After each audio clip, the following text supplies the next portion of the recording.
Singapore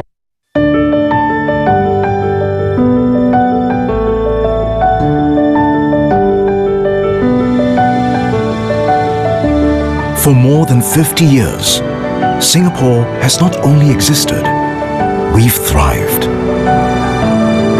But beneath our glossy exterior and bright lights, something else burns brightly. Our passion.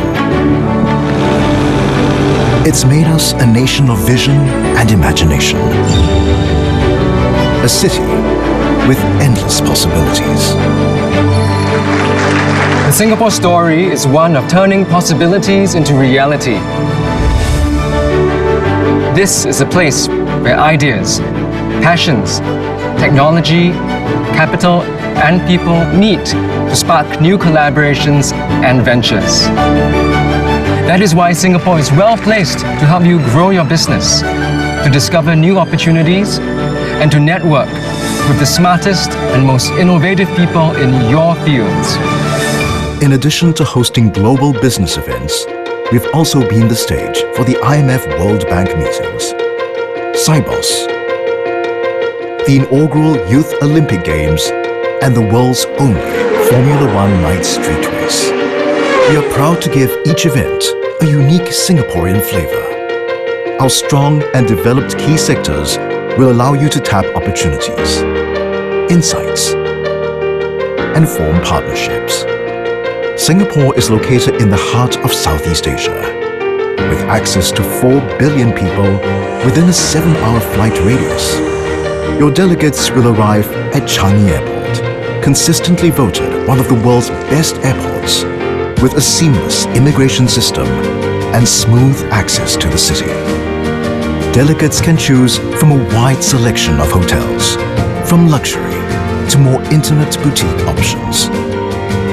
Our efficient and affordable public transport system makes getting around a breeze, so you can easily enjoy what our city has to offer. To complement your business agenda, Singapore offers vibrant and diverse leisure options with our colourful multicultural heritage, world-class entertainment, and a wide range of dining offerings from the world's best fine dining restaurants to our renowned street food and hawker centres.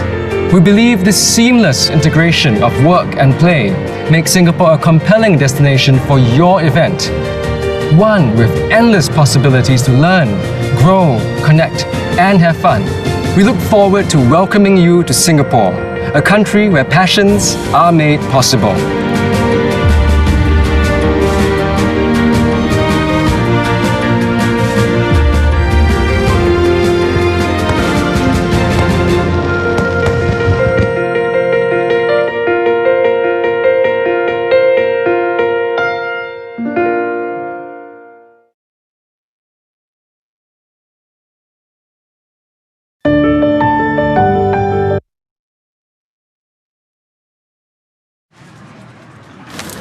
Hey computer, what's there to do after work in Singapore?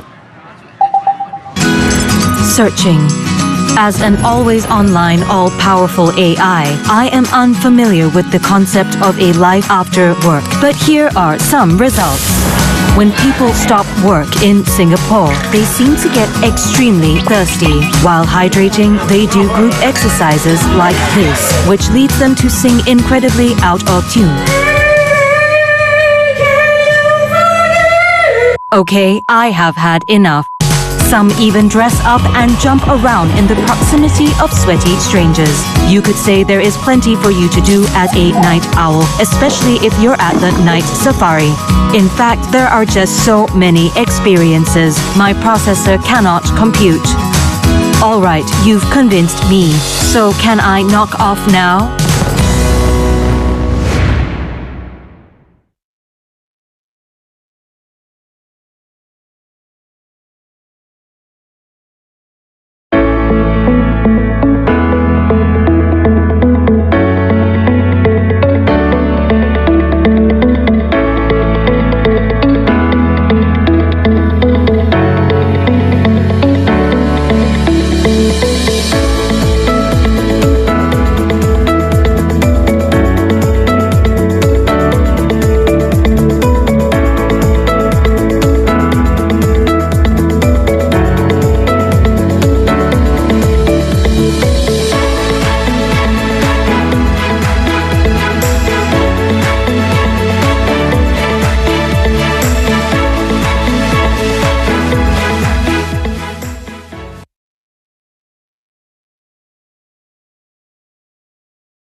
For more than 50 years, Singapore has not only existed, we've thrived. But beneath our glossy exterior and bright lights, something else burns brightly. Our passion. It's made us a nation of vision and imagination. A city with endless possibilities. The Singapore story is one of turning possibilities into reality. This is a place where ideas, passions, technology, capital, and people meet to spark new collaborations and ventures. That is why Singapore is well placed to help you grow your business, to discover new opportunities, and to network with the smartest and most innovative people in your fields. In addition to hosting global business events, we've also been the stage for the IMF World Bank meetings, Sibos, the inaugural Youth Olympic Games, and the world's only Formula One night street race. We are proud to give each event a unique Singaporean flavor. Our strong and developed key sectors will allow you to tap opportunities, insights, and form partnerships. Singapore is located in the heart of Southeast Asia, with access to 4 billion people within a 7-hour flight radius. Your delegates will arrive at Changi Airport, consistently voted one of the world's best airports, with a seamless immigration system and smooth access to the city. Delegates can choose from a wide selection of hotels, from luxury to more intimate boutique options. Our efficient and affordable public transport system makes getting around a breeze, so you can easily enjoy what our city has to offer. To complement your business agenda, Singapore offers vibrant and diverse leisure options with our colorful multicultural heritage, world-class entertainment, and a wide range of dining offerings from the world's best fine dining restaurants to our renowned street food and hawker centers. We believe this seamless integration of work and play makes Singapore a compelling destination for your event. One with endless possibilities to learn, grow, connect, and have fun. We look forward to welcoming you to Singapore, a country where passions are made possible.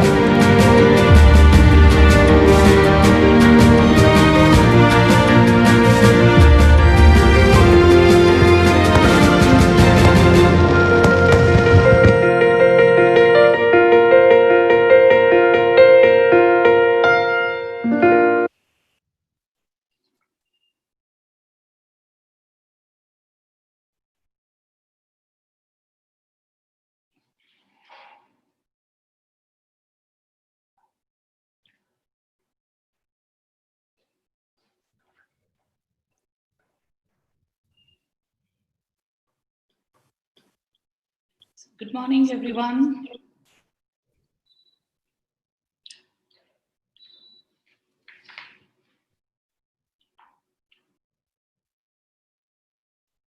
We are good to go live with the 8th edition of the India Association Congress. Good morning to each one of you, and thank you for joining us today.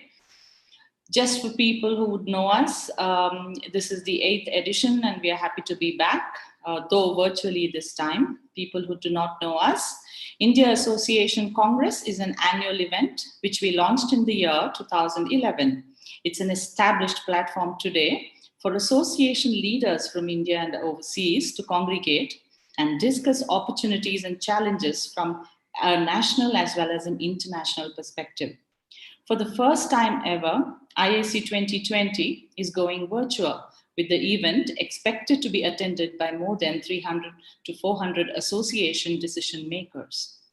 With every edition, India Association Congress is building a strong community of associations that come together to explore the best practices and share ideas for the betterment of each and every industry.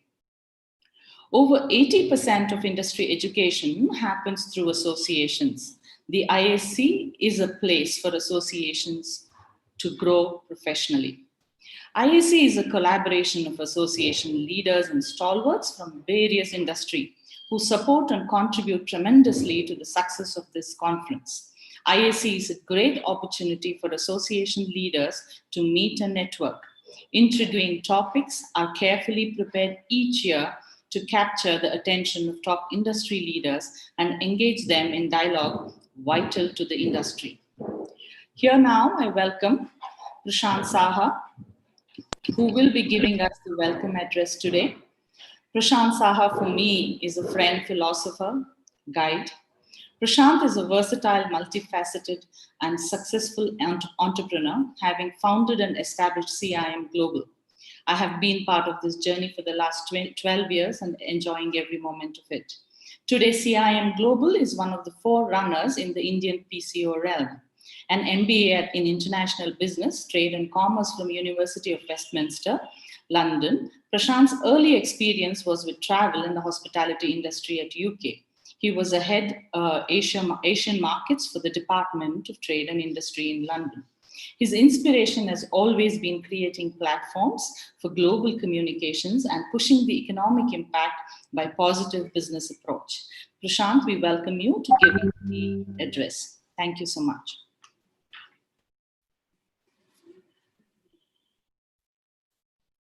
Thank you so much, Anita. And along with you, I join several other leaders and volunteers, association leaders from all over the world. Needless to say that we are indeed living in a very, very interesting moment. This is not going to be easy journey, but I know for sure that it's going to be certainly challenging all of us in terms of, taking the bar higher. I'm speaking to all of you from Europe. As you can see, still lights are on and it's early in the morning. And I know some of our colleagues, speakers are also joining from US and Europe. So thank you, all of you. 8th edition of this conference was planned in a very, very beautiful country in Sri Lanka. And we were planning for months to ensure that we are able to go there, contribute to Sri Lankan association community, and also make friends, network, and do our contribution. But of course, this situation did not allow us to travel, and so does all the association leaders. And we had to reduce this event to this virtual format. Whether I like virtual or not, that's beside the point. But one thing is for sure, that this is here to stay. Question is, how do we marry this, our physical meeting, along with our virtual meeting, which popularly now called as hybrids? I think it's going to stay forever. Facing the future together is the theme that we all discussed and zeroed in. And I think considering this extraordinary time that we are living, we could not think of more relevant theme than this. We are indeed need to face this future, not just by our own, but together. No matter how smart, talented, driven, or passionate you are, your success as an entrepreneur depends on your ability to build and inspire a team and how you associate with other entrepreneurs. Successful people are those who associate with people that inspire them, people that challenge them, to rise higher, people that make them better, and people that are adding to their growth in one way or the other. What we all have in common is an interest and a passion of being successful by joining hands and work together. For much of the past months, the world has seen healthcare providers, social organizations taking steps to protect our most vulnerable citizen from coronavirus. However, on the other side, as the job reports demonstrated, the industry has borne the brunt of the economic impact of shutdown. It is very likely that several million people lost their jobs. Thousands of companies are already permanently closed. Others could follow. It's a collective disaster. Almost nobody has been spared its ill effect, whether a big company or an SME.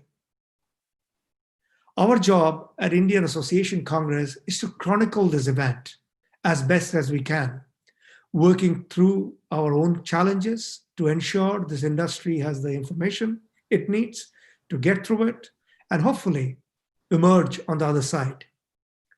What's become clear to all of us is just how much this business means to us. Association and their ecosystem are our lifeblood. Without this and its operators, after all, we could not exist. The people who operate, manage association are our colleagues and friends. We have only recently met some of them. Others we have known for years. We have listened to these folks detail on one of more difficult periods of their lives. They are people such who spent last months telling people he is known for decades that he had to let them go. Numerous such cases comes to me time and again, and which is mentally, emotionally very draining. And of course, it depends on country to country, but the stories remain same. I personally spoke to numerous people who are facing this challenge day after day, and now some of them are left jobless. Many of these people have not only been left without a check, but also without a lifestyle, something that fit their personalities. But we will contribute, we'll continue to chronicle these stories. We'll also continue to tell the brutal truth about what is happening to our industry. But it is also a fact, our industry is loaded with creative people and finding ways to get through this crisis. They have come up with incredible ideas to help them, and few of them you will listen today. This is our industry, and we will help our friends and colleagues get through this crisis. We'll continue to provide this sort of resources as we find them. On a personal note, I promise to be right here for all of you, detailing these challenges and helping you through them for as long as possible. After all, we all are in this together. Today, you will hear the finest minds in the business. People, those who have closely associated with the association, those who led the association from the front, those who are part of the ecosystem, those who advised association to be stronger. So you will hear these finest minds. You will also hear from the destination, from the country, those who have taken great steps for a great recovery. We will learn from them as much as you do. I look forward to hear them, learn from them, so that next step or next journey will be easier for us to deal with. I know a lot of people have joined from all over the world, sacrificing their time in hard hours. My deepest appreciation to the speakers who are joining us from USA, who are joining us from Europe, who are joining us from Asia, as well as Australasia, to ensure that we are fortunate to have their insight to deal with this extraordinary situation. I'm sure you will look forward to hear them and learn from them. Do not hesitate to post question. However, my speech will not be completed if I don't acknowledge the people, those who made it possible, without whose help, it will not be possible to host this event, even virtually, in a short span of time. My deepest appreciation to Singapore Tourism, who's been a great partner to India Association Conference for a long time, Marina Bay Sands, Expertica, our technology partner, Planotech, GlueUp, our media partners, and several numerous people, and most importantly, our volunteers who has worked day and night to ensure that these events are successful, that you get to hear from the brightest mind of the industry from all across the world. So here we are. With this, I want you to stay healthy and stay safe, and invite my first speaker, Mr. Martin Cirque. Martin, I know him numerous years. He doesn't need any introduction. His several decades of experience in leading the association from the front has been a commendable journey.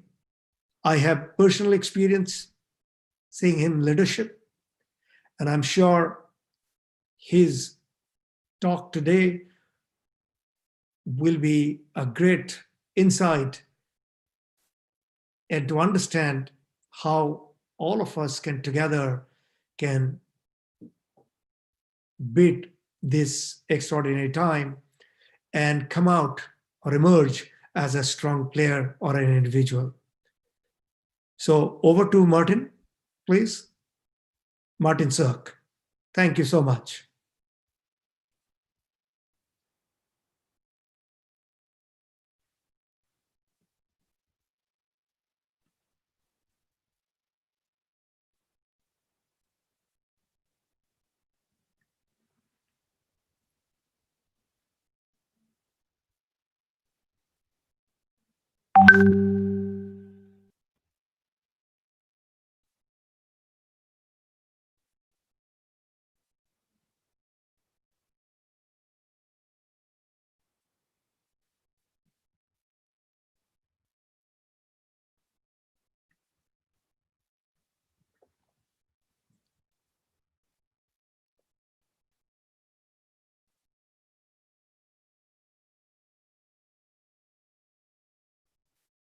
During my conversation with Martin, I asked him 5 questions.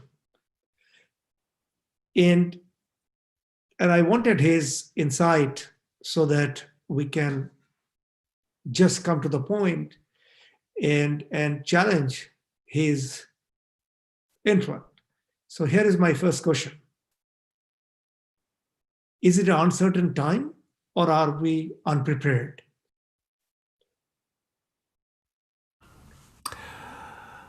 Well, hello, Prasant. I'm delighted to be here at the India Association Conference, talking about associations in the age of uncertainty. First question you posed me is whether we should be talking about uncertainty or unpreparedness. I think it's uncertainty. The way I describe this is that previously, whenever we were thinking strategically, in the association world, we pretty much took for granted that 80% of the world was known and often unspoken. It was just an underlying assumption. And only 20% was the uncertain, where we needed to focus our attention on what to do, how to develop, how to deal with competition, etc. I think what the pandemic has shown us is that that was a mirage. It was actually an illusion, and that we really should flip it on its head. We now know, thanks to the pandemic, that pretty much 80% is uncertain. Maybe only 20%, if we're lucky, are the things that are certain. And what this means is that it's a fundamentally different world for association leaders to try and navigate. All of our traditional strategic planning methodologies, our assumptions about how business models work, financial models, all of those things are now up for grabs. It's uncertain. We have to rebuild it from scratch ourselves. Probably one of the most important areas, I think, for associations to grapple with is the question of risk. When we're in a situation like now, the temptation is to be extremely risk averse in everything. We see this in the way that boards behave typically. They don't want executives to take action which could be negative, might have a bad result.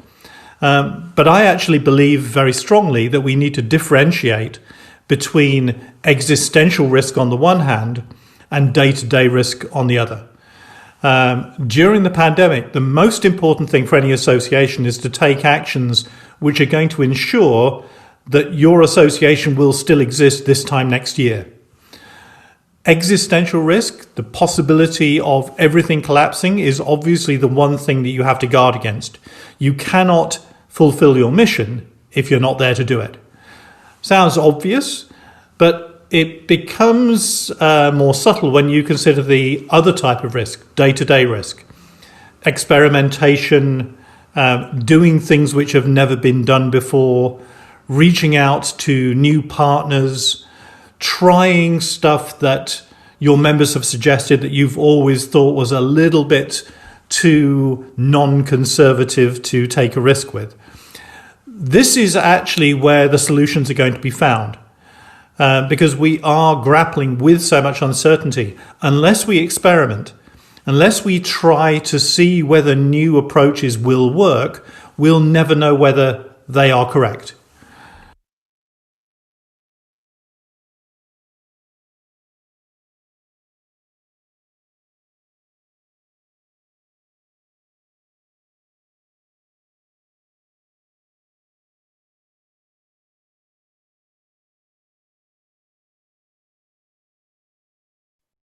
Thank you, Martin. As much as you can be prepared, you can really not 100% be prepared. So uncertainty it is. At the same time, we also know associations are expected to be relevant. And now, more than ever. But how? What's your suggestions? So the question is just how relevant are associations in the era of the pandemic and this whole era of uncertainty? I actually am a huge optimist, and I believe that associations are even more relevant and important than ever. I've been recently speaking with about 4 senior executives in other associations, and every one of them was absolutely certain that their mission was more important today than it was pre-pandemic, that the pandemic has brought their community together more, and that they have a reinvigorated view of what the future holds for them. They know there's a lot they can't see, but they are pretty confident that what is at the heart of their association is relevant for society, for their members, for their community, and they are filled with optimism as well. So that was very gratifying. I think that this comes about because there are a number of drivers that have been made very, very clear by the pandemic that underlie the relevance of both associations and their meetings. The first of these is problems, challenges, whether those are societal, scientific, business. It's been made very apparent to us by the pandemic that there are more challenges facing humanity at the moment than ever before. These challenges are not bounded by country borders. They're not even bounded by the intellectual boundaries of a particular association. They are huge societal challenges in healthcare, in sustainability, in social justice. These things have now become really apparent. And it's also become apparent that many of the economic beliefs that sustained everybody have also been broken. Business models, economic models, those are also now questions rather than answers. And I believe very strongly that associations have an absolutely critical role to play in finding the solutions and finding the answers to those challenges and to those questions. So that makes me very optimistic. And I think that any association, if it wants to be successful in this era and in the post-pandemic era, is going to have to become a solution engine, a problem solver, rather than simply a membership machine. It's not about bed nights. It's not about the fees you collect. It's how well you can articulate and find solutions to important problems. And the more that you can become the key player in that, helping to connect with people around the world, connect different sectors of society, connect public sector with private sector, the more you can actually do that, the more relevant you will be, and therefore the more successful you will be as an association. I think the second big driver is lifelong learning. During the pandemic, thousands of people are having to reinvent themselves. They're having to retrain. They're having to re-examine what drives them as individuals. If they run a company, they're having to look at new markets, new products, new ways of actually monetizing certain assets that they have. All of this requires training, education, research, and these are bedrock fundamental strengths of associations. So again, all the association leaders I've been talking to have been doubling down on the resources they've made available within their community for training, repositioning, re-engineering, education in general. The third big driver, and the reason I think that associations are so relevant, is the deep psychological need that people have to connect with one another, with their tribe. We're not just connecting with random people, we connect with the people we feel we have an affinity with, who share our mission or our vision or our values. And again, associations are built on the bedrock of values, mission, a sense of belonging. So I believe that associations need to embrace the whole tribal culture of their organization. They need to think who else could value from being part of the community and widen their embrace to meet up with them, whether that's within their own country or with similar groupings in other parts of the world. This is a time for really looking out there. The fourth long-term driver that I think is going to only emerge at a later stage as we get past these initial phases of the pandemic, and that is the whole nature of competitive advantage. Meetings will take place when companies and associations believe that they and the stakeholders who participate will gain real competitive advantage by participating. At the moment, when everybody has shifted to an online world, the focus has been, how do we do things well enough?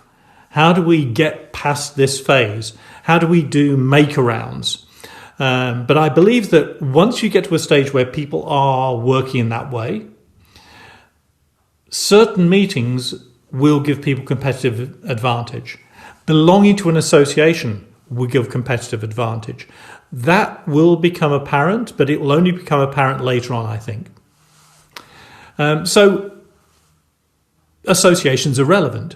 I think if you really drill down to the fundamentals, it's obvious. When you only look at the surface, it's much more difficult. People are making do. They're finding solutions, which are not ideal solutions, but they're good enough solutions. Associations, I think, have got to not only provide good enough solutions, they have to double down on communicating why they are so essential.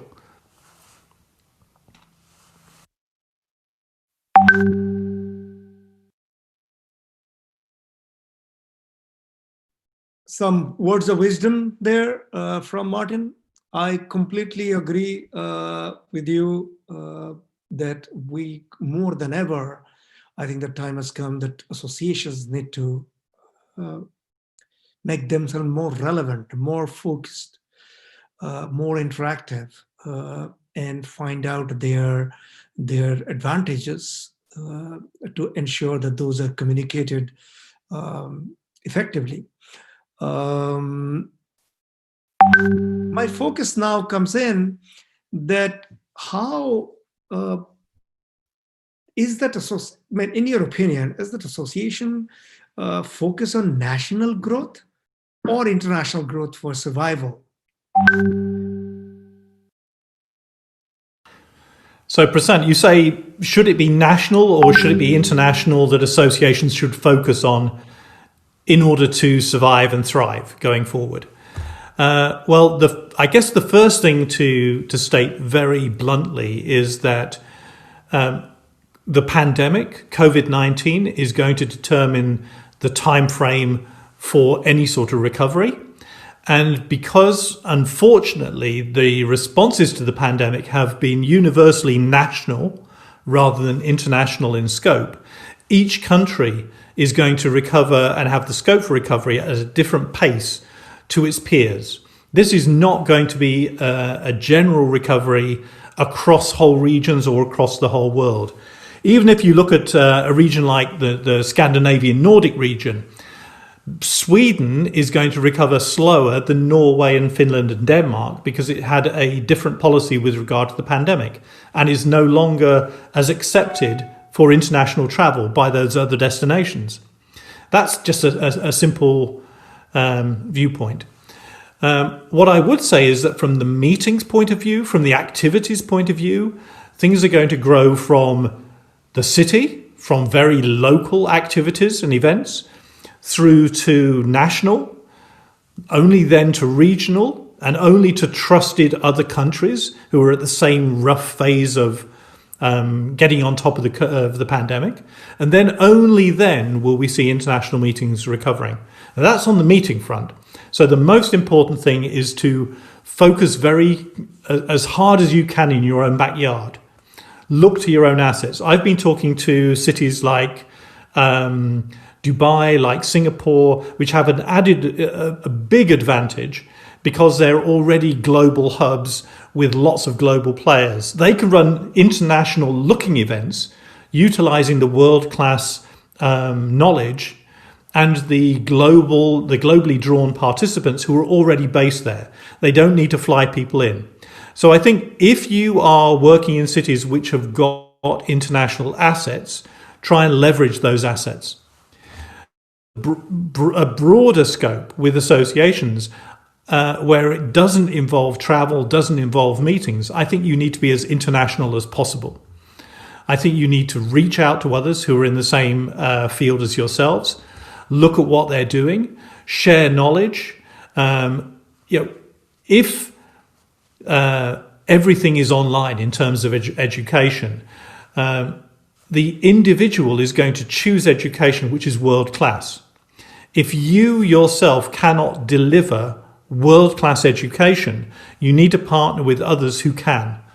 Or rather, if you only have a very narrow world-class skill set and your community needs more, you need to partner with others who can fill in the gaps in your field. So So my advice is practically for events, think local, build up slowly, don't be too ambitious.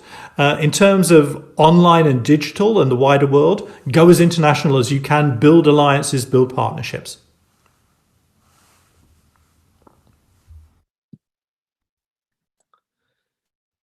Great. So that brings me the most important questions is that this pandemic for last several months has also taken a huge toll on association in terms of their financial health. Members are struggling, sponsorships are dwindling. For several association, even towards annual events or exhibition were their major money churner. And now that is gone,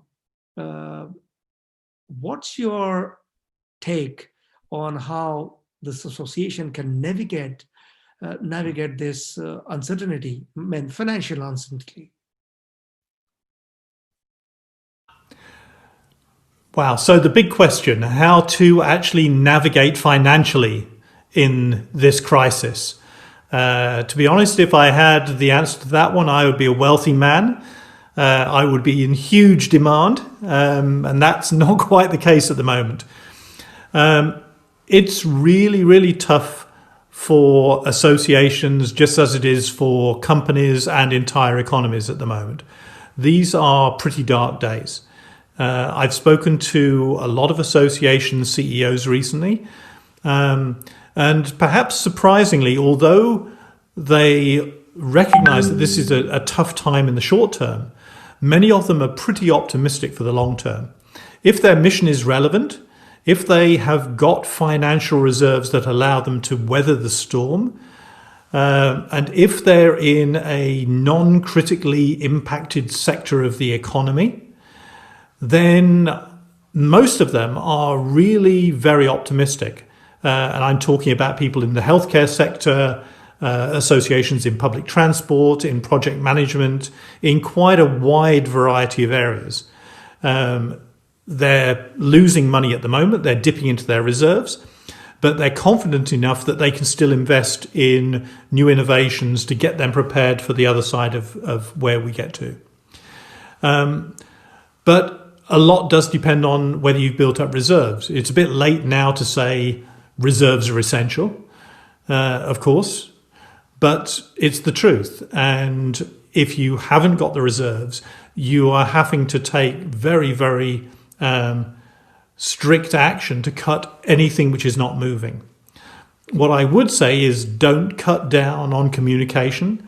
Don't cut down on reaching out to your community, because if you can't hold that together, if you can't retain the cohesion of your community, then you'll have nothing left to build up with when things do recover.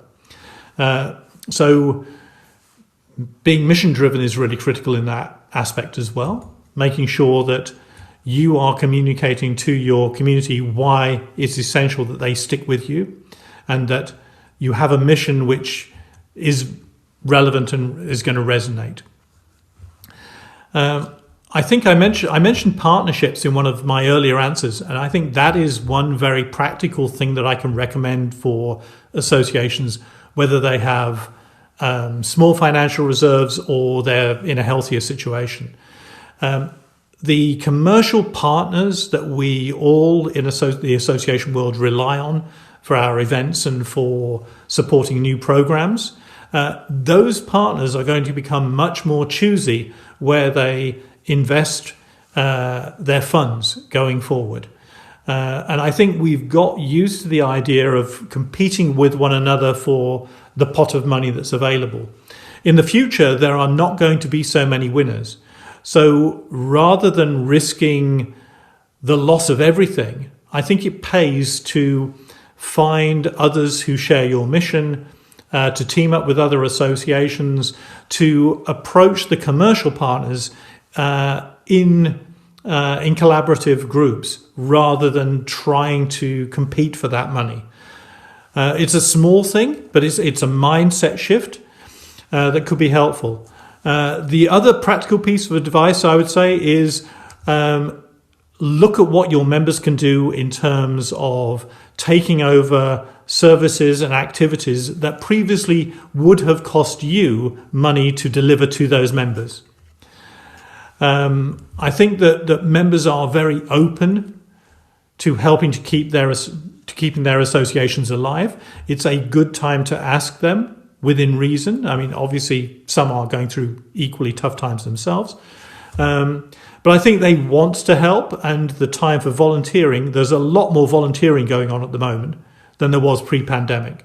So take advantage of the good wishes within your community. But there is no simple answer to this. And as I said at the start, I wish I had the answer. There is no simple answer to financial woes. Completely understood.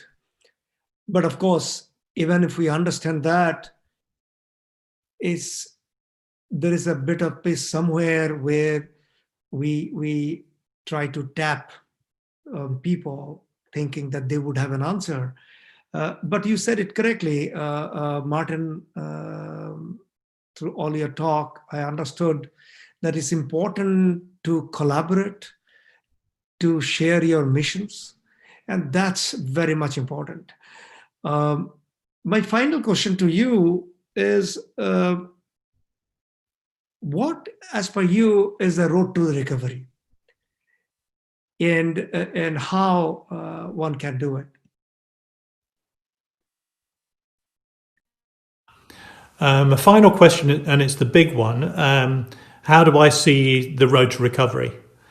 If I was going to use adjectives, I would say slow, hesitant, disjointed, uncertain, prone to setbacks.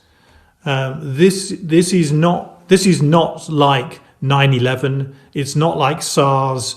It's not like H1N1. It's not even like the global financial crisis of 2008, 2009. This is a severe dislocation that could be compared with a general war. It is it's the biggest pandemic since 1918 to 1920. So we should not expect the recovery to look like the recoveries that we have personally experienced in our own lifetimes. I'm 63 and I have never seen anything quite like this.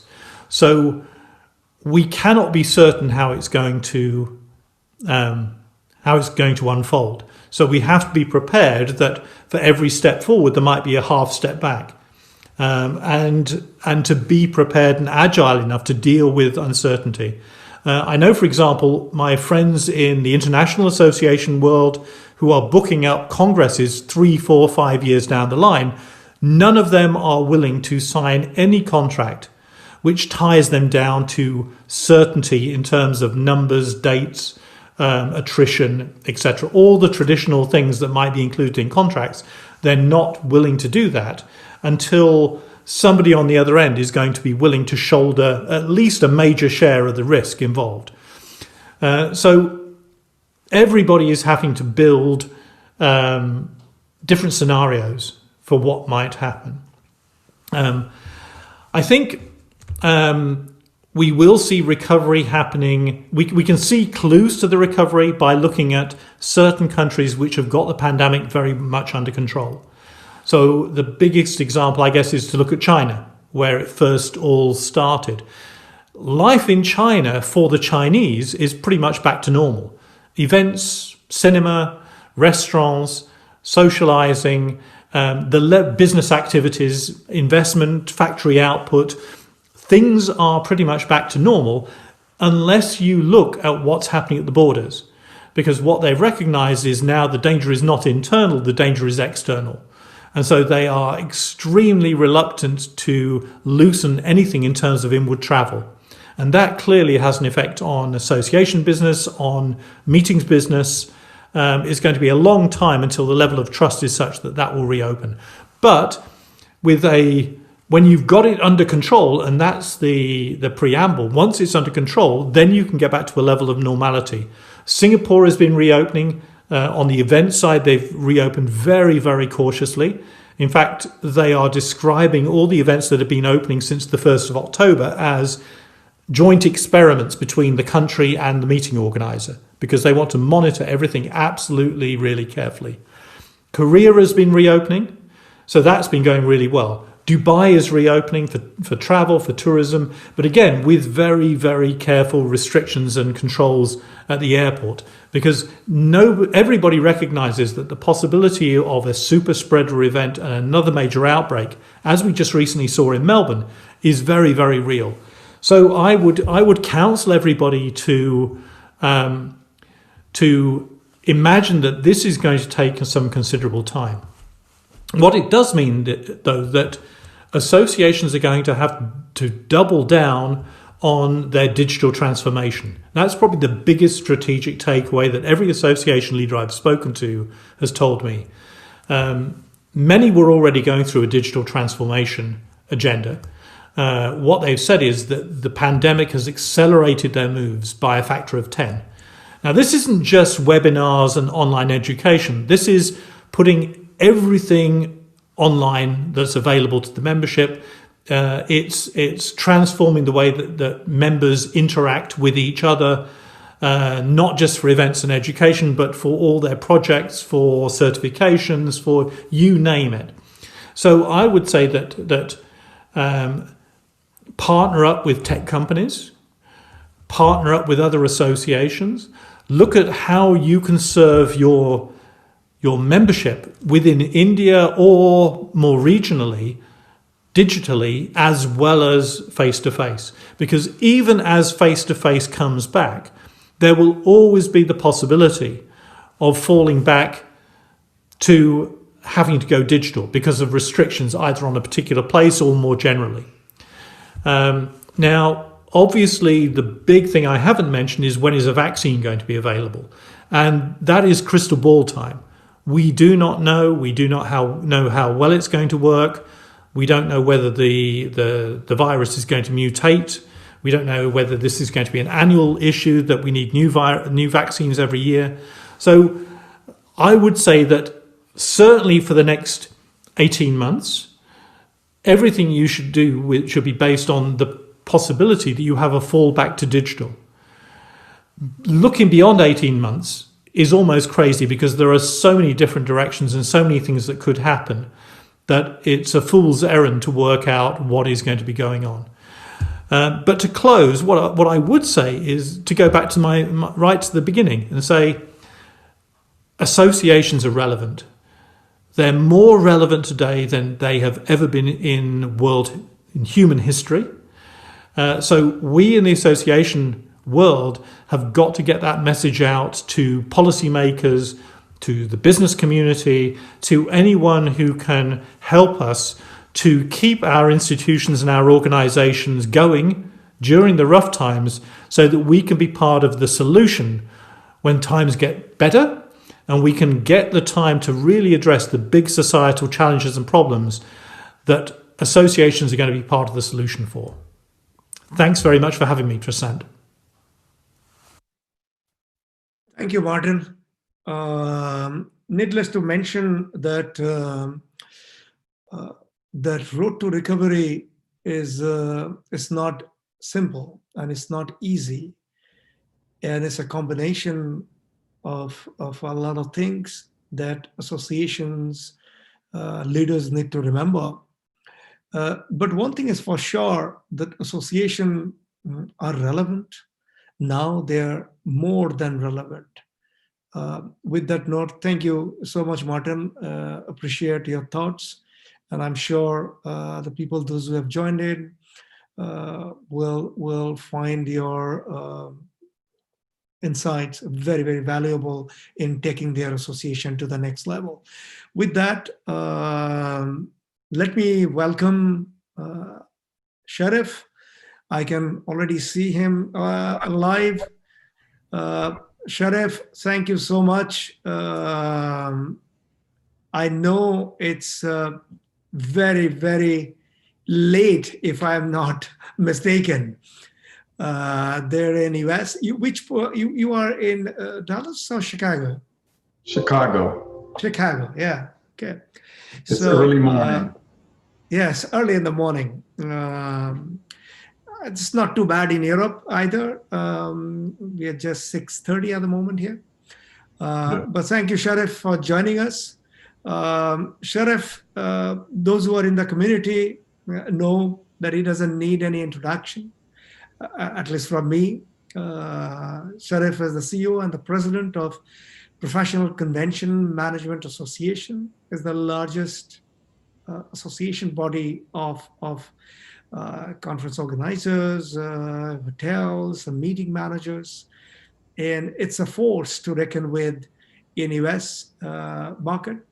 But of course, PCMA not just restricted now to US, it has global footprint, and most importantly, now very much in Asia. And as I speak to his colleagues, Karen, that and others in that association, and it gives me happiness that PCMA is looking at Asia as a major growth drive in the coming days. Thank you, Sharif, for this. Of course, now that I've got you, and now that people are listening, I have some very, very tough questions for you. And okay. I hope you can enlighten us with your feedback and with your answer, and so that in the association community of people like us can be benefited like the way all our members are. Sure. Now, as Martin mentioned, that it's not going to be an easy journey. And you were looking at 12 to 18 months survival. So what is your outlook for the industry in 2021 and beyond? So, Prasant, well, very good early morning from North America to you and to the India Association Congress.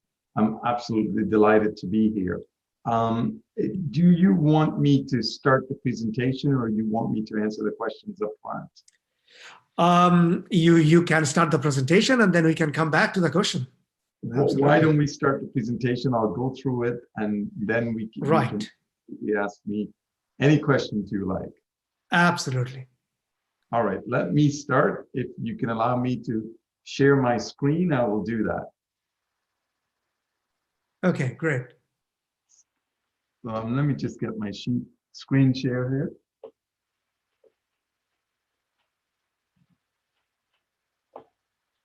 Let me just see.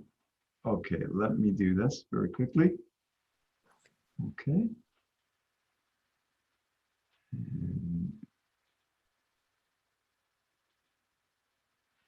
Can you see my screen? Not, I cannot see. Let me see.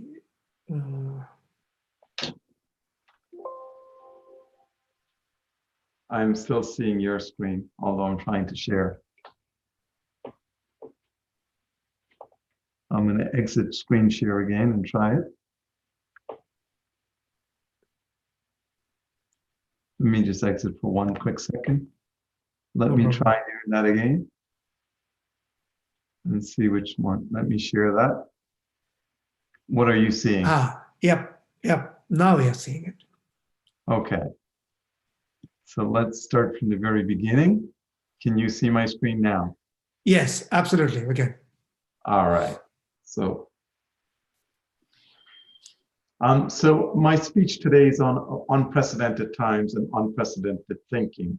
And Prasant, I am very delighted to be here speaking to all of you this very early morning. And today I wanted to take you through some research that PCMA has done, and then go through some of the things that I think associations need to do in these unprecedented times. And as I was thinking of my speech to all of you today, the first thing that came to my mind was this word, disruption, and the meaning of the word disruption. And in business, disruption is an innovation that creates a new market and value network and disrupts an existing one, displacing established market-leading firms. It is unquestionable today that the business events industry has been disrupted. The channel of face-to-face has been disrupted. However, association purposes have not been disrupted, and that is very important to understand. So as we did this research called... Sorry to budge in. Can you please make it a presentation mode, please? Oh, it's not in presentation mode? I thought it was. There's a small icon at the down below where you could make it. No, I understand that. Sorry, let me just go back. I thought I'm showing you the presentation mode. Let me get out of here first and then do it again.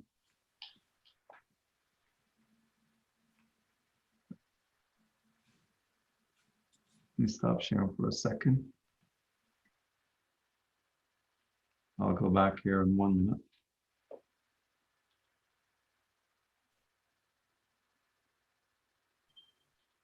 Are you seeing my screen? Not as yet. Are you seeing this screen right now? Let me give. Are you seeing that? Yes. Great. Is that in presentation mode? Yes. Okay, thank you. So as we did this study, we looked at, it was a very comprehensive worldwide study that I'm debuting to all of you because it's the latest research, and the India Congress is the first time we're sharing this latest research. We spoke to over 2,400 businesses events worldwide. We looked at public health policy, econometric data. We had think tanks of 130 global leaders. We surveyed over 5,000 PCMA and convened members, and we interviewed 50 plus C-suite individuals. One thing that we know for sure is that COVID is an accelerant of trends that were already happening in our space. And it is not necessarily something that is completely disrupting. The disruption had already started. So as we look at the research, I want to show you three scenarios that was possible. And I want to take you to scenario B that you see on your screen. And that is a prolonged recession. The virus resurges, which we are seeing that's happening. A 9% global drop in GDP in 2020.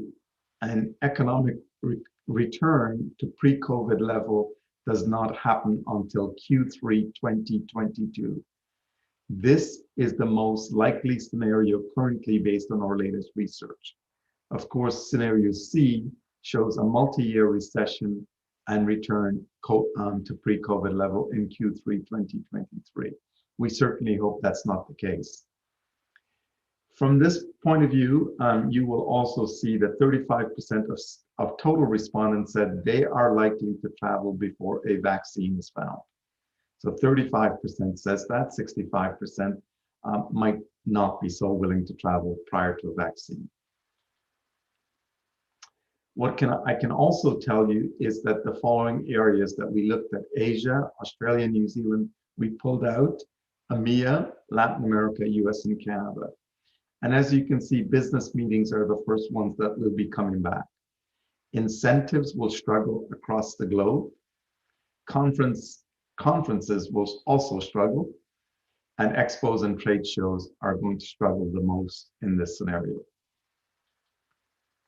Then we looked at the four types of meetings, and we looked at it by sector, by healthcare, automotive, financial services, traditional energy, manufacturing, and so forth. And as you can see, healthcare, financial services, telecom, technology, education, and consumer will rebound faster than the other sectors. So if India is thinking about its recovery, you will certainly be looking to those sectors to rebound faster. But the meetings that will recover faster are the business meetings, the smaller meetings. Incentives will suffer tremendously. Conferences will be coming back, but you can see that healthcare, financial services, education, and telecom will come back faster than others. And again, expos and trade shows will have challenges over the next year or so. You can see from the planners, the green is the planners and the blue is suppliers.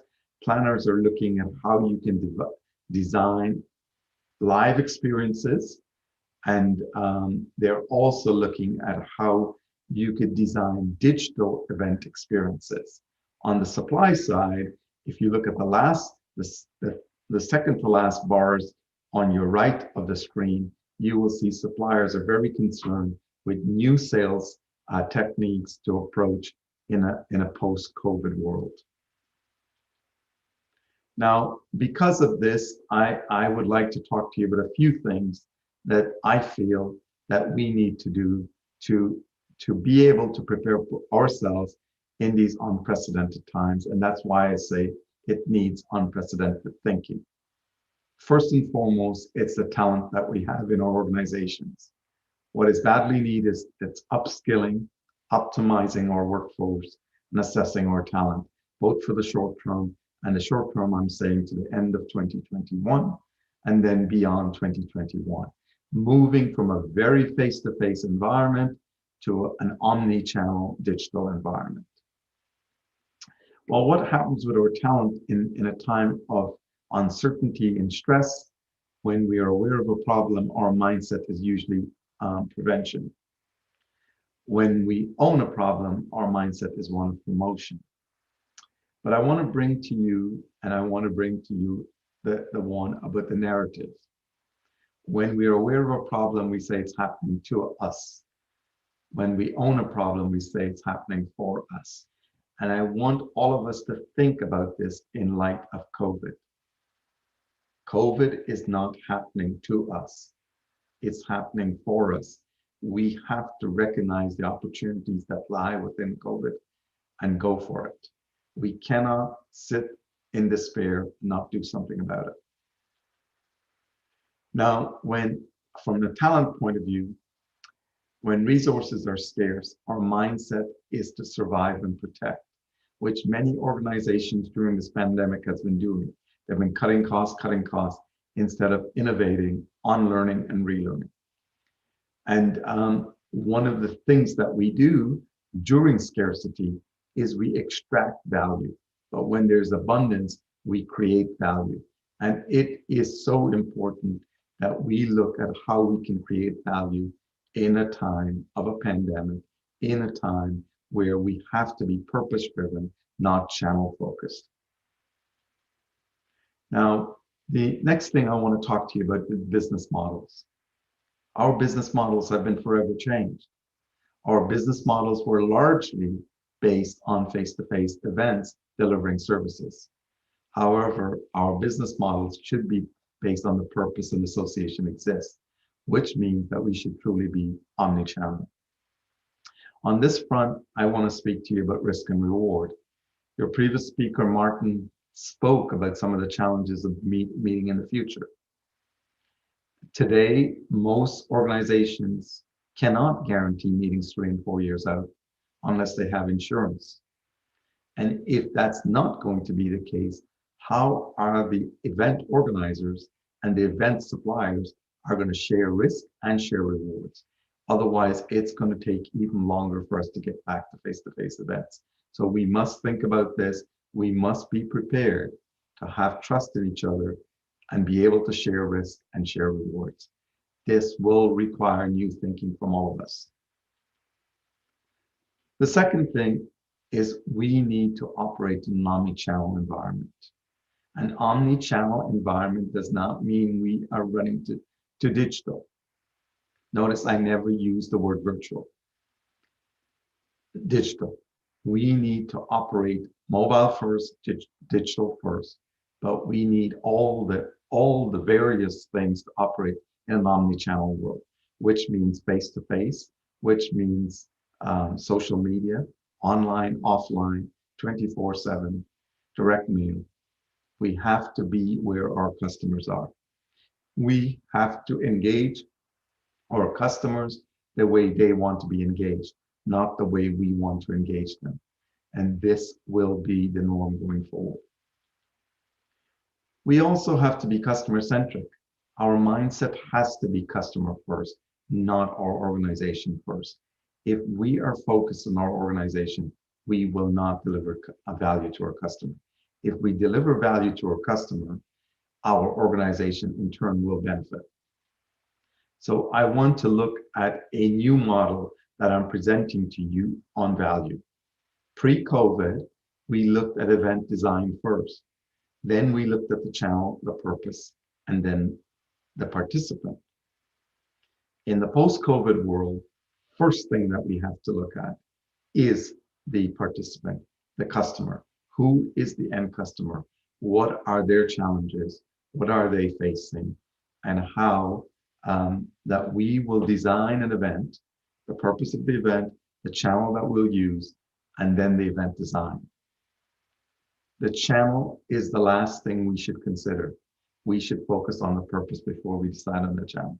We should also focus on the person and the customer and understand the way they will consume information, the way they will consume community, the way they will consume content before we design a channel or design the experience.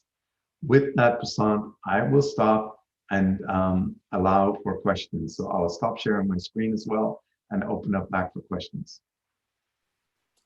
Thank you so much, Sharaf. It is concise, it's brief, but it's, man, I was completely, it's opened my mind also. And it was— By the way, I will share all the slides with you so that you can share it with all the delegates. Oh, absolutely, absolutely. And in fact, this entire thing has been recorded and it will be shared with those who could not attend. But what I'm trying to tell you is that while you were taking us through this journey, I find it very, very apt, very concise, and very hard-hitting. I think that is very important. Leave alone the clutter, as we call it. Association, I completely agree. They're not profit-driven. They've always been mission-driven. I think that is need to come into the forefront. And now everything is centric to participant, as you put it.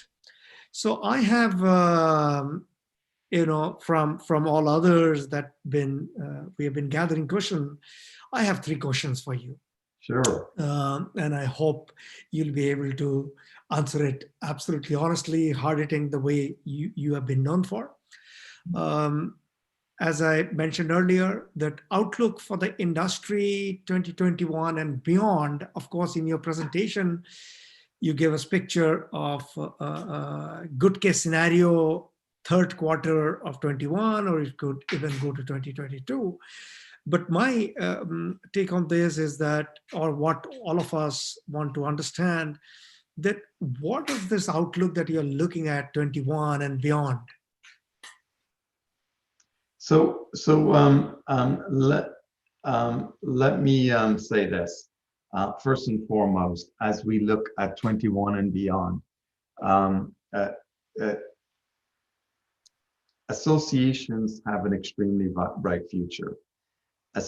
When we think of associations in general, we must understand this, that when we come together as human beings around the world, we solve complex problems. Now more than ever, our world needs us to solve the challenges that we face of today. Today, we face multiple crises, not one. We have an economic crisis. We have a healthcare crisis in a pandemic. We have trade wars. We have Brexit happening in Europe. There is numerous, we have travel restrictions because of COVID. There's numerous challenges facing our society as a global society and individual countries.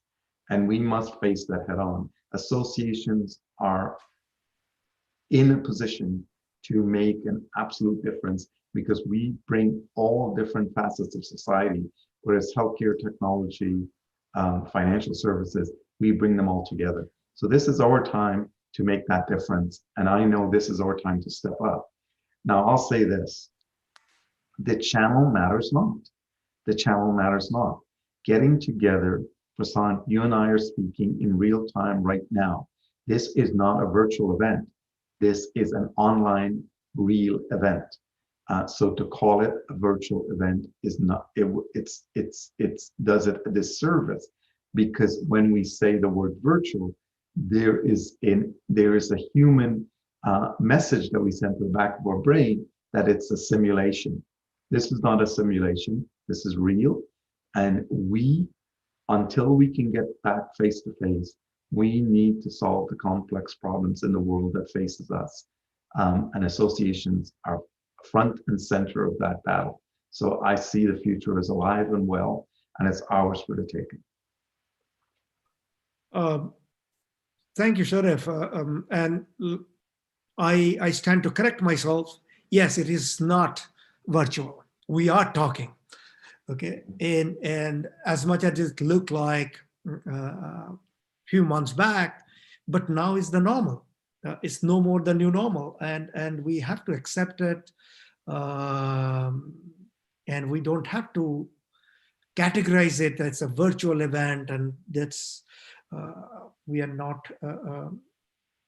And I completely take that point, and I will correct myself on this. And I request, and I'm sure those who are listening to it, they will also correct themselves. And that brings to me the point is that associations, as Martin says, and you also emphasize that how important associations' roles are now. And PCMA, I know you led a great association with members, and quite a lot of members are SMEs. And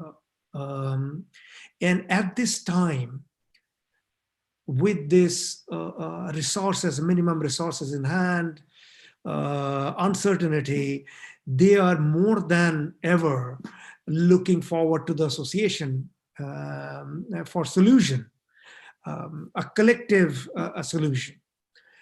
So what's you are doing, or what PCMA is doing in protecting its members? So Prasant, you chose an interesting word, and I love it that you chose that word, to protect its members. And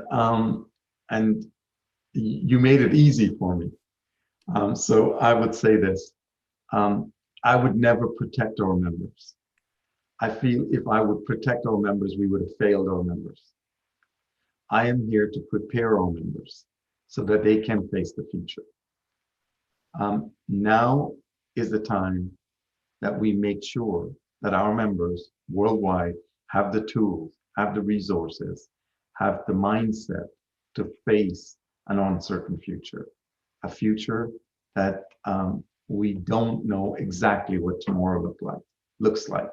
And so with that, what we've been doing is we've been having multiple community conversations around the world with groups as small as 30 and 40 people to groups in the hundreds, where we are getting together and discussing various issues that impact their lives, and also just to support them to know that someone else is feeling the same struggles. Understand that we understand that their loved ones have lost jobs, that their loved ones have been impacted, or someone has lost a life because of COVID. That is a very painful truth. And we as a community need to be there for them. But we need to propel them in this time. We need to prepare them. And this is what associations do. And we do that by giving them, distilling information, making sense of it, and providing it in a concise way that it can be useful for them. We do it by doing the Compass report and providing information to them so that they have insights so they can make decisions on their business. We do it so that they understand that while this may seem like some of the darkest days, tomorrow the sun will rise. and we will move forward. And we are here to help them prepare for a brighter tomorrow. Rightly said. Yes. While you say prepare, not protect, absolutely correct. But the reality is also, Sharif, I'm sure you would agree, it also depends on country to country. In some countries where we have seen government stepped in to support it, smaller businesses, but majority of the countries, and I know, including in India, where government never stepped in to protect, leave alone the prepare. Okay, how much you prepare yourself if you do not have the resources to carry on in your business, that's where the protect comes in. And that's where my point was. Prasant, in life, things do happen though. In the association world, for example, in the small and medium-sized association world,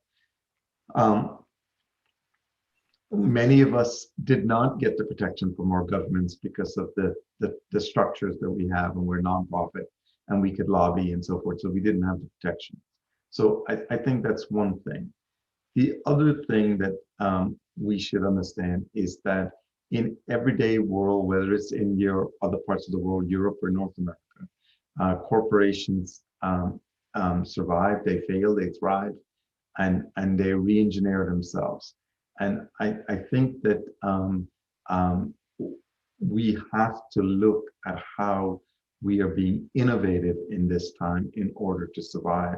Because even if we are being protected somewhat by government and we're being given a lifeline, that lifeline is not going to last forever. And we have to be prepared to innovate, and we have to be prepared to bring new solutions and be relevant to the customers we're trying to serve, the audience that we're trying to serve. Otherwise, ultimately, our demise will come. So it's important, while we can support each other because of a short-term shock that has happened that no one has asked for, and I totally understand that part, and especially families and employees, we need to do that and support small businesses. But we also need to give them the tools so that they can survive in a new world, that their employees are trained, that our world has certainly moved to a digital environment, and we have to stop resisting the fact that we live in a new world, and we've got to get our workforce prepared for that. Well, thank you, Sharif. But fact also remains, I understand, and I'm sure we all understand, that this is not to fight against it. We need to be prepared to be able to accept it. And that's where the problem comes, accepting new things, to be able to change, to accept change. And sometimes you get into that comfort zone that you think, okay, this is what you are doing it. And sometimes it's easy to say, but also difficult to achieve. And this is my personal experience, okay? But as we're I all look guilty of that. We're all guilty absolutely, of that. Absolutely. But the point that my next question to you, which is addressing the people, those who are depending on their job to feed their family. Maybe some of us could be very fortunate, but not everybody, and majority of them are not. Every day I get to hear stories, every day I get to receive mails, and these are so heartbroken stories. Some people say, oh, this is how the society cleans itself. It's like an evolution happen. The stronger people will emerge, or more adaptive people will emerge. But the fact remains that a lot of people do not have money to sustain. And there's a massive job loss in the industry. where do you think that, how can we bring them back? Because we are talking about digital, there are a lot of people. Will it reduce those number of people coming in, or they need to be trained under different knowledge? How do we bring these job losses, bring them back? Sure, and I agree. By the way, Prasant, I agree with you that not every country has been impacted equally, and the virus has impacted every country, but some countries have been hit harder than others, and so that's so forth. You know, I firmly believe that in a platform economy, in a digital economy, in omni-channel environment of delivering services, we are going to create more jobs in the future than we had in the past. And but we owe our workforce to transform them. We owe our workforce to give them the knowledge that they need to be successful, to be trained in a digital environment. The countries such as India, I know Indians are very, very adept to the digital environment and evolving in that way where it comes to technology rapidly. So India is well poised for a new world and a new economy, as are countries like China and so forth, and Asia in general. I would say our opportunity is to take advantage of this time and really retool. They say when at this time we should be sharpening our spear so that we are ready for a new tomorrow. This is the time for us to train the workforce. I strongly believe that there will be more jobs created by this new economy because it's one that is omni-channel, where you're going to have to meet the customer where they're at, not where you want to be. And subsequently, there will be digital jobs, there will be traditional jobs, and so forth. And so it is a matter of how do we prepare the workforce so they can actually have the ability to take on the jobs, as opposed to not having the skills, and so they're underemployed or marginalized because they don't have the skills. So as a society, we owe it to make sure something as simple as the internet being widely available around the world, just to spread knowledge, is a must today. Access to that is a must. Shouldn't be a privilege, should be a right. And so I see a bright future with respect to jobs. The difficulty for me is how do we get the talent trained as fast as we can. In world over today, Prasant, there are so many high-tech jobs that are still unfilled. They're unfilled because we just don't have the knowledge and skills that are required. Now we're trying to ramp up as fast as we can, but we're not ramping up fast enough so that people can take on those jobs quicker. I'm confident that tomorrow holds a brighter day for those that wants to take advantage of a new economy, but we also have a responsibility as leaders to get people trained and to make sure that that training is affordable. Thank you, Sharif. As you know, that Indian Association Congress is a platform for all association leader, and we'll be very happy to collaborate with PCMA and to be our channel in terms of preparing the next generation of members, association leaders. I'm sure you know for sure that, like US, the association communities are also as large as US market.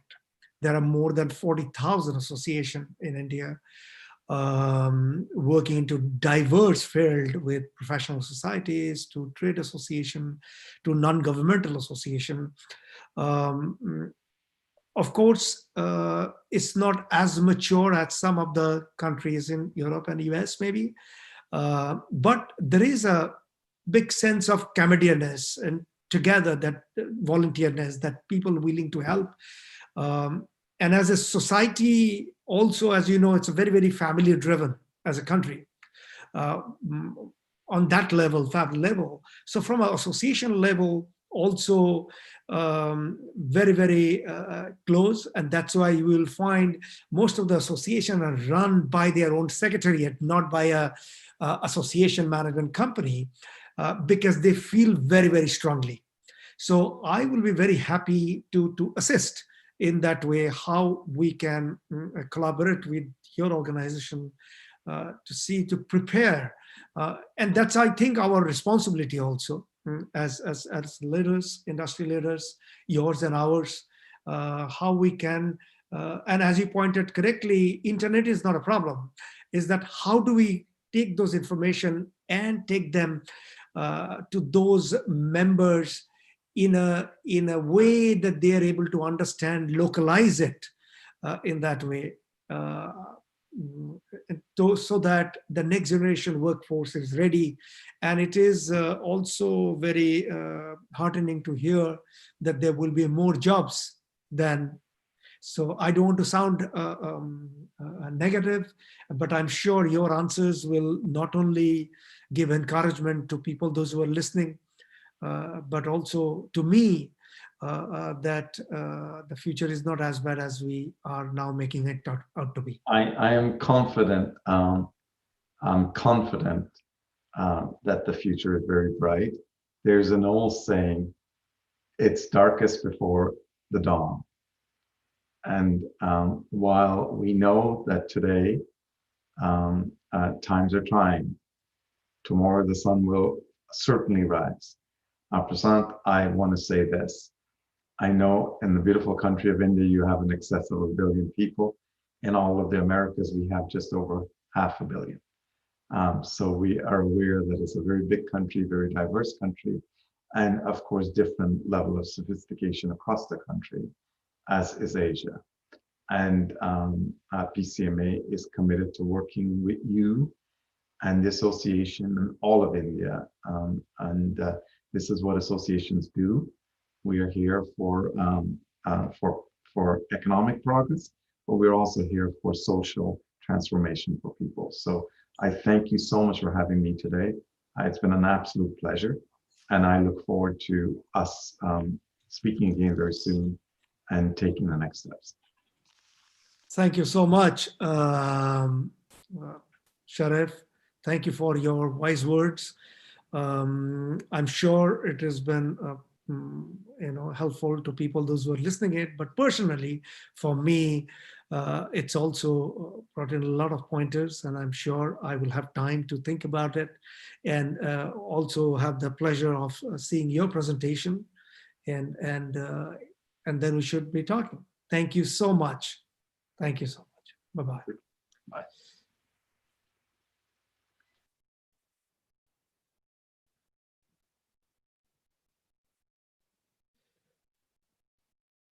Time for session 2.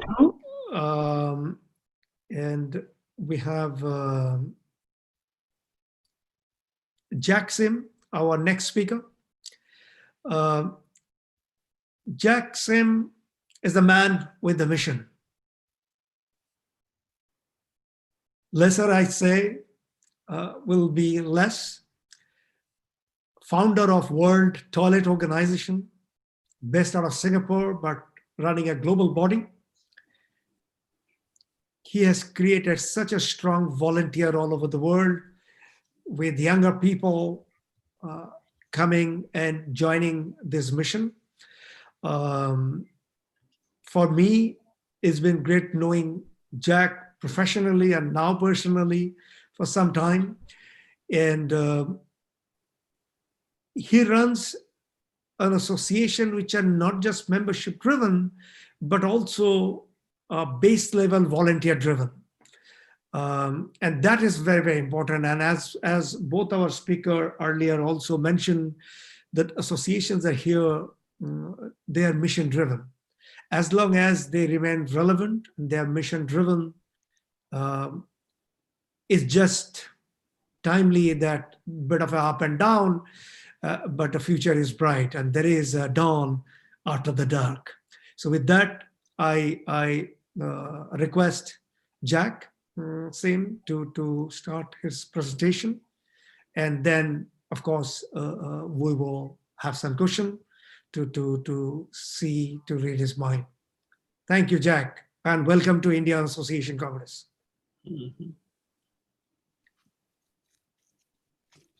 Hello, everybody. My name is Jack Sim from the World Toilet Organization. I'm also the founder of the BOP Hub. Today, I want to talk to you about the new Blue Ocean Marketplace called the BOP Marketplace, based on Pyramid Marketplace. I'll now share screen and show you what I want to talk about. Yeah.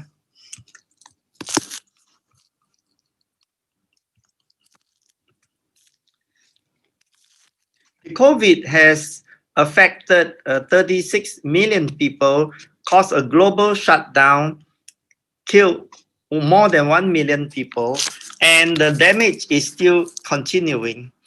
The upcoming economic hardship, bankruptcy, talent redundancy will also lead to a lot of mental health issue and social unrest. 300 million full-time jobs has already been lost. 1.6 billion, which is about half of all jobs, are now at risk. In such a situation, you can lose money, but you cannot lose your mind. You have to have calmness, and you have to become a job creator instead of a job seeker. In such a case, you have to convert problems into opportunity. The base of the pyramid, which is half of the world population, is actually outside our formal economy. During the time before COVID, markets are exciting and people did not focus on the poor and the lower half of the people. Of course, at the rock bottom is no chance to create a marketplace and customer, but the 60% poor is divided into several categories, and many of them are convertible into efficient marketplaces. The farmers, the slum dwellers, the fishermen, they are all bearing income. And if we can value add what they are producing, we can increase their income, which will create velocity of money, create entrepreneurship, new jobs, and GDP growth, and eventually taxes. So every year there's 1 billion people without electricity, 1.3 billion without lighting, 1.6 billion without adequate sanitation, 4 billion without internet, 4.5 billion without sewage treatment, 820 million malnutrition, 780 million without clean water, 750 million uneducated. You can see this as problem, but you can also see this as opportunity.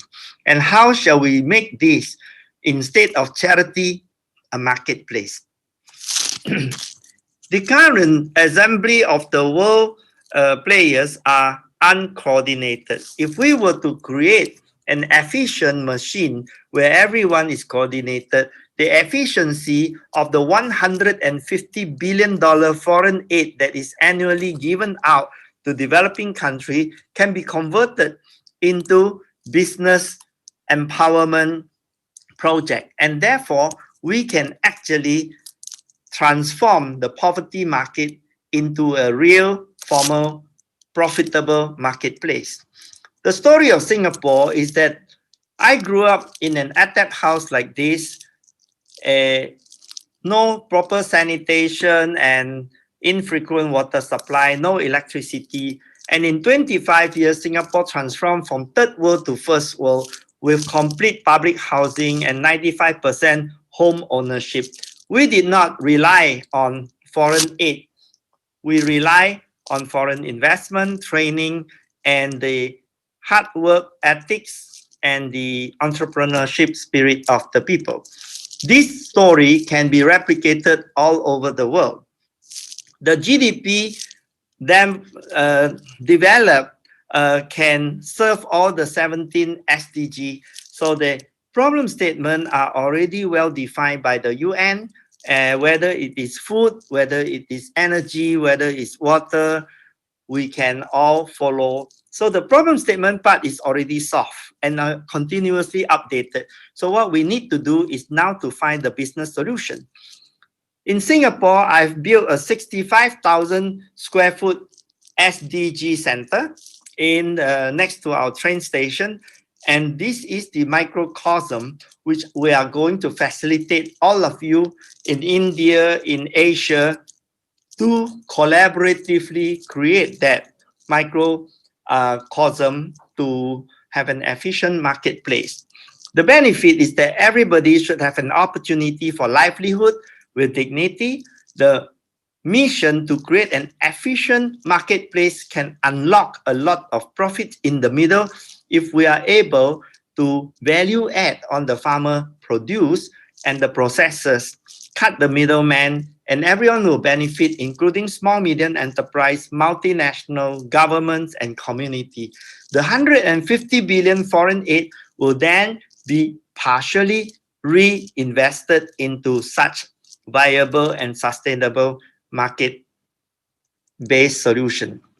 We also have now created a Catalyst 2030 global group that consists of 4,000 proven social entrepreneurs with proven solution. So whether it is in water, sanitation, housing, nutrition, education, healthcare, logistics, fintech, we can rope them all in and match and train and align everybody incentive. So the market for poverty is actually a problem of efficiency, and we are going to address that. So the biggest waste in the world is a waste of good ideas, not recycle and reuse. So we want to recycle the 4,000 social entrepreneur proven ideas and augment it with your technology, your funding, and your market power. We partner with National University of Singapore to create the ecosystem integrating fintech, agri-tech, clean tech, education, and everything logistic together. So during a normal traditional startup, the burning curve is the learning curve. As the learning curve is slow, they enter the valley of death very early and profitability doesn't arrive in time. Whereas in this case, we leapfrog by copying all the models that are already proven, and so profitability can come much earlier. We can create a disruptive age group inside every of your companies that can learn how to do this until it is ready and matured, then it can join your core team. So your business will not be disrupted directly. You create an experimental unit inside on the side of your company. You work with us, and eventually you will be able to return this company mainstream into your company when the product and markets are proven. You take a community, you study their needs, we plug and play all the proven models in agriculture, energy, logistics, education, housing, healthcare, ICT, finance, and then we bring in all the players together. So this integration of players, sectors, and local community understanding, the technology is already available, the players are available, the solutions are available, and the monies are available. And it's the assembly which is not available, and now we are doing that. So imagine that the Andhra Pradesh chili farmer is planting chili, and then it goes into chili sauce. We can do farm direct so that the chili sauce can come with stories of how it improved the farmer. So at the farmer's life and the farmer's family. So when the people are buying responsibly and producing responsibly, the relationship between the customer and the farmer became very intimate. And this beats the impersonal, extractive big company who is selling the product without benefiting the farmer. I think people nowadays, especially the young, really like it that the customer the farmer is benefiting when they are consuming, and the price can be the same, doesn't need to be more expensive, and they are not doing a donation. They are consuming good quality product but benefiting directly to the farmers. So my history is that I started the World Toilet Organization when I saw that sanitation is a neglected subject. So on 19th of November 2001, I created World Toilet Organization and called that day World Toilet Day. 1.5 million people die of diarrhea every year.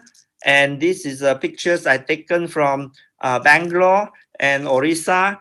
And we started with Indian President World Toilet Summit in 2007 with President Abdul Kalam, 6th Minister, and the Crown Prince of the Netherlands.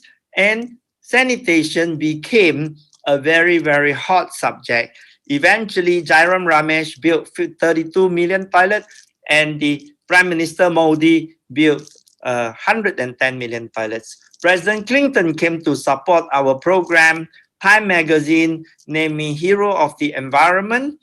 And I went to lobby at the UN for all 193 countries to accept our founding day as the official UN World Toilet Day. And coming November 19, you will celebrate this together with all the other 193 countries. Such legitimacy created a great movement that eventually got Bill Gates invest $200 million in reinventing the toilet. Prime Minister Modi won a landslide victory, building 110 million toilets. This is a photograph of him coming to Singapore, and we have two flag appreciation photographs.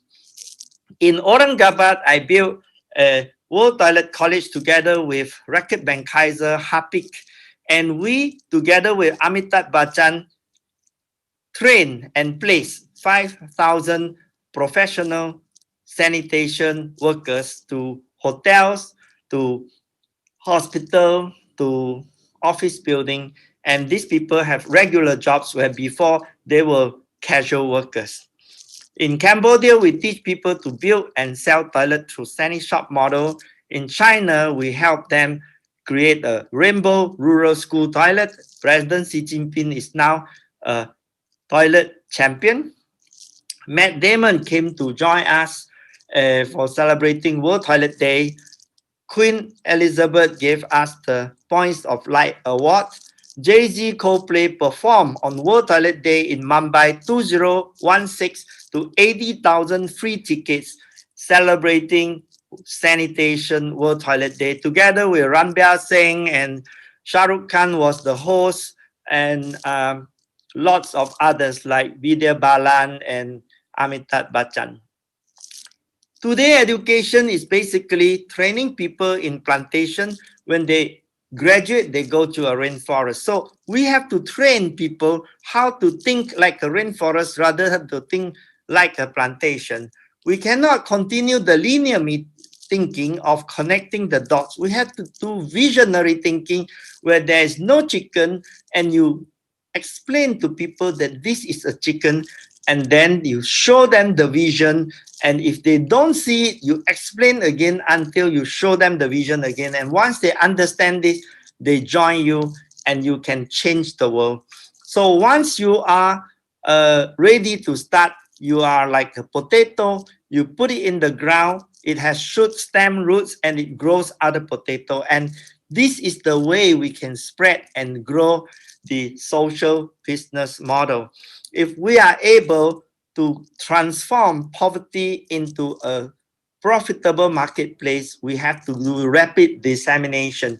In the World Toilet Organization story, powerful storytelling brought the media, and the media brought the politician, then the celebrities, academia, public policy, donors, NGOs, and eventually everybody gets toilet. I believe the same way can be solved in any other sector, whether it is energy or healthcare or education or housing or water. So we leverage all external resources bundle them together in an alignment so that they are all interested and each one take away their own values, and collective selfishness become selflessness. So what we need is to create this exponential mindset ready for the fourth industrial revolution with staff on demand, interfaces, dashboard, algorithm, and leverage assets. And as we do this, we want you to join us to create this whole new economy that didn't exist before because it was done by charity. The way of winners and losers mentality can be converted into a feminine facilitation mentality when you help everybody succeed as a whole family rather than you alone succeed. So in a forest, there is no winner and loser. Everyone is unified, although we are not uniform. And in this ecosystem, if we transform it into a real market economy, it will be successful in the same way. Last question is, I would like to ask you, what is your legacy on the last day of your life? Is it that you want to leave behind a lot of money, or you want to leave behind a lot of goodness? If you can say to yourself, I have changed the world for the better, I think you will be more satisfied than you say, I want to check my bank balance for one last time, because you can't bring it along with you. Thank you very much. Thank you very much. Thank you, Jack. Such a wonderful presentation. I'm coming to wonderful, Jack. It's so uniformity. Okay, not competing. We are not, of course, this COVID and this pandemic has shown us that we are all equal before. Okay, there is no bigger player. Everybody is affected, and through World Toilet Organization and beyond, the activities that you are doing and how it is touching people's life are commendable, and I thank you for that on behalf of Indian Association Congress and the people, attendees, those who are listening to it. At the same time, there are a couple of questions coming in my mind, and I thought I will take those if I may ask you. You have worked very closely in India, and I think you know more places than sometimes I do also. Okay, or you have met those people, those privileged people, which I could not achieve being in India. So the ecosystem in association in India or the business scenario happening. What's your take on this? How do you think that associations can benefit from this time on, and what they should be doing, focusing on doing? Yeah, I think that the COVID has made a lot of association bankrupt. A lot of them who were relying on fundraising are now facing great difficulty. Those that are running event income are also suffering because there's no income. Training income, also no income. So one of the things that World Toilet Organization, which survived 20 years now, this year is our 20th anniversary on World Toilet Day, is that we have a philosophy that all resources are external, and internal resources need not be much. You just employ a few people and you mobilize the whole world to work with you, and you don't pay them. You align your objective to their objective. And when this alignment creates synergy and synapses, that produce the results that is mutually beneficial, then they are very loyal. So the World Toilet Organization employs only 3 people, and it has thousands of volunteers around the world doing things for the mission. Many of them do it in their own name. Our job is to facilitate other people, and the most important is that people get toilet. Women get menstrual hygiene.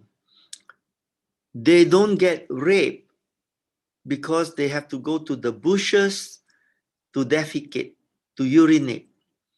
Schools have proper toilet so that children do not suffer the indignity looking at one another. People have privacy. So pollution doesn't get into the river when the shit is discharged in the river. So we create a lot of impact. Like last year, we went to Brazil, and World Toilet Summit passes a law through the Congress that all the sewage that are untreated, which is 50% of all sewage of Brazil, is now treated because there is a PPP partnership. They changed the law that private partnership can invest in government-owned water company.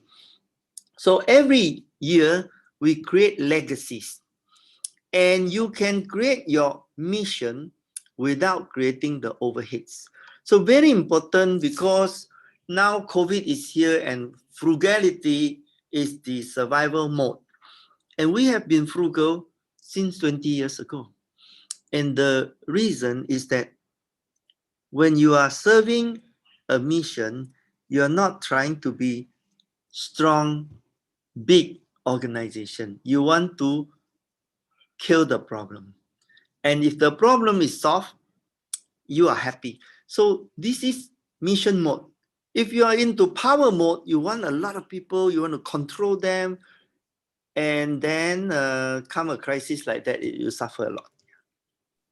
Such an important point.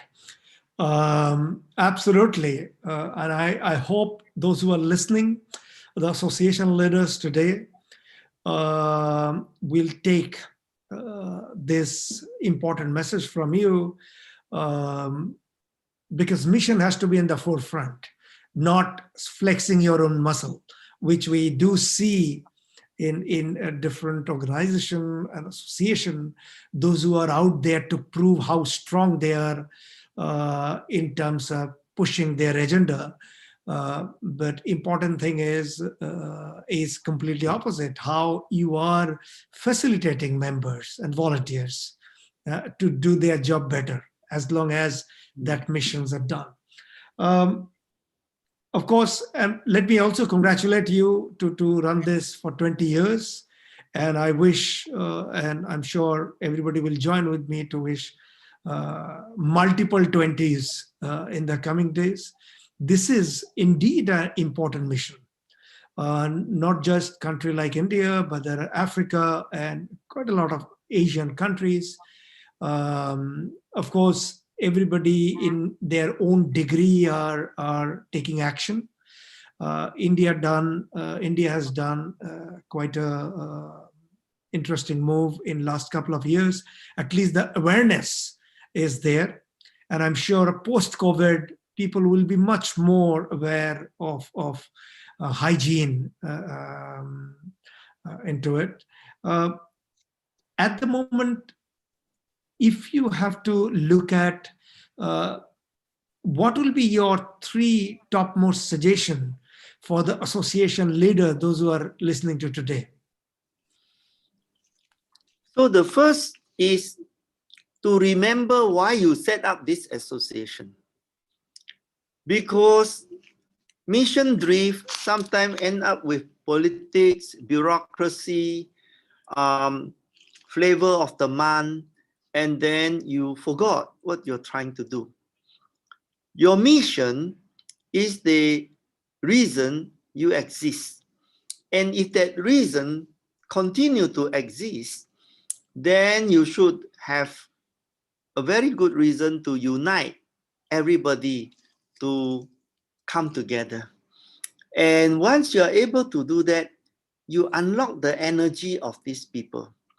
So to remember your mission all the time is very important, because a lot of founders get famous, get powerful.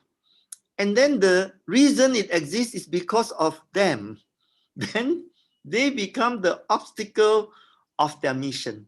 Because when your mission becomes you, that is really a strange situation. And then politics happen. So always remember the mission. The second thing to remember is that everybody around the world is waiting to partner you. Why are they waiting to partner you? Because you are going to design a collaboration method that they benefit and you benefit. For example, when we want the politician to be joining the Clean India campaign, or to any country, President Xi Jinping is also toilet champion in China. We do not go to the politician to say, do you know that you have to make toilets for everybody? They're not going to listen to you. Who are you?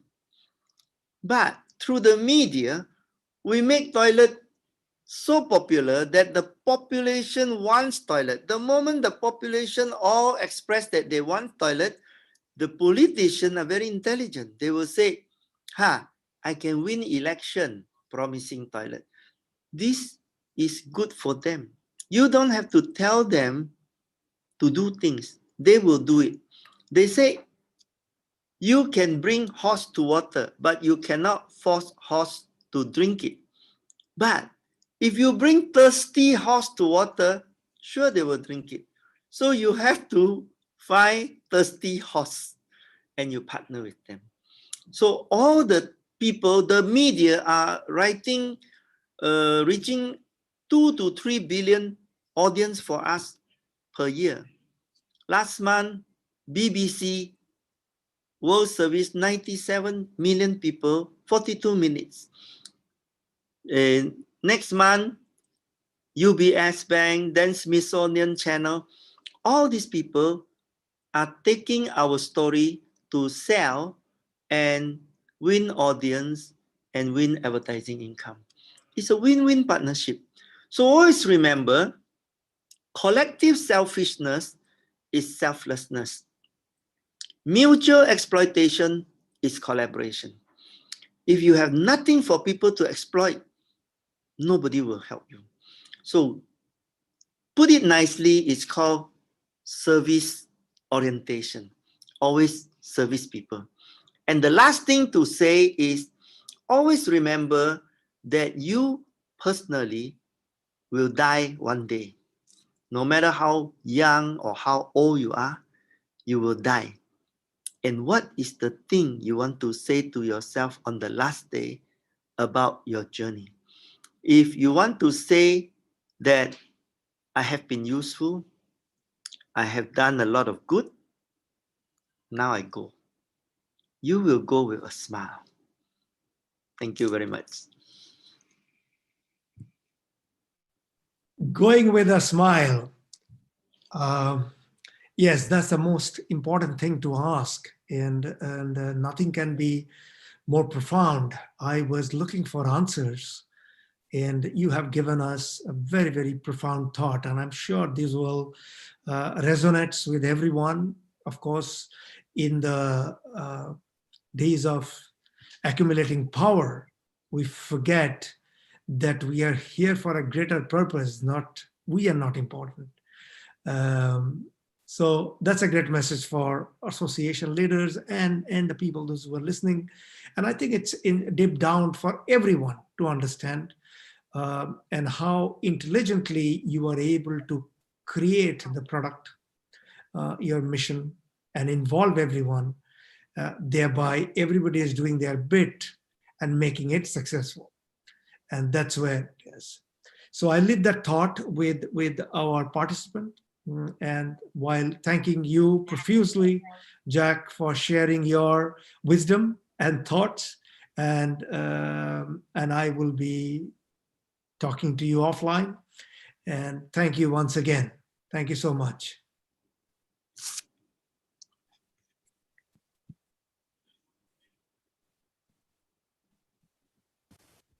While we are on, participants and my co-partners, those who have been listening to this, I'm sure we had some great speakers since today morning and such words of wisdom. And I wonder, is it this, during this crisis time, these golden words are coming in? And I do not know about you, but I'm certainly charged up this morning that there are hope. As Sheriff commented, there is dawn after the dark. I would like to thank again all our sponsors, Singapore Tourism, Marina Bay Sands, Glue Up, Expertica, Planetech, Voyages as our media partner to help us put together this great content. Please feel free to message or comments on your message board to let us know that how you are liking it. We also have a dedicated exhibition area. Please feel free to visit your exhibition area whenever you get time during the session, and to see what is on offer.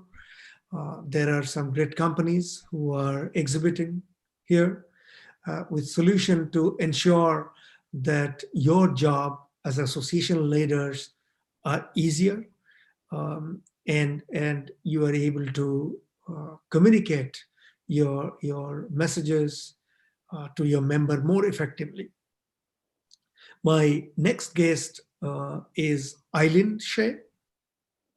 Eileen is the Vice President Sales for Meeting and Association Market for Marina Bay Sands, the beautiful property, the iconic building in Singapore. In fact, Marina Bay Sands has actually become, the design has become identified more with Singapore than other things. And I would like to invite Eileen, gonna talk about today about Ready for the Future, and from her perspective, what is the Asian outlook that they have, that we will hear from Eileen. So Eileen, please. Good afternoon, I'm Eileen Seah, Vice President of Sales of Make and Association of Marina Bay Sands.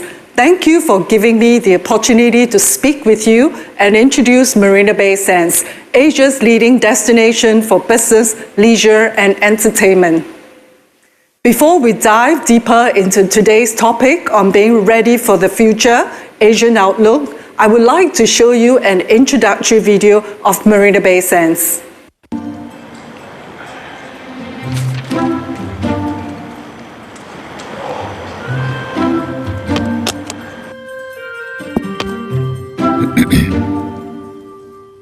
Excuse me. Bit bored, are we, sir? A much more exciting place for events. Care to take a look? Okay, hold on to your seat.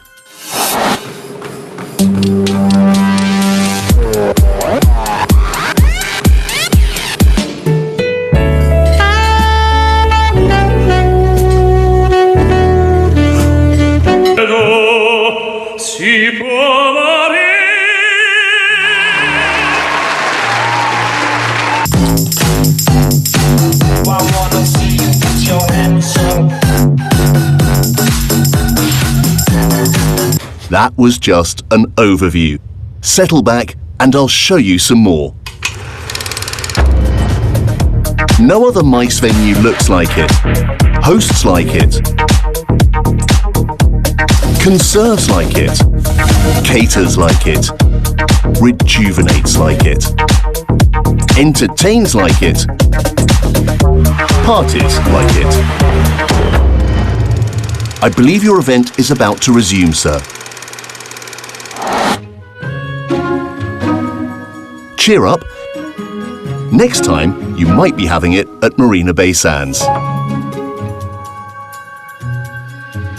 MICE at Marina Bay Sands. It's never business as usual. I hope that the video provided you with a better understanding of our business and the diverse attractions, restaurants, and facilities we have on offer to design your dream meeting. The MICE industry has faced serious disruptions brought about by COVID-19, resulting in the inevitable rescheduling of events around the world. Travel restriction, border closures, and safe distancing measures meant a pause on physical gatherings and business events around the world as activities moved online and became virtual. Marina Bay Sands acted quickly to reimagine the way we do our business and enhance public health to create a safer environment for our valued communities. One thing is for sure, we remain ever committed to use our resources and expertise to rally behind our next events, whether it's digital, physical, or a blend of both, meaning the new normal, hybrid. What will be the focus for you as an association planning in the coming months? With the safe distancing measures in place, is big still beautiful? How do you plan your future event programs to make the content more engaging for different target audiences? Finding the right platform and the supporting infrastructure to help association planners like yourself build relationships and facilitate conversations. In spite of the current challenges brought about by COVID-19, it's really important to remain positive about what we can achieve as a global MICE community in this pandemic. Business events remain vibrant marketplaces where respective business communities can meet to transact business, exchange network, and co-drive progress and innovation. Our industry still places a lot of emphasis on face-to-face interactions. Rapidly evolving consumer expectation in this new environment have underscored the need for hospitality players and MICE venue providers to be nimble, continue to rethink their strategies and plan in phases to respond to changing consumption patterns and consumer experience. During Singapore Circuit Breaker in April, Marina Bay Sands formed over 40 task forces and acted quickly to redesign the way we do our business and further improve our operational efficiencies. Please allow me to introduce my fellow team member, Pauline Cheong, to speak further on this.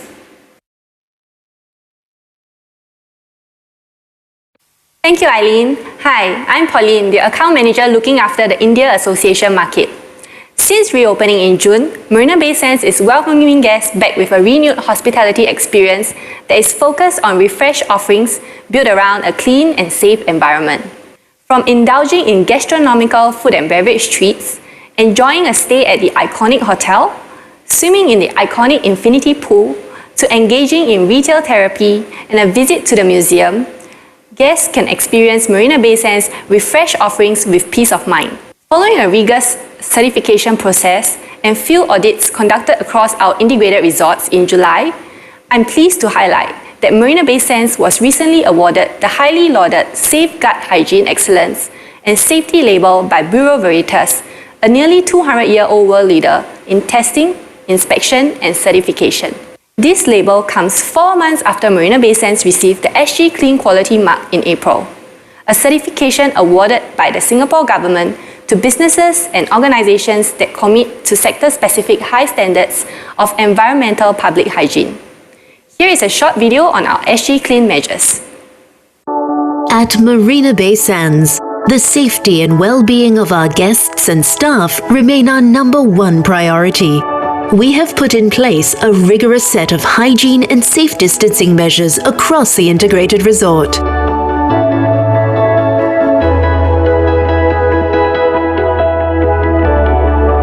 Please approach any of our staff if you want to know more about our safety procedures.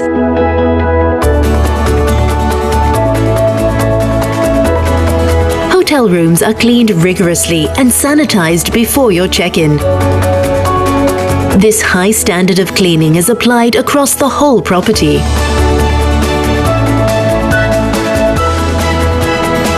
Enjoy your time at our iconic infinity pools safely with increased cleaning, circulation cycles, and water treatment.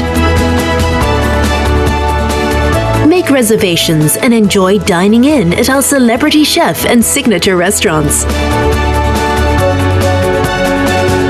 Online orders for takeaway are also available for your convenience. Buffets are redesigned for guests to enjoy unlimited servings in an a la carte style, served right to your table. Take a relaxing stroll and enjoy shopping with peace of mind. Attentive teams at Art Science Museum have tapped on technology to manage capacity in galleries. Expect nothing but the best from our amazing team members who have worked tirelessly for the well-being of all our guests. We are excited to welcome you back to Marina Bay Sands.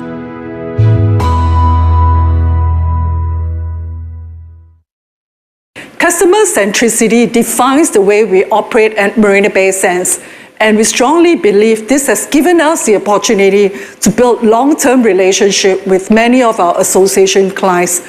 So, how can Marina Bay Sands help associations like you build lasting relationships with our target audience, opening the door to networks of business associates that will aid in the growth of your business? The scalability of our meeting rooms and ballrooms provides us with the flexibility to redesign your meeting experiences to maximize your outreach. Numerous unique venues on property that allows you to host intimate networking sessions, thus building deeper relationships with your business associates. As an iconic business and leisure destination, the integrated resort provides you with a platform to reach out to the international audiences. In the post-COVID world, we will see a smaller in-person attendance at events, but our industry still places a premium on these face-to-face engagements. We too believe that hybrid meetings are the future of the events industry globally. Marina Bay Sands has further expanded our in-house capabilities to cater to the evolving meetings landscape. We have in early August launched our state-of-the-art hybrid broadcast studio, which will serve as a hub for all virtual and hybrid events hosted at our venue. Actually, our new broadcast studio is where I'm speaking to you from. This new and exciting future of meetings will create greater demand and further drive technological innovation for the associations sector, thus generating greater engagement and conversations among key business partners and help the association build strength and significance. A first in the industry, this is a high-tech studio that's capable of delivering broadcast quality live streaming capabilities and creating an immersive experience for attendees. Currently equipped with holographic telepresence capabilities, we will continue to enhance our technical capabilities to offer augmented reality, virtual reality, and extended reality, giving event planners the opportunities to wow their communities through immersive content delivered in a bold and captivating manner. Our team of highly trained meeting professionals has the requisite skills, knowledge, and proficiencies to help event organizers conceptualize, plan, co-create new hybrid meeting and event designs. Before I end my presentation, I'd like to share with you a short video to showcase Marina Bay Sands' new state-of-the-art hybrid broadcast studio. Thank you again, and we hope to have the opportunity to host you at Marina Bay Sands soon. Well, COVID has definitely affected the way we live. It has caused serious impact for the industry as a whole, especially for the MICE industry. The greatest challenge that the industry is facing now is the ability to drive our content in the best possible manner. So what does the future hold for the MICE industry? We believe in three things. Number one, face-to-face meetings will definitely return because it is born from the need of our communities to meet to transact business, they meet to transact knowledge, and they meet to transact business networks. So the second thing, the successful events of the future will be one that has a face-to-face component with an equally successful hybrid component that's beamed live to a bigger audience. But audiences nowadays no longer think about hybrid meetings or virtual meetings as green screens. Like this, you'll be looking at immersive technology to enable them to capture their imagination and to learn and to accept the content in a better, more engaging way.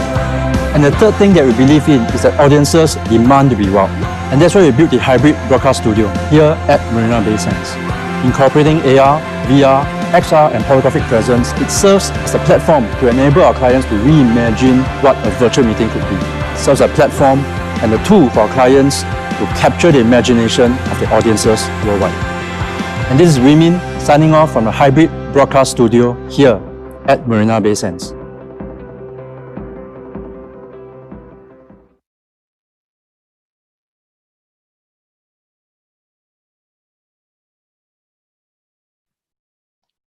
Thank you so much, Marina Bay Sands colleagues. Great to see all of you doing great step to be the pioneer in being Asian. I take great pleasure to see that an Asian country is taking a great initiative to position itself the leader in Asia as well as in the world. So good luck, Singapore. My next guest is Com Clark. Com is a partner in Exemplar Management and Consulting based out of Belgium. It's an association consulting company. Com has been with the association community managing, handling, being in the both side of the table. He has rich experience in seeing the association very, very closely. And I'm sure he will be able to address some of this business model that association should expect in the post-COVID area. My personal interaction with Com has been very, very enriching. And I'm sure those who have joined in today and our association community leaders will find and resonate with his views and with his experience. So over to Com to talk about hopes and fears for association business model post-COVID.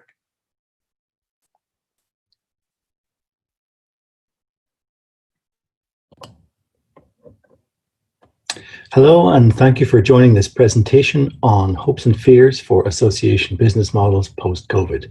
My name is Colin Clark, and I'm a partner at the company Exemplar Management and Consulting, based in Brussels in Belgium. And we offer a range of strategic consultancy, business development and content creation services for international associations and event organizers. Now, much of the focus of the association world today is understandably on the future of events. But today, I would like to take a broader look at the overall picture of association business models. So I want to take a big picture view because I think it's a pivotal moment. We can find ourselves on the right side or the wrong side of that line.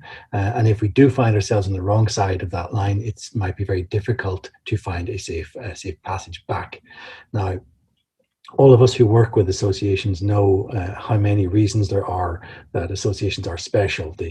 the membership community, the volunteer leadership, that sense of purpose, and that comes from the nonprofit structure. But when we talk about business planning and when we talk about business models, I would like you to set aside for a moment that you're an association manager and think of yourself as a business leader. Put yourself in the shoes of someone who is running a company, running a business, and really thinking about how that business is going to be viable, sustainable, and profitable in years to come. Now, to help us think about that, we need a big picture view, like I said. We also need to step outside from the usual association models and thinking. So to help me do this, to take a step back, I found a nice article from Harvard Business Review that really gives an overview and a nice helpful summary of fundamental business model forms and some examples of how they're used. Now, I'm not going to go through everything that you see on the screen here, but I think from an association standpoint, there are a number that immediately strike me as quite familiar. If we look at, for example, bundling, putting together a package of related services, look at crowdsourcing, how you bring large groups of people together to generate content, freemium, where the basic services are offered for free, and then you try to sell the add-ons and the more advanced services.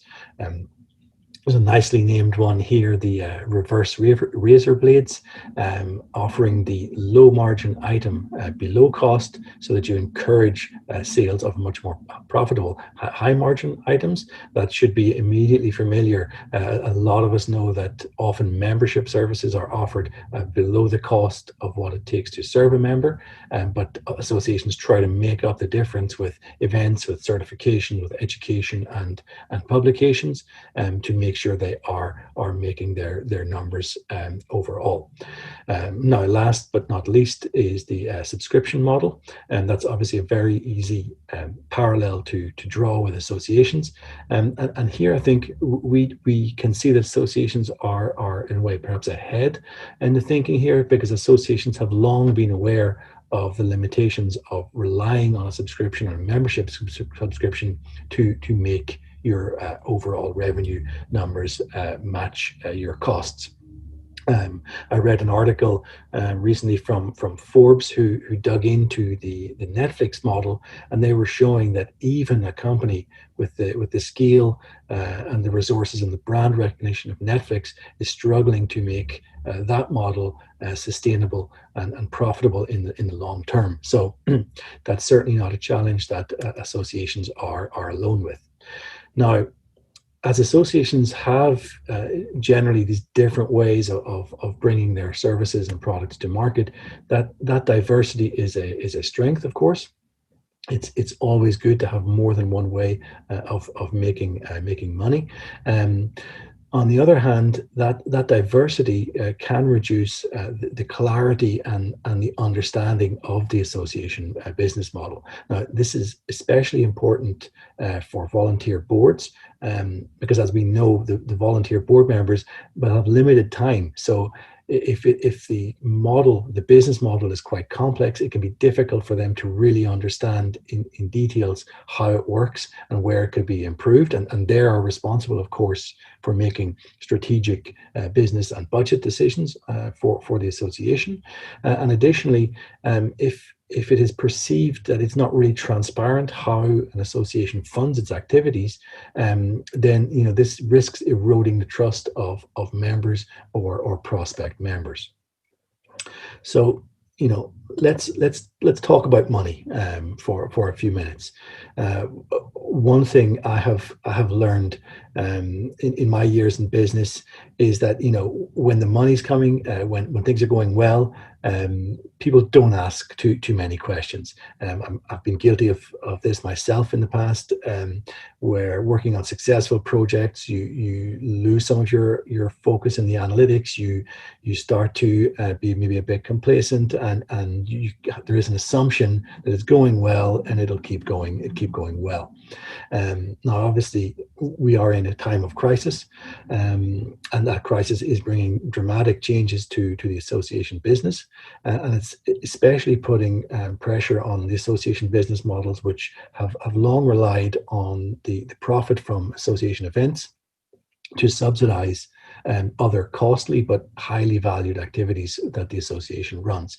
It's really become an accepted part of the nonprofit model to use event revenue or event profit to fund and be reinvested in other initiatives that advance the profession or advance the industry.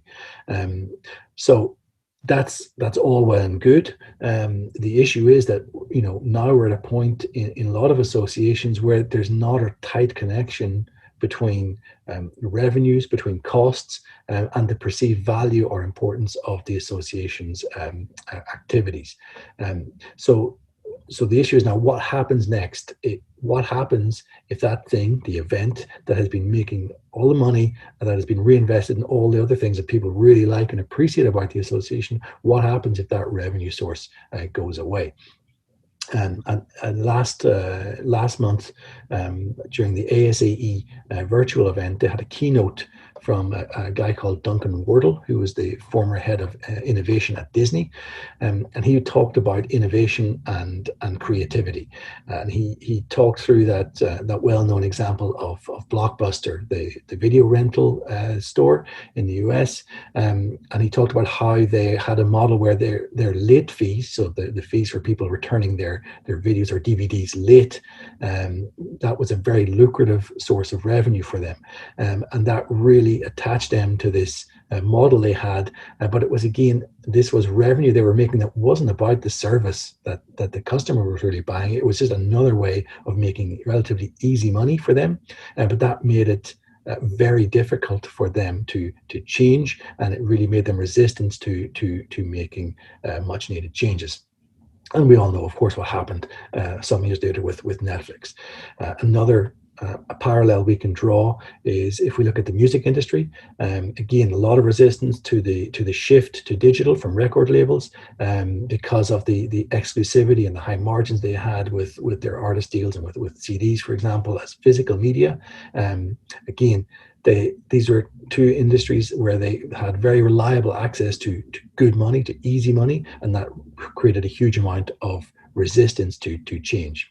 So the reason I'm highlighting this is because really it's normal, it's natural that associations, like other businesses would have done, they have accepted that they had good money makers, and that they would accept that those would continue, and they got really, in a way, comfortable with that model, even if it wasn't a clear linkage between the value they gave out and the revenues that they were bringing in. So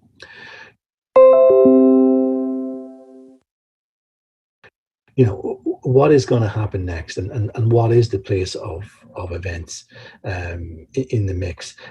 Personally, I do think, you know, events still are going to have a lot to offer in the association business and in the association revenue models. What we have seen this year, like you're seeing and like you're seeing right now with this virtual event, is technology has rapidly advanced this year, and also what has rapidly advanced, and perhaps even been more important, is that attendees are now really familiar with the technology. People are comfortable and accepting the fact that if they want to meet, if they want to learn, that they will have to do it in an online format. So, you know, virtual events have multiplied rapidly, and there are some very good examples out there already that are really engaging content sharing and networking platforms. So this has allowed us to keep those essential gatherings that aren't possible in person until the COVID situation improves. And it also brings potentially access to new audiences and ways to engage all year round. The other side of this, other picture is, of course, at what cost? And I'm going to come back to that a little bit later. On the event side, of course, what we are missing by not meeting in person is that 3D, that multi-sensory experience, and you know, we can do that, and we can learn from home, and it's convenient, and it's certainly much better than not meeting at all.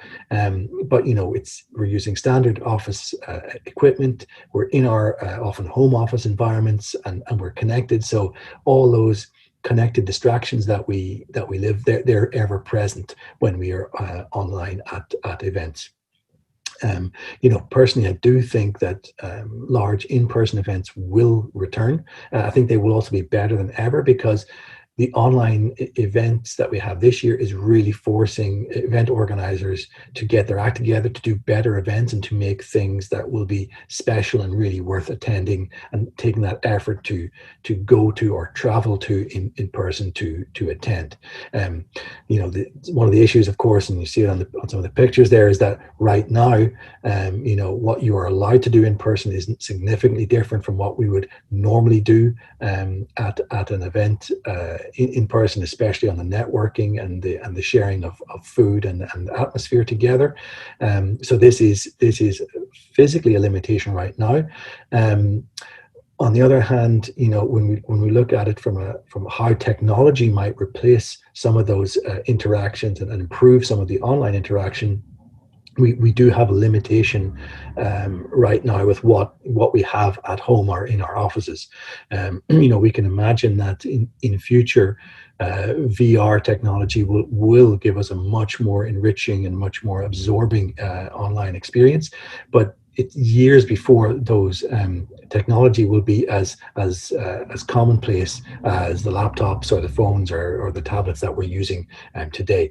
And the reality for event organizers is that we need to maximize our audience to be commercially viable, whether you're a commercial event organizer or an association. So you've got to design your event experience to be usable on the most readily accessible technology. So I think that's, it's going to be a while before we can see things really customized to the top end of the technology. Now, if we come back to the in-person piece, like I said, from my conversations with members, from volunteer leaders, people are really looking forward to when they will be able to get back together in person. The big question is when, and this is especially a big question if you have if you're an international meeting or you have international attendees at your meeting.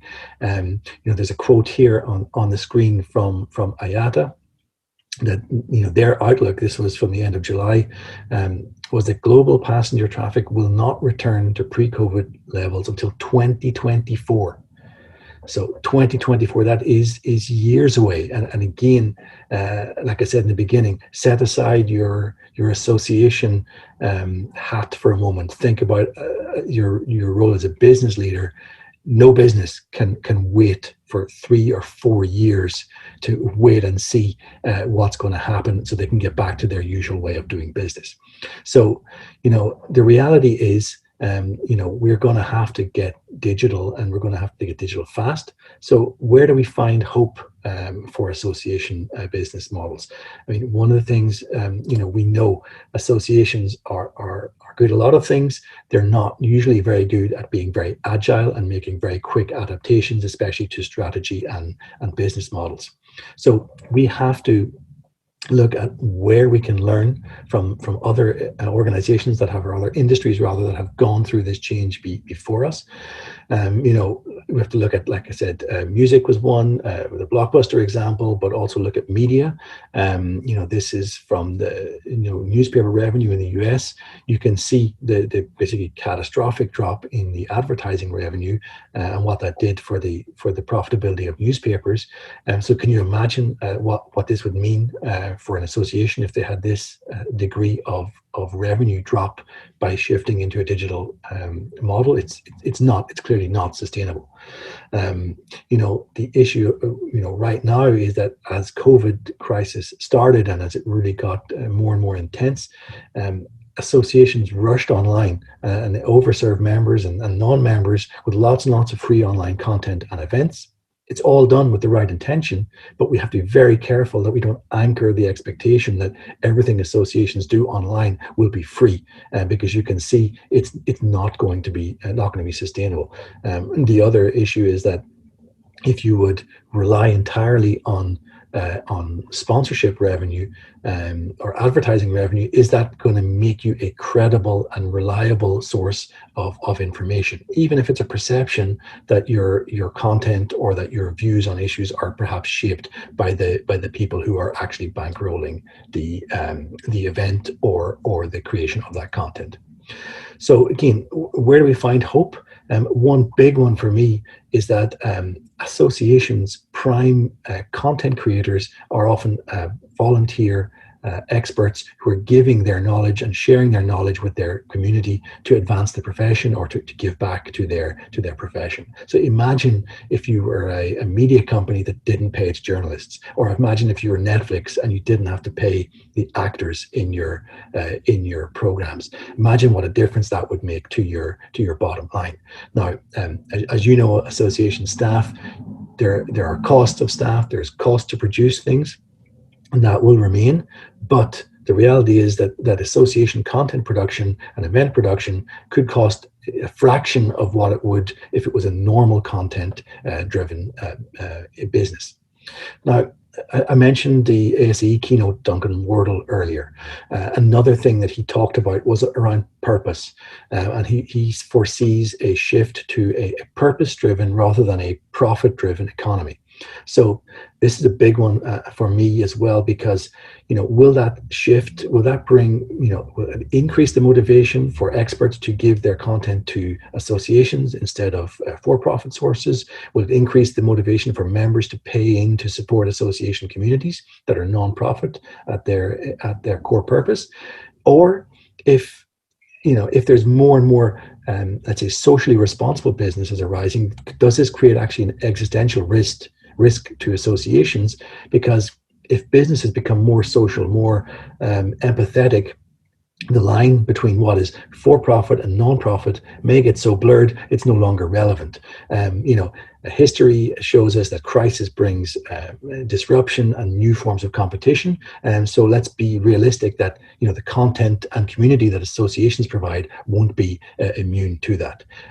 One thing I think may bring us again hope for the associations is there is a unique element in terms of the elected volunteer leadership and the accountability and transparency that brings. Now, I think that means we will need to build that into business models in the future, and we'll need to make sure we have excellent volunteer leadership structures, excellent governance process that we can really be proud of, and then showcase this.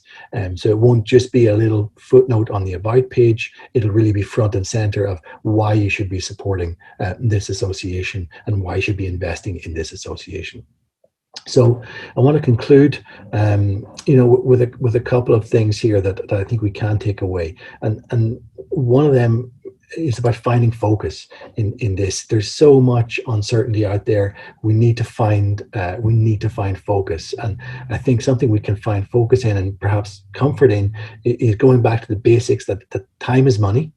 And some of our challenges right now are not new challenges. 2020 has made it extremely clear that the ratio of the volume of content that's out there and available compared to the time available for people to consume it's only going one way. So one key thing for associations is really around helping their members to save time, and that's going to be worth investing in. If you can make sure you're providing relevant content, credible content, and really reliable quality content, I think that's going to be essential. So again, these are not new things. They're things we're familiar with. They're things we know we've been working on and that we know we need to be good at. So this at least can provide a sense of direction. The way we deliver may be different, but essentially the things we need to do will a lot remain the same. So from my perspective, on balance, I do remain hopeful that many associations will come through this with a better and more resilient business model. But agility, transparency, and dedication to quality is going to be essential. So with that, I'll say thank you for your attention. I hope you enjoyed it, and look forward to the rest of the event. Thank you. Thank you so much, Kham. Wonderful. I hear the main question is going to be to answer by the association leader. why you should be supporting. Staying focused, content is the king. These are my takeaway from it. Now, while we accept this, and of course, these are the bedrock of the association leaders at the moment. But a lot of associations are now facing with short-term challenges, long-term challenges, short-term challenges in terms of their manpower, salaries, because their income model is completely gone. Sponsorships are not coming. So for some of the leaders that I've spoken to, they said, yes, we agree all these things that you're saying, but how do I manage in the short term? How do I survive? So that's any light that you could throw on that? I do think this is where we come back to the transparency message. And if people truly believe that their associations are special and bring a real value, and their purpose is really important to their members and the broader community, I think it's now a time where people can be transparent, and they need to go to members, sponsors, other stakeholders and say, listen, we need help now, because everything we've built up, if that becomes at risk, it's a time now where people can afford, I think, to be transparent and say, we need you now, because the association won't be an association community, and the body of knowledge that it may have, or certification programs or other things it may have done, advocacy efforts, all the things that associations may have been running for years. They aren't like companies that you can just replace in 6 months' time when things get better. I think the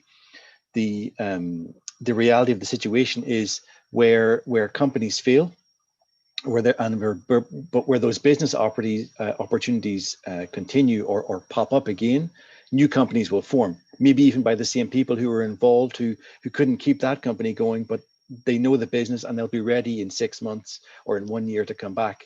But we can't let associations just disappear and then magically make them reappear one day later. These are communities that have been built up over decades, even longer in some cases.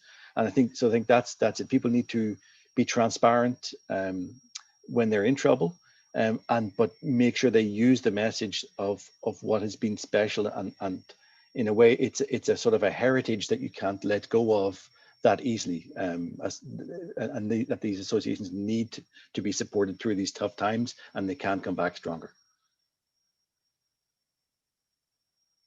Absolutely, absolutely. So transparency is the key word, and it's a years of content, knowledge are in an association. Business can come and go, but the collective wisdom through this association, that cannot go out of the business. So that's assuring. I think sometimes the associations, we were discussing other speaker earlier than you, that sometimes ego comes into association when they become very, very big. And sometimes they think, sip in, that we are becoming indispensable. And that doesn't allow you to approach. Now, association is a name. At the end of the day, it's run by individuals. We all know that. And it depends on that individual's character, how they're approaching the board, how that board is approaching the situation. So it is individual character driven also. So it is important at this time, as you rightly put it, to be transparent, to seek help, to create that togetherness again, that collectively we can only solve this problem. It cannot be a diktat, or it cannot be one person's solution and then everybody follows it. And so we are on this together. So this message, I think, has to go to the association leaders. Of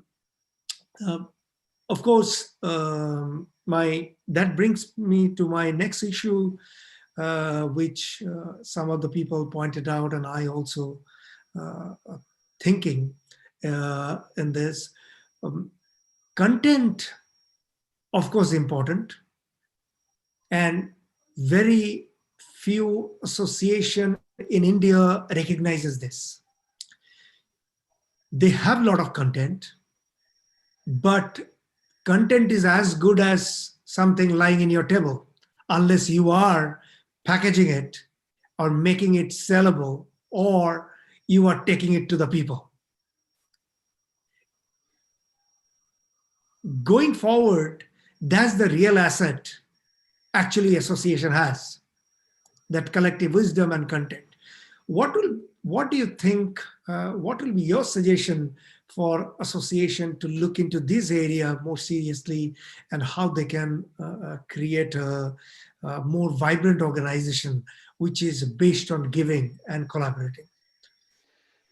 Yeah, I'd like to connect the two things you mentioned there, Prasant, because the earlier point you made is something I've been talking about for quite a long time. And I think going back to my own experience after the 2008-2009 financial crisis, I think Martin mentioned it earlier already, because this notion of the right to exist, I think that's something I've been talking to associations for about a long time. When I started in this business, there was a lot of this feeling that associations had the right to exist, and the right to exist forever, because we brought together the experts. And I argued a lot, especially after that in the financial crisis, that you need to forget about this. And that's why I want to bring those two things together, because that's where, when you mentioned content is king, it's not enough. You don't have the right to exist as a content provider just because you have access to good experts. That is an essential ingredient.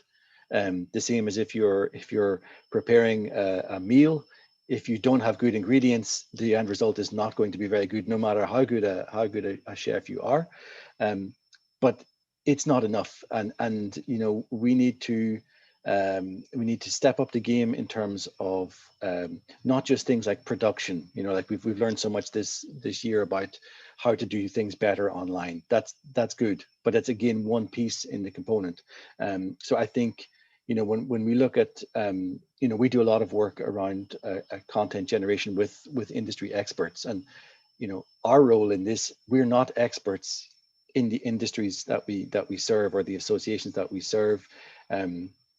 But we know how to, for example, structure a group of experts so that their collective wisdom becomes a story that people want to dive into and to follow. We know how we want to create a let's say a meaningful dialogue, so that organizations, especially associations, don't avoid the tough discussions in their profession or in their sector. The association can provide this very unique platform to have those very difficult discussions where individuals or individual companies or individual groups maybe don't have the credibility to facilitate those discussions. So I think in a way the bar is raised, and the bar will be raised by other players who are perhaps better at producing content and maybe don't now have access to the experts, but let's say what we can be sure of, and again bringing it back to ego in a way, is of course the best experts want to be on the best stage, and if the association provides the best stage and the best platform, they'll be there, and they'll be there with their brain and with their heart. But if somebody else comes along and has a business that provides a better stage or a better platform that brings together the experts in a better way, the experts will likely go there.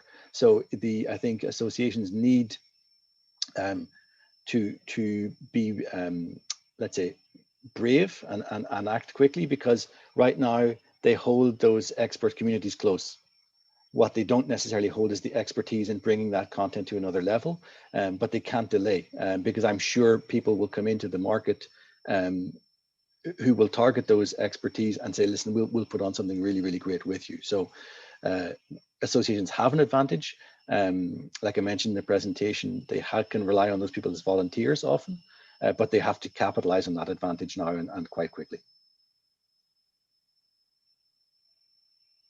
Yeah, that's make a lot of sense. What is your, because at the moment every country, every region is different and how the association runs. Where I was drawing a comparison earlier with Sheriff, that the association ecosystem, or if you look at from a numbers perspective, are pretty much similar than in US and India, number-wise. And 90, almost all are managed by their own secretariat. Association management companies are not very, not been able to bite in so yet.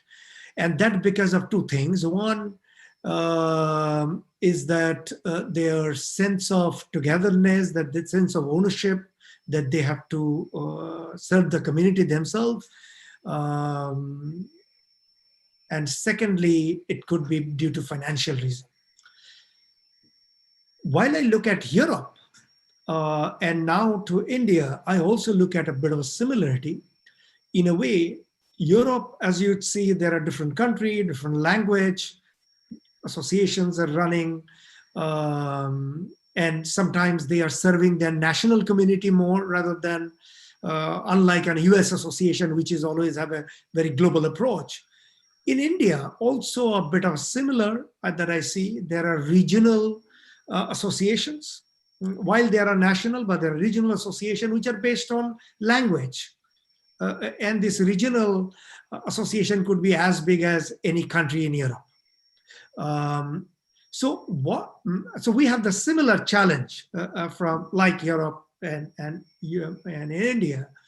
What are the challenges for association in Europe, you think, happening now, and what India could learn from them? Well, when you describe that association marketplace, I think there are a lot of parallels because the European association scene, I think, is also very fragmented. Like you said, there are national and in larger countries then regional associations, and often European associations only serve a let's say a niche interest, depending on how internationalized that sector or that industry is. So what you have is then, again, if we contrast to the US, you don't have that consolidation of knowledge and services within one large organization, which has in a way propelled a lot of those US, what were national associations. They grew and grew and grew, and then they became international but they had this, the financial resources and of course the staff knowledge and the content knowledge behind them that allowed them to leap ahead, which we still don't really see. I don't see, there are a few global associations based in Europe, but it's not, I don't think it's I don't see Europe as anywhere near the US level in terms of the global reach of its associations. So I think, where in a way it's maybe I would still personally tend to look to the US for a lot of the learnings on how associations have grown. What we see in Europe is it's often difficult for people to people need a very strong motivation, for example, to overcome why they should stick to their local or national communities. So often, for example, if it's easy for trade associations to need a European level because that helps them with the advocacy with the European Union. So once you have this very strong motivator, then that brings people together. So I suppose that's going to be perhaps similar, where you have really overarching issues that the whole sector or the whole profession faces in India. Those will be the ones that will really bring people together, whether it's a trade group that has for example, advocacy interests, or professional society that has, skill shortages. I think Sharif talked a lot about the reskilling. This is such a topic, big topic in everywhere. I think at the moment, I think that's always the approach. Where are those common issues where there is a natural, a very strong, let's say, argument for working together on a bigger scale, because that's the only way we will really solve the issues. Thank you, Con, for your insight and words of wisdom. And I'm sure there are a lot of takeaways from this your presentation and getting some view from Europe. Thank you so much for your contribution. I look forward to talking to you very soon. Thanks. Thanks a lot for present. Thanks, everyone. Thank you. Thank you. Brings us to the end of this session. Before our next session starts, I would request those who are attending this to visit our exhibition area to see what's on offer, and I'm sure it will be helpful for your association. Our next speaker is Senthil Gopinath. Senthil is CEO for International Conference and Convention Association based out of Netherlands, a multicultural, multifaceted association representing the International Convention Association, but also represents and take a consultative role with the major association in the world. Senthil experience in working in Middle East and now in Europe, heading this association, the diverse group of association and the individuals will certainly be helpful in terms of facing the future together. So over to Senthil with your presentation. Thank you.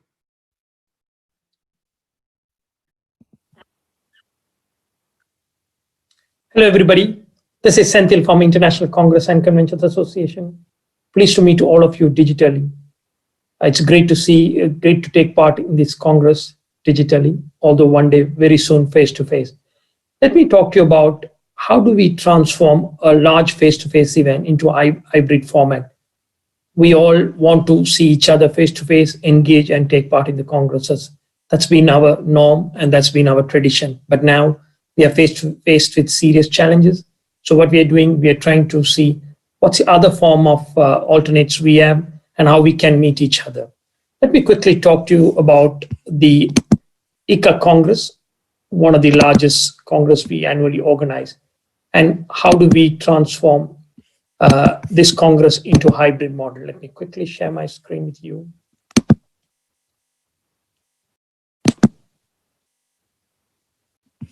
Yes, we all face many challenges when it comes to moving away from face-to-face and to a hybrid model. So we as ICA, the global association where we have membership from all over the world, 1,100 members in over 100 countries. So how do we bring our members together? So what we need to do best to achieve this objective? So we thought about it, did detailed research and how we can achieve this objective. So given the fact that we need to engage with our members and the association community, we decided we are not going to cancel or postpone the Congress. We need to create an alternate platform so that our members can engage, network, they share the knowledge, most importantly, they share best practices with each other. So having said that, we started planning our Congress for this year. As I started by saying that we all really craving for human interaction, and it's vital in our industry, the meeting industry, because we see each other face to face and then we share knowledge. And then we also, most importantly, learn from each other how to run our business, how to run our destination promotions, what we do for the future. So that opportunity has been, we had been a great difficulty this year due to the COVID situation. But we decided, okay, let's plan through. Just to give you an example of what ICA Congress is all about. ICA Congress is one of the largest meeting industry platform where we have all our members coming. It's how coming and networking, and they all learn with each other from a junior most new entry to the meetings industry, learning from a senior most expert in the meetings industry, to having fun, really socializing, more importantly, sharing knowledge with peer-to-peer, and then enjoy the destination. So these are some of the fundamentals of the ICA Congress, and that's not maybe has become very, very challenging this year. Having said that, we were thinking of it, given the fact that how do we plan such a large engagement-based Congress into a digital format where still we try our level best to keep the engagement and ensure our members could network with each other, share as much as emotions together, share the knowledge, and most importantly, we think how the community can come together and we keep the community together. So what we thought our two fundamental elements of bringing the Congress into a digital format was, how do we communicate, how do we collaborate? So with that, we started our planning from about 6 months ago. Yes, we know what's the new normal is, how are we going to face this in the future? And this is going to continue in the near future. So we know that it's not something that's very short term. The way the world is moving across, we see that this is going to continue a bit longer than what we all thought. So having said that, ICA, just to give you a background, in April, May, when we looked at how do we engage with our members across the world, we didn't slow down. We decided to actively build all the online platforms globally, engage our members at a local level, at a chapter level, at different geographic, regional level, and most importantly, different sectors as well. So we started bringing this communication collaboration effort across the world, across our members, so that every member has the opportunity to learn from his home office, whatever difficult challenge they face, they could learn. So a huge amount of free content has been built across the world during the set period of last 6 months, and we continue to do that up until now. So these are online platforms created for our members to engage and learn more. Having said that, one of the largest platform of ICA's on an annual basis is our annual Congress. So like I said, in the past, we managed to create all the online platforms. But having said that, the annual Congress is the key event, and our members really look forward to take part, engage, and be a part of it in all forms from different parts of the world. So with our research, we came out to a conclusion, okay, let's move forward. Let's look at how do we transform our global events together. So how do we bring this event from a face-to-face model to a digital format? So we created one of the very most important innovative thought process came into place, and we put a structure together which I think very unique ICA has done globally today. We had many options for our members. So you're sitting at your home or office, you virtually connect. You can attend a regional hub face-to-face while following safety and health protocols. You could get into one of the regions. So we have created about 8 regions in all parts of the world, in all continents. So everybody in their local cities have opportunity, if they're in that region, to attend face-to-face, meet each other, network with each other, see each other, most importantly, face-to-face, because none of us have traveled for many, many months. So this will give a great peer-to-peer sharing, and most importantly, ensuring our industry moves forward, our face-to-face element kept alive. So we started this model and we started moving forward. When we started this model, some of the challenges I'd like to mention here, it's a new experience. All of us have never done something like this before. It's a trial and error method. When you do a trial and error method, yes, you are coming across challenging extra costs. We need to budget ourselves when we do these events. But again, we are facing unforeseen situations. So can we predict our costs? No, it is not. It'll be very challenging. So we need to carefully manage the budget process. Unknown results, yes, unlike in the past, we know what our events are going to bring, what are the outcomes, be it financially or be it the own objectives achieved. But this year, we don't know our results. So, but having said that, we bravely took on the concept. We said, yes, we need to be there for our members. We need to engage the community, and we need to build a platform for them to learn. So we built the model. At different time zones, ICA has presence worldwide. So how do we really bring everybody together, possibly whichever continents possibly together? So we planned different time zones. We even gone to the extent of starting our Congress in Kaohsiung in the afternoon after lunch, so that Europe, Middle East and Africa can engage. And of course, North America and Latin America comes latter part of the day. They will more view a recorded session. So we have to really carefully put this puzzle together and bring expertise, high-end technological expertise, which is not easy because you're using multiple locations, multiple different internet zones, multiple different technological platforms from different parts of the world. So we need to put all this together and bring all in line so that the technology does not fail during the Congress. And most importantly, how do we communicate it among different cultures, different time zones, and most importantly, different levels of working in different parts of the world. So we started putting this platform together while planning our Congress in Kaohsiung as well. So we will hold our Congress in Kaohsiung and giving opportunity to all of our members in other parts of the world who are unable to travel. They will be able to experience their local hub program as well as the Kaohsiung program. So they get benefits of both. They will look at the local hub program and they'll take part in the Kaohsiung program as well. Yes, the program has become really expanded. Unlike the usual ICA Congress, we have some exciting programs put together in the regional hubs, which attracts the speakers from that part of the world. And topics are really combined together and sort of weaved into a program where it suits the local hub and it also really suits the ICA Congress. Larger viewer base, yes, as I mentioned, that people from virtually people can engage, members can engage in the hubs, members can engage in Kaohsiung, they can do from all parts, they can engage. So it created a very larger viewer base. Reduce on-site costs, yes, our on-site costs have been drastically reduced, yes, because majority is being operated digitally. So everybody's, every hub will be operating digitally. And then in Kaohsiung, we'll have our Congress. Very sustainable model because we won't travel. We'll be working more from our homes, offices, and we use digital platform. Regional hubs have become very, very innovative where every regional hub has put on its own program, even to the extent of organizing lunches, dinners, social events. So that's mini congresses within the main Congress. Global collaboration, yes, because our host is Kaohsiung, so we are working with the government of Kaohsiung city government very closely and building together. But having said that, we are globally collaborating with many other governments who are hosting the regional hubs and working closely with them. And we are very thankful to all our members globally. Member engagement is at utmost because every member has an opportunity. He or she can actually work out the model he or she wants.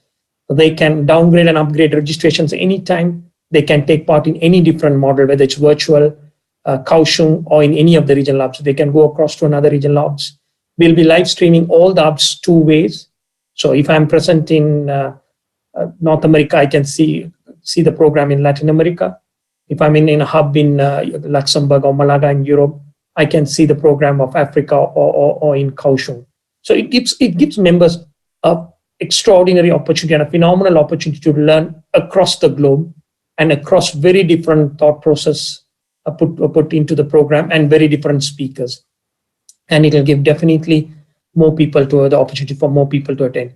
So the innovative concept, yes, it's a challenging, it's a brave concept, but having said that, I'm glad to say that it has transformed to a really successful concept.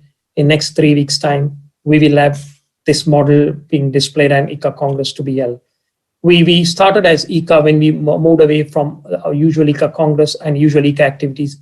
We started immersing, getting experience for our members using AR, VR, and ER, and many different platforms. One of the examples, just to give you, when we finished one of our events last week, again, a smaller event, when I say smaller, it's over 200 ICA members took part, association experts seminar. We started broadcasting the opening ceremony from the Marina Bay Sands studios in Singapore. One of the key aspects is that the ICA president, James Rees, has been a hologram right in the middle of the people seated on the stage, you would see. So he has a hologram streamed image. They beamed from London to Singapore, and he could take part in the panel discussion actively. And then the audience was really happy because they could see what technology can make difference and how this engagement can put together.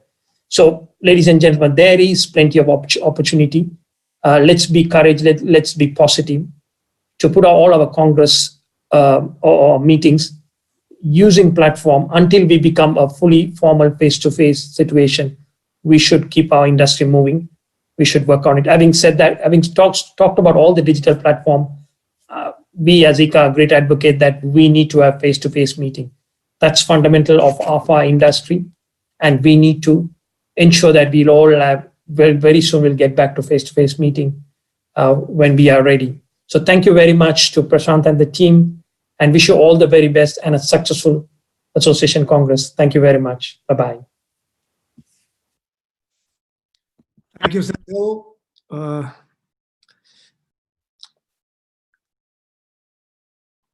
For this important session and giving us confidence that not everything is grim. We can certainly be creative in terms of positioning our conferences, annual events, and bringing the members together, if not physically, but together we must. Thank you, Senthil, for this important presentation. Can we go into, as we are going a little, running a bit of late, and please forgive me for my overindulgence in terms of this question answer. I think it's very, very important that we get to the bottom of it and bring value to all of you. So forgive my time management. I promise we will try our best to be as timely as possible. My next speaker is Mr. Gary Grimmer. Gary is joining us from Australia. Gary runs a very special company, which I have been aware of it for a long time, Gaining Age. Gary and his associates are consulting several destination properties, hotel, venues in terms of transforming their business.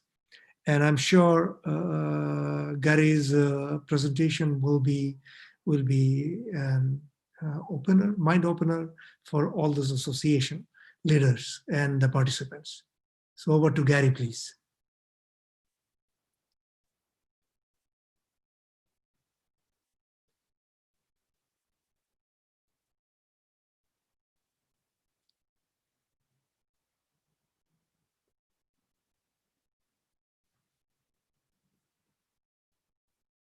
Cannot hear Gary. I think he's mute.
Hi, Gary Grimmer, coming to you from Melbourne, Australia, which is the home of Gaining Edge, a consulting company that provides services to associations, destinations, and convention centers. Good to be with you today.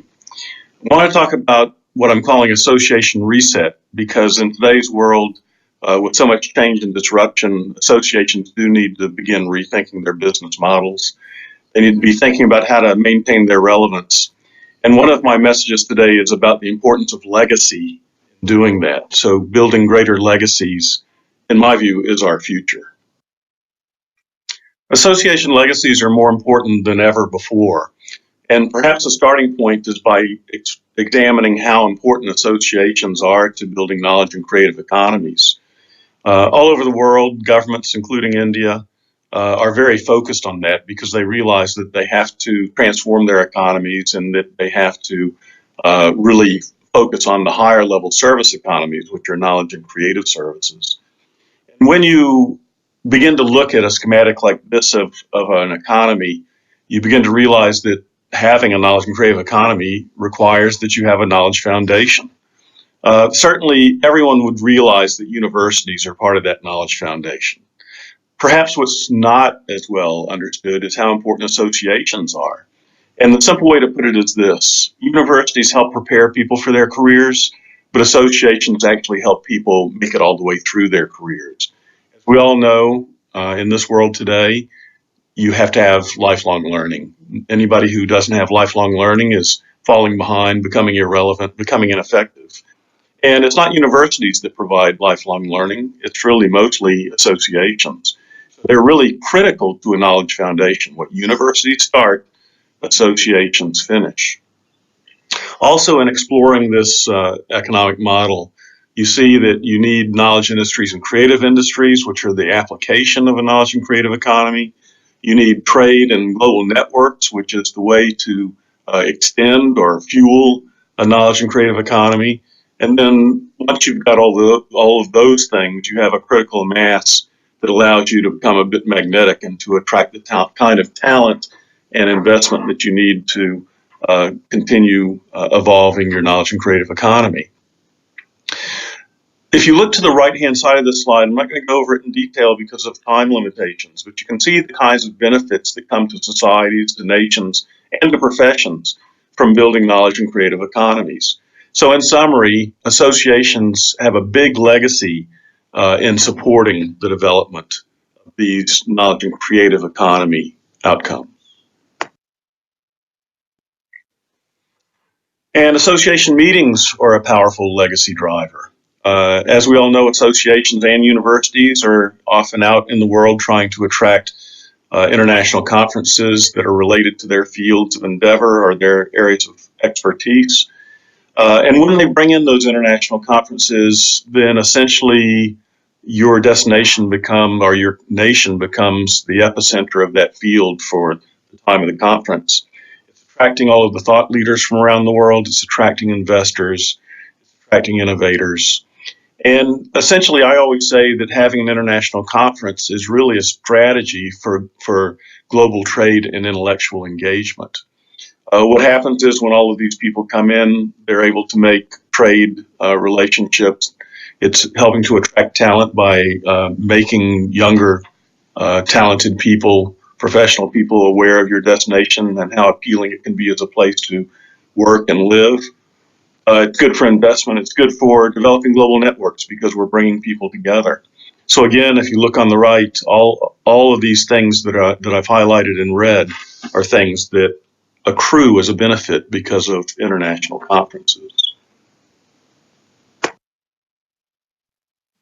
Well, you can't really talk about disruption and what associations are facing without saying something about COVID at the beginning. And I don't need to talk about COVID here. Everybody has heard more about it than they want to hear. But I will say that when you look at the timing, we are anticipating, I think most economists are anticipating an L-shaped curve. And what you can see here is that 2019 was pre-COVID normal. 2020 was COVID lockdown period for many places, many parts of the world, which could continue some into 2021, which is our transition phase. We're beginning to hopefully come out of the effects of the COVID pandemic. But most economists are saying that the recovery, or the new normal, the post-COVID period, is really going to extend out into 2024, likely, before we're back to the pre-COVID normal. So the new normal is going to be slow in rebounding to our traditional levels of business and activity. I will point out that international conferences are now making decisions for 2024, so there's no reason to stop trying to communicate with them and trying to bring them in as a boost to your knowledge and creative economy. But it will be a few years of difficulty for all of us and for associations in particular. I want to make the point, though, that there's a world beyond 2025 when hopefully we're beyond COVID. But unfortunately, our projection is that there will be even more disruption than before. The big picture is that there was disruption before COVID, and I think in some ways the world is maybe not too focused on COVID, but maybe not focused enough on other issues, longer-term issues. We will get past COVID, but we will not get past disruption. And the big picture is that another form of disruption is technological disruption. We know that there's rapidly accelerating change. There's robotics, there's artificial intelligence. Most people aren't going to be doing the same thing for an entire career that they begin their career doing, which again is a reason why we have to have the lifelong learning that's delivered by associations. One way of thinking of this is in terms of different parts of your economy. Agricultural and manufacturing is largely people helping machines do work.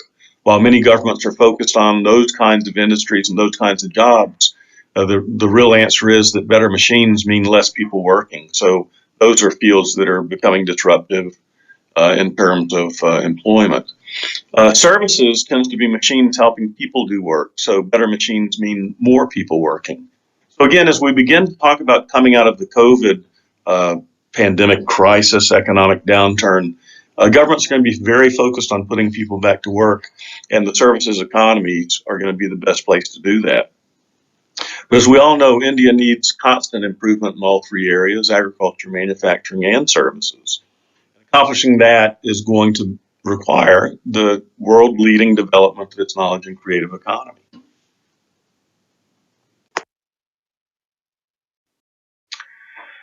The challenges we face go way beyond COVID. So just in summary, automation, it's vertical. It affects certain industries, not all industries. Some of your associations are in industries that are being disrupted by technology.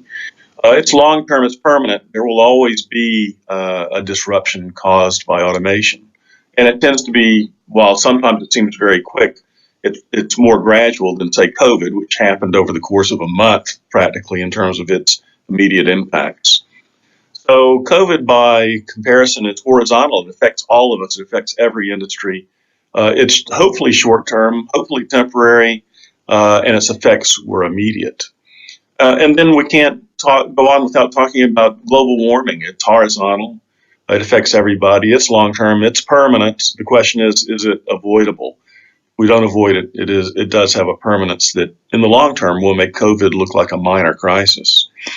So the real summary point that I'm making from these slides is that while we're all very focused on COVID, as we need to be, we need to realize that the world's going to have a post-COVID period, but we're still going to be dealing with disruption. And the key to dealing with this disruption is about adaptation and preparing our future workforce for what their jobs will be in the future. And I say that because for associations, that's vitally important. Because associations, as we know, are communities, and the people in their communities need to make sure that they're adapting and that they're prepared to be positioned well for the work that's demanded of them in the future. So associations, what's going on with them in terms of this adaptation and the challenge of disruption? They must lead that community adaptation process. I think any association that's not evaluating to what extent its community is being disrupted and what it needs to do about it is an association that may not be around too much longer or may not be as successful as it needs to be or could be. Associations are also in a battle for members and audience. COVID especially has reduced the membership in associations because people are out of work or people can't afford to be members as much. There's a battle for sponsors because corporations are having more red ink and unable to invest in sponsorships the way they used to. There's a battle for continued relevance because there are lots of associations out there, and when you have a growing field of associations and a declining scale of audience, obviously that creates possibilities of people having to decide which associations to be part of. So relevance is vitally important as a discussion topic at association board levels and strategic levels. And of course, lower revenues, smaller teams.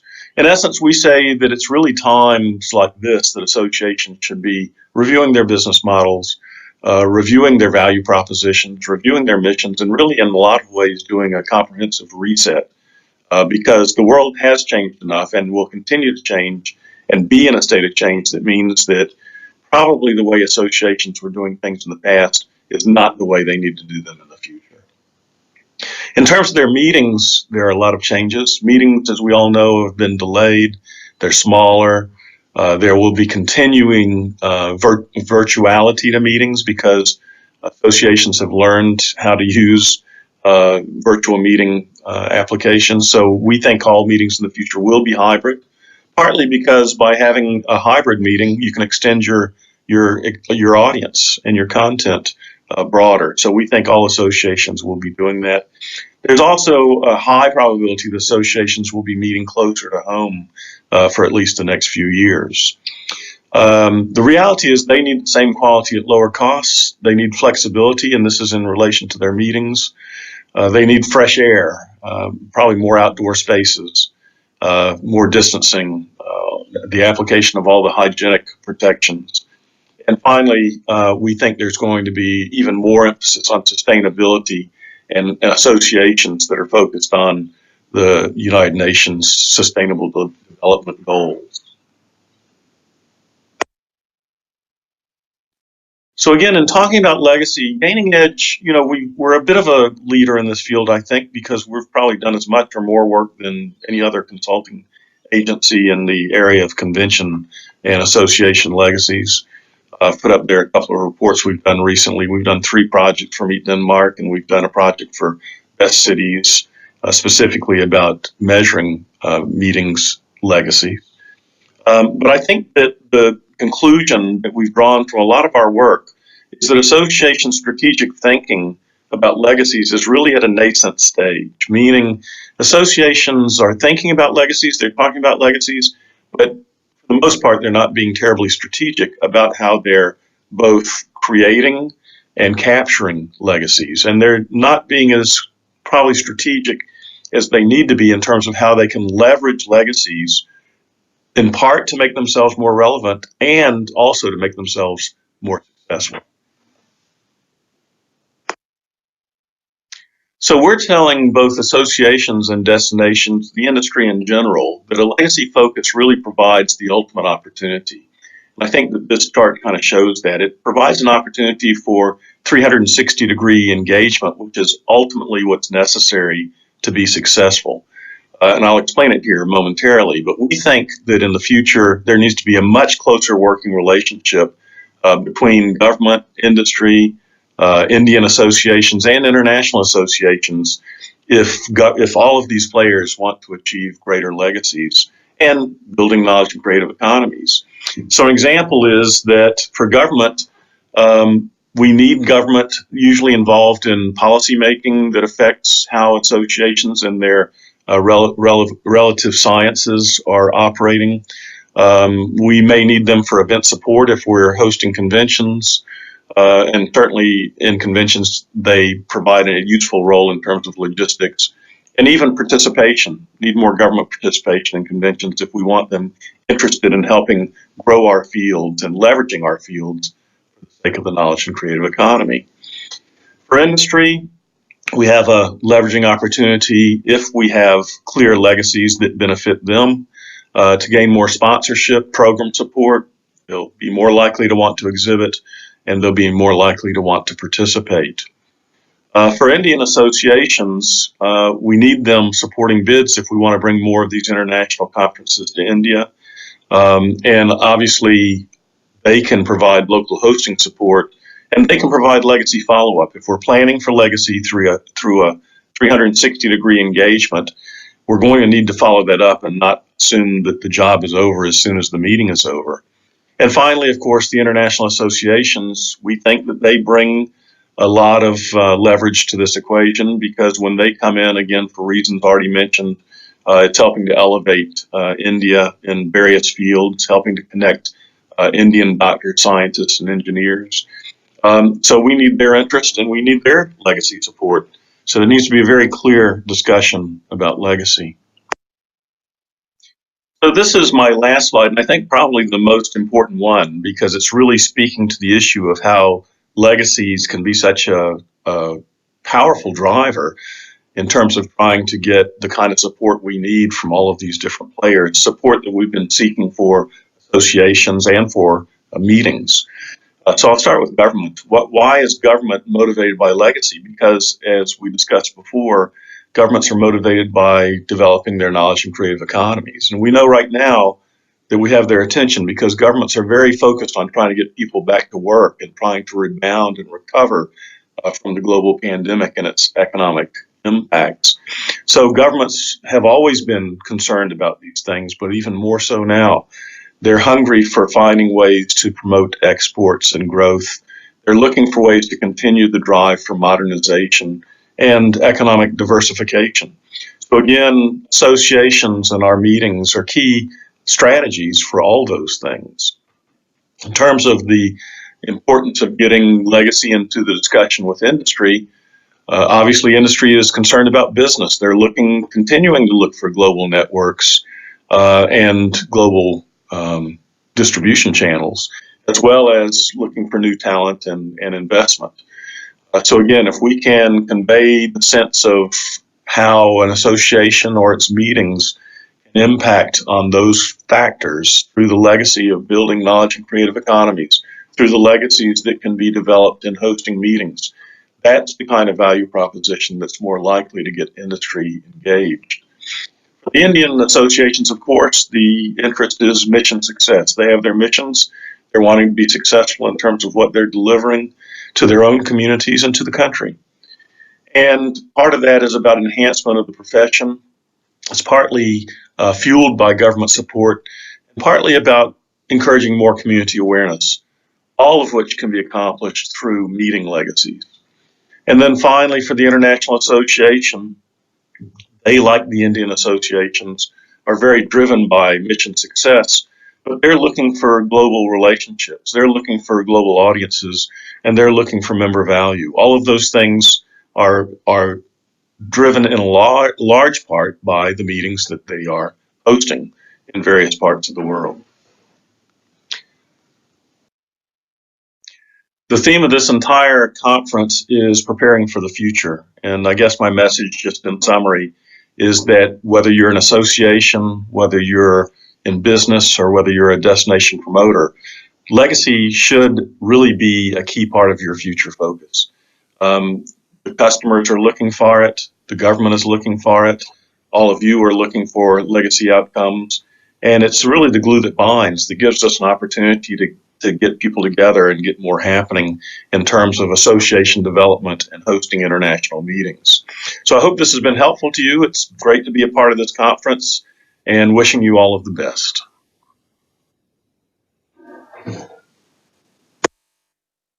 Thank you, Gary. Wonderful presentation.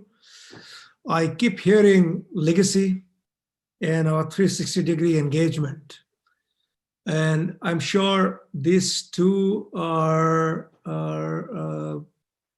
words that association leaders should take it very, very seriously. Because this is not the time that where we can think things lying down. leaders, business leaders or association leaders need to be more aggressive in terms of protecting their legacy. I wanted to ask you two quick questions. One, that from the Asian perspective or Australasian perspective,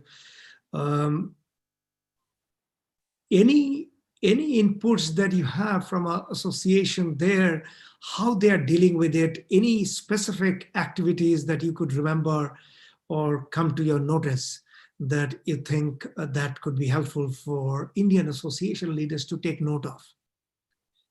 Yeah, thanks, Prasant. And again, it's good to be here with you. And you're running a great conference. I'm impressed by what you're doing here.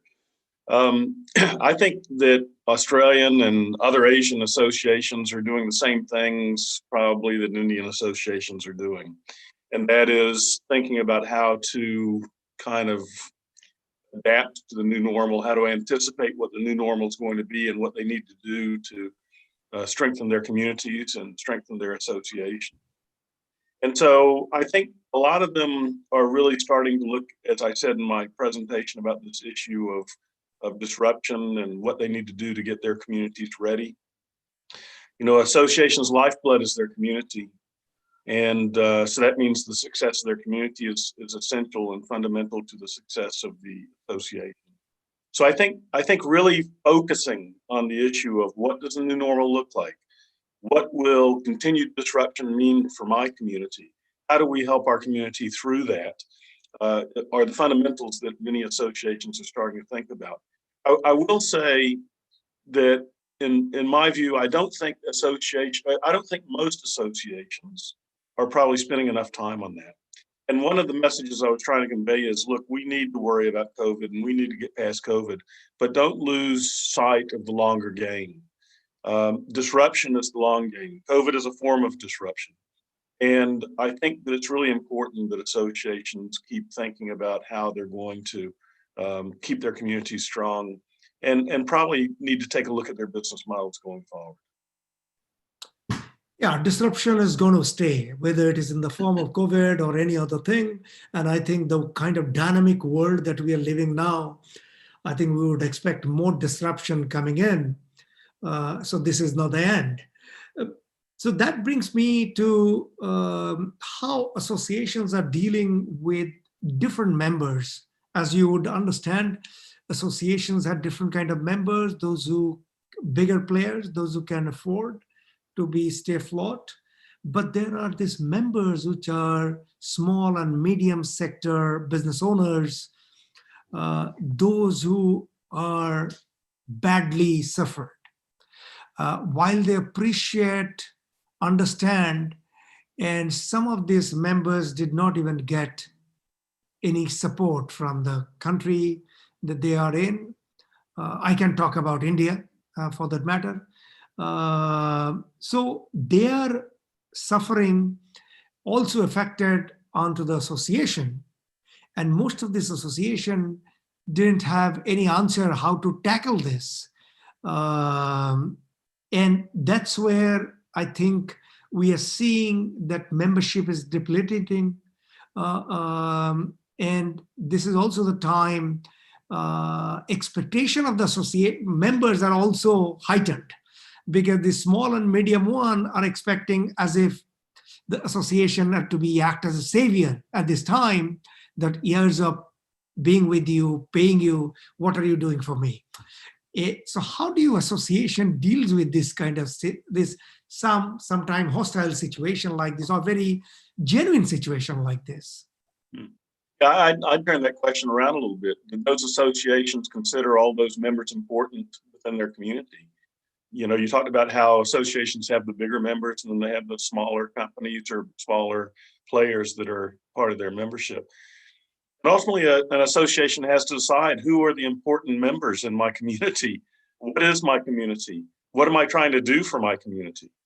And to your point about members thinking maybe associations haven't done enough, again, that wouldn't be unique to India. That would be a global phenomenon, because all those members of various associations really are in a world of hurt and they're looking for help. And so what I would say is that those associations that will prevail and succeed the best are the ones that realize they really do have a fundamental need to support their communities. And part of supporting your community, and one of the most important things that associations do, is advocate for government policy. So if there was a need for government policy in India to support certain communities, and that association did not go to the highest levels and the greatest extremes to try and influence government policy on behalf of their members, then those are associations that probably maybe are not going to be so relevant in the future. Okay. Gary, you have been advising a lot of destination, I know. And now we are seeing up, also we are hearing from experts, and today morning also we heard from Martin, there will be a major focus in terms of building national businesses. So destination countries, before this vaccines and other things come in, the countries will be interested to build national businesses, strengthening national businesses. And when we talk about country like India, which is huge, multi-cities, and they are like countries, if you look at, compare it with Europe. And you have been advising a lot of destination.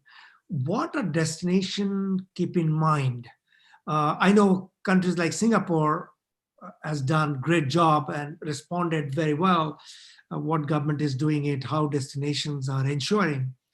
How individual cities or destinations should keep that in mind so that they can bounce back quickly. It's a good question. I'll tell you what we're advising our clients and our friends and colleagues. And that is that this is going to be an even more competitive world from a destination perspective, because there are going to be fewer meetings, they're going to be smaller, they're going to be traveling shorter distances. And so the competition is going to be very fierce. And those destinations that prevail or do the best will be the ones that develop certain strengths. And to us, what we're saying to our clients is one of your greatest strengths is destination unity. If there was a time for, say, convention bureaus or destination marketing organizations to go to their community and show some leadership, this is the time. And the reason we're saying that is because that community is looking for help and they're looking for leadership. And DMOs are meant to provide that kind of leadership. So if the DMOs are out there, they have a real opportunity to develop some destination unity, to help their supplier communities realize that working together is going to be more powerful than simply trying to compete with each other. Because if everybody tries to compete as individual businesses, the pie gets smaller. If everybody tries to compete collectively, there's a chance to grow the pie. And I will say, I know India, I've been to India, I love India, I love going to India. One of the things I would say about India is that probably it will do better when its supplier community starts working more closely together. I'm not saying they're not doing that now, but I think they're not doing that as extensively. They're not finding ways to cooperate as extensively as some other parts of the world. And I think that India's future depends on that. So what we would advise is that the destination leadership organizations get everybody together, start talking about how they're going to form a unified approach to market and put the collective shoulder to the wheel. Thank you, Gary. Thank you so much for sharing today your insight, and I thank you for participating in this. And I'm sure as much as benefited me and benefited all the other participants, those who have joined in here. And I look forward to talking to you further on this some other day. And thank you so much. Great. Thank you for the chance, Prasanth. It's good to see you. Thank you. Thank you. That brings me into our, I know we are, I've been constantly reminded by the production team that I am running a bit late. It's just that the subjects are so important and we don't want to Gary keep Bremer, excitement. we don't want to kill the excitement of the speaker. My next speaker is Mr. Sridhar. Sridhar is with the Singapore, Australia, which is the home of Gaming Edge. It's a little bit of challenge, I think.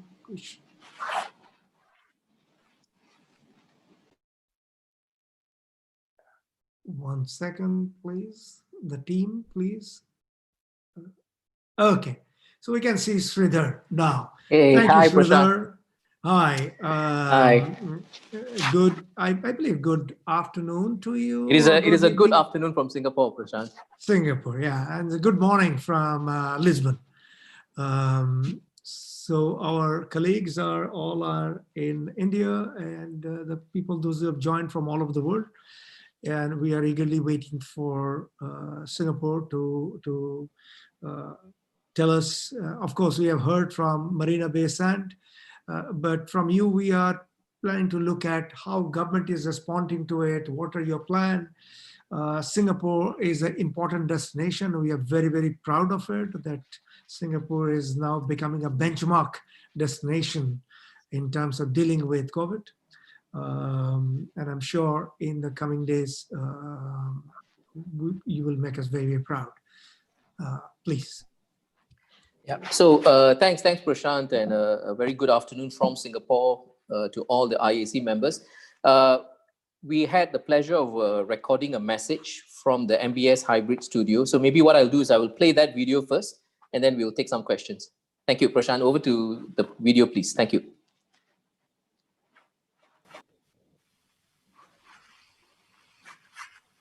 Namaste, Namaskar, Vanakkam, and Vandanam. Welcome to the Singapore Tourism Board's Growing MICE Connections Achieving Together presentation. Thank you, Mr. Prasant Saha, Chairman of India Association Congress, and Ms. Anita Niranjan, Managing Director of CIM Global India Private Limited, for inviting the Singapore Tourism Board to take part in the 8th edition of the IAC. This is our second consecutive year of participating in the IAC. I recall our fruitful participation in Gurgaon, Haryana last August.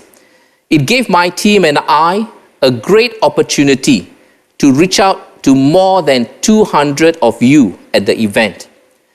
We were convinced that the IAC is a key platform for us to be engaged in as part of our trade outreach program.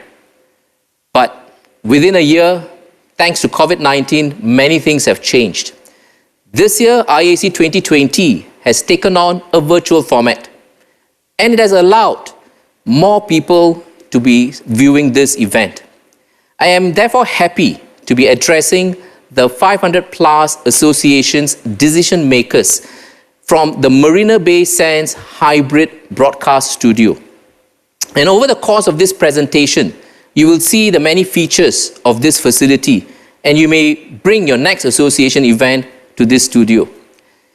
As I reflect on last year's theme, Interconnected World of Associations, I feel how relevant the theme was in encouraging players in the MICE ecosystem to be integrated. It is an even more pressing need now in the COVID-19 present world, as each of us must stay connected and exchanging ideas and best practices and collaborating on multiple fronts innovatively. It's apt then that this year's theme is facing the future together. Before I head into my presentation slides, I've got 3 points to cover. First, Singapore's opening up. We have made some good progress in our gradual and calibrated opening up of the economy, and we have returned to some degree of normalcy. Majority of the economy has recovered with safety management measures put in place since June of this year. The number of recovery cases from COVID-19 has passed 99%. The COVID fatality rate and ICU admission rate are one of the lowest in the world. We are adopting a deliberate and cautious reopening of our borders for international travel, focusing first on essential travel, including for business purposes. Secondly, the safe resumption of business events.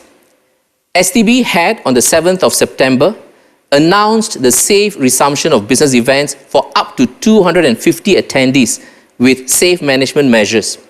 This will be piloted at a new event, Travel Revive, in November, which is planned with foreign delegate participation, and it will be happening at the Marina Bay Sands.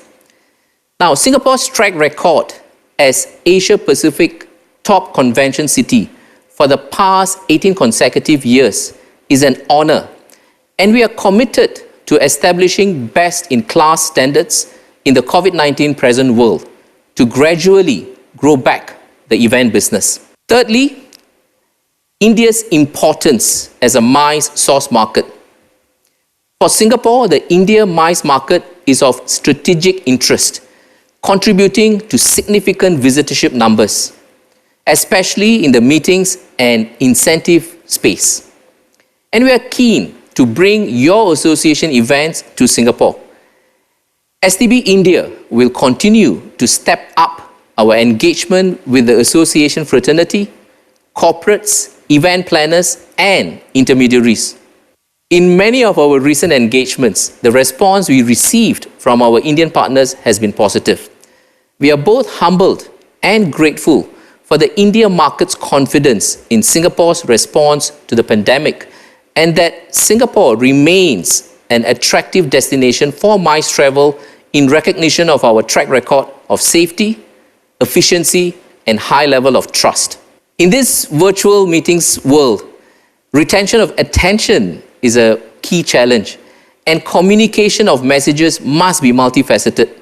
So before I dive into the presentation deck, I invite you to view our MICE video helmed by our Chief Executive, Mr. Keith Tan.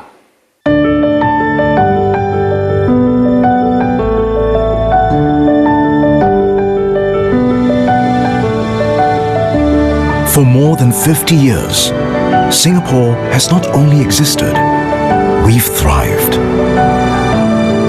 But beneath our glossy exterior and bright lights, something else burns brightly. Our passion. It's made us a nation of vision and imagination. A city with endless possibilities. The Singapore story is one of turning possibilities into reality. This is a place where ideas, passions, technology, capital, and people meet to spark new collaborations and ventures. That is why Singapore is well placed to help you grow your business, to discover new opportunities, and to network with the smartest and most innovative people in your fields. In addition to hosting global business events, we've also been the stage for the IMF World Bank meetings, Sibos, the inaugural Youth Olympic Games, and the world's only Formula One night street race. We are proud to give each event a unique Singaporean flavor. Our strong and developed key sectors will allow you to tap opportunities, insights, and form partnerships.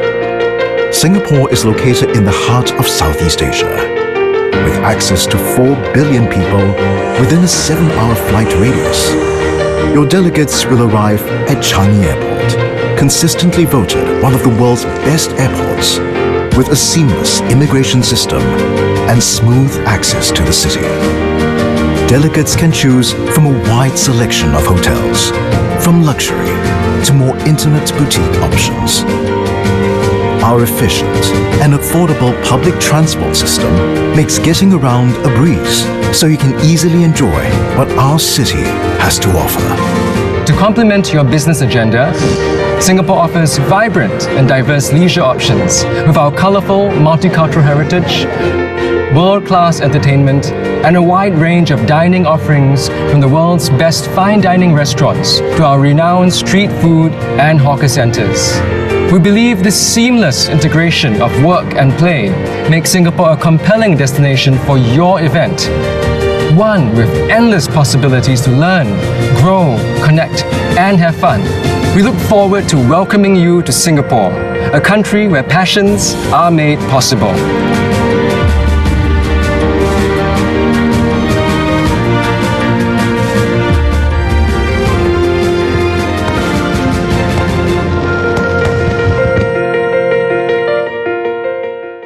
Let me share a few slides to put the context for how we are recovering from the COVID-19 and what are some of the steps we have put in place. Where is Singapore now since the lifting of the lockdown on 1st June 2020? Singapore is currently in phase 2 of reopening its economy in our 3-phased, safe and sustainable recovery approach. This progress builds upon our continual effort to A, expand our testing capacity, B, conduct robust contact tracing, and C, ensure sufficient healthcare capacity to meet the needs and plan ahead.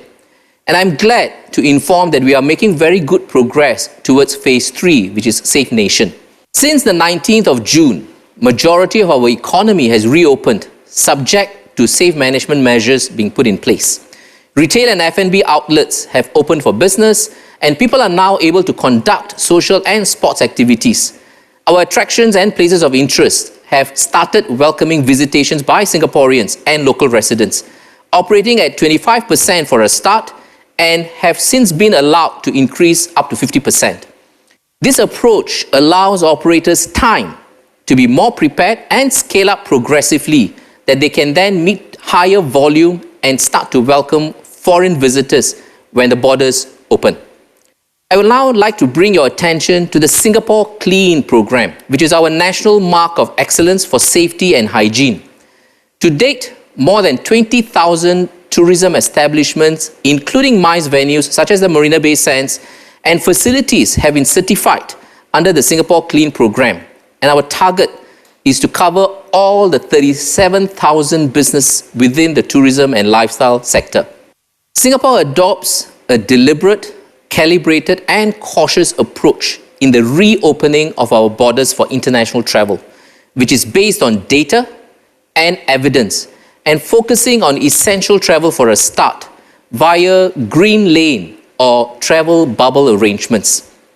We have since put in green lane arrangements with Malaysia, 6 provinces in China, Brunei Darussalam, New Zealand, South Korea and Japan, focusing first on essential travel. And the most recent inclusions are Australia, except the state of Victoria, and Vietnam.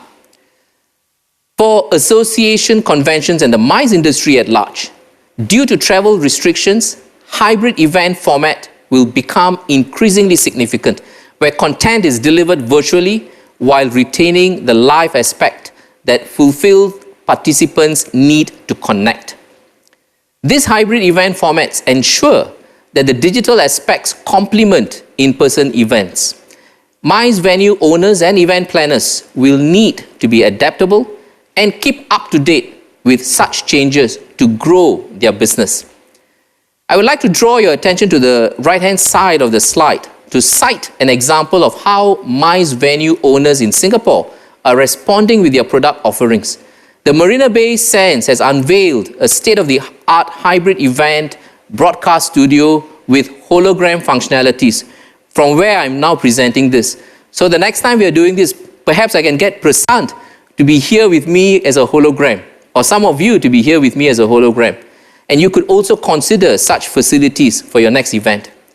Now, this facility then enables Marina Bay Sands to be versatile in hosting meetings in a hybrid format and offer opportunities to wow the participants through immersive content. COVID-19 has pushed the fast-forward button and accelerated digital transformation and adoption across the world. Today, we use screens and live in virtual experiences more than ever.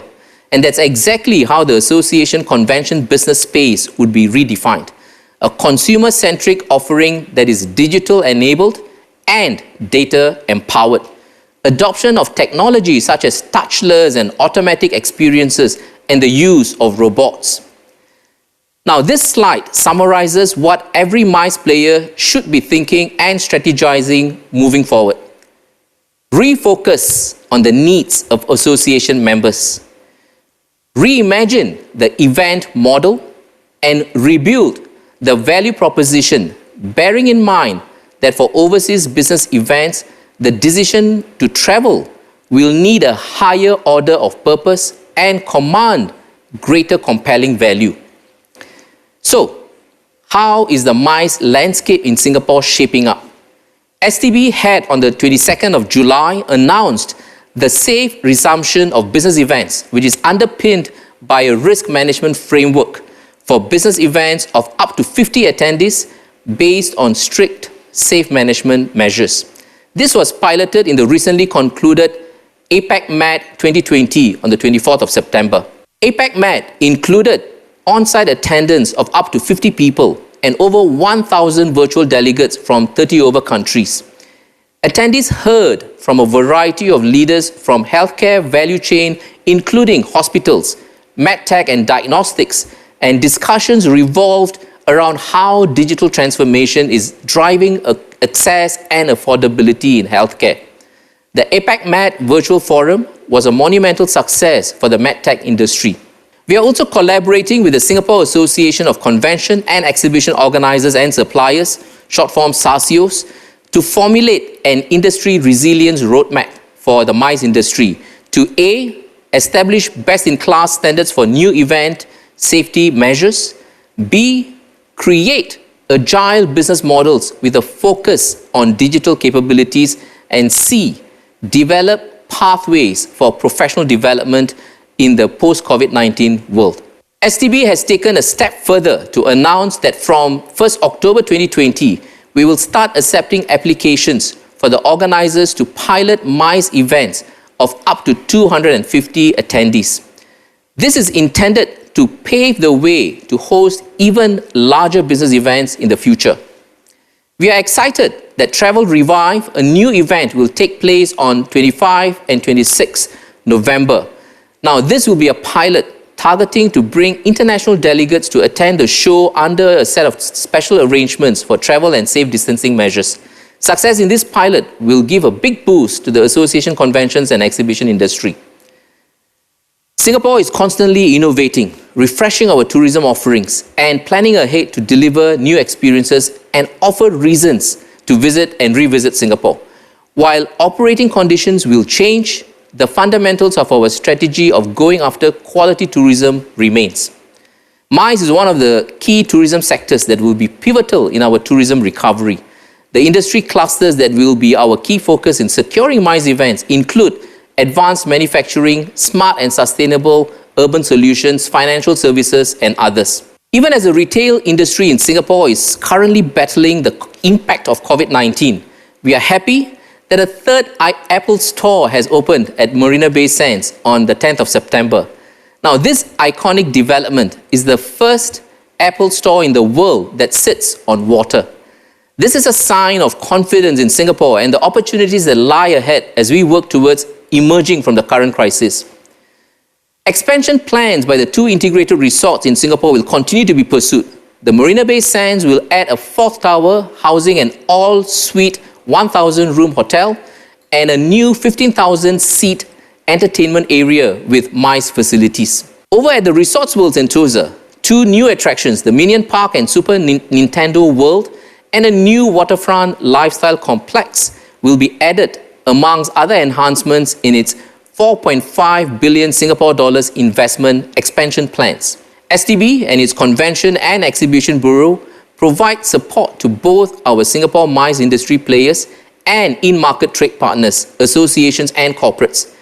STB's two offices in Mumbai and New Delhi are staffed with MICE specialists who reach out actively to the MICE channels and offer facilitation in planning for their outbound MICE travel programs. Besides marketing and itinerary planning, we offer financial support and incentive schemes to associations, corporates, MICE intermediaries, and event planners. These are the 4 programs which are customized to meet the needs of associations, corporates, event planners, and delegates for different group sizes. These schemes are catered specifically to help you plan should you decide to consider Singapore as a destination for your next association event. Broadly, the Inspire scheme caters to small groups and offers the group a choice of free experiences, while the Business Events in Singapore scheme caters to large groups, offering financial support to the corporate to improve their program. SMAP is a bundle of benefits offered directly to the delegates, while STARS is a monetary award to the MICE agents for securing the group for Singapore. We are happy to see that some momentum is building up with 2 recent successful bids for the rights to host the World Chef Congress and Exhibition in 2024 and the 110th Lions Club International Convention in 2028 in Singapore. These 2 events are expected to attract 21,000 foreign delegates. This achievement builds upon the long-term confidence in Singapore's track record as a world-leading meeting and convention city, and also our robust and transparent response to COVID-19. I've come to the end of my presentation, and I would like to conclude with some remarks. We look forward to working with you to help you consider and plan your next association event in Singapore when the timing is right. We don't expect a quick rebound in visitor arrivals to Singapore, as it will take a while for positive global travel sentiments to return. We are prepared for the recovery to be a slow, calibrated, and deliberate process.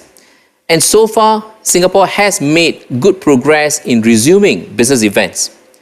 We are confident that we will recover from this together, as we did during the 2008 financial crisis and SARS in 2003. Both times, the industry was massively impacted, but we emerged stronger and more resilient. I wish you all fruitful engagements at the IAC 2020 and look forward to growing our connections with you and achieving mutually beneficial results together. Let us together chart a path for MICE recovery. Stay safe, stay positive, and stay productive. Thank you.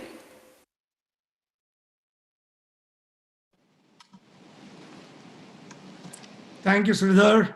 That was a wonderful presentation. And you actually made my job a little easier. The question I was brewing in my mind, I think, I do not know, you had that question maybe with you in advance, or you read my mind, you answered pretty much everything. But one little point still I think will be interesting to know. Singapore, as I know very much, it has created that international aura of safety, quality-wise, content-wise. And it is also pretty much dependent on the international business because the national market is very small. So how you are approaching it, is it going to, as you mentioned correctly, that it's not going to be immediate, everything is not going to be open for national. How Singapore is looking at bringing international business, which is the major focus for Singapore, and that could be a learning for all other countries, those who are facing the same thing. Thanks, Prashant.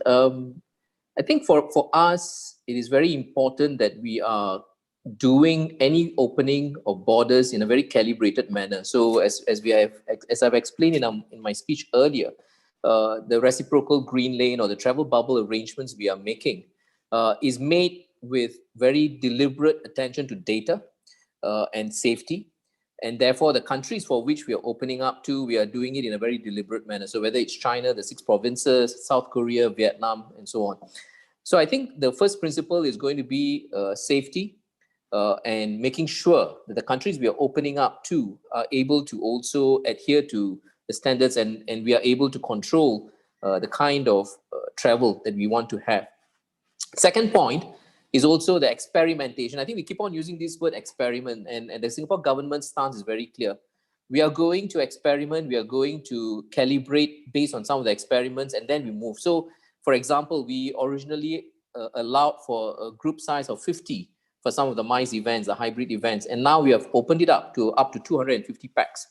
And also a lot of the facilities, whether it's Marina Bay Sands, Resorts World Sentosa, all the various attractions, they are also taking it upon themselves to make sure that their premises are safe and clean. So under the Singapore Clean program, we are making sure that the premises are ready for visitorship. So at the moment, it is Singapore residents and Singaporeans, but eventually we are looking at travelers and tourists coming in. Third, I think finally, maybe just to give a snapshot, I mean, in my work in Singapore Tourism Board, we have never had a proper domestic tourism campaign. I mean, can you think about Singapore having a domestic tourism?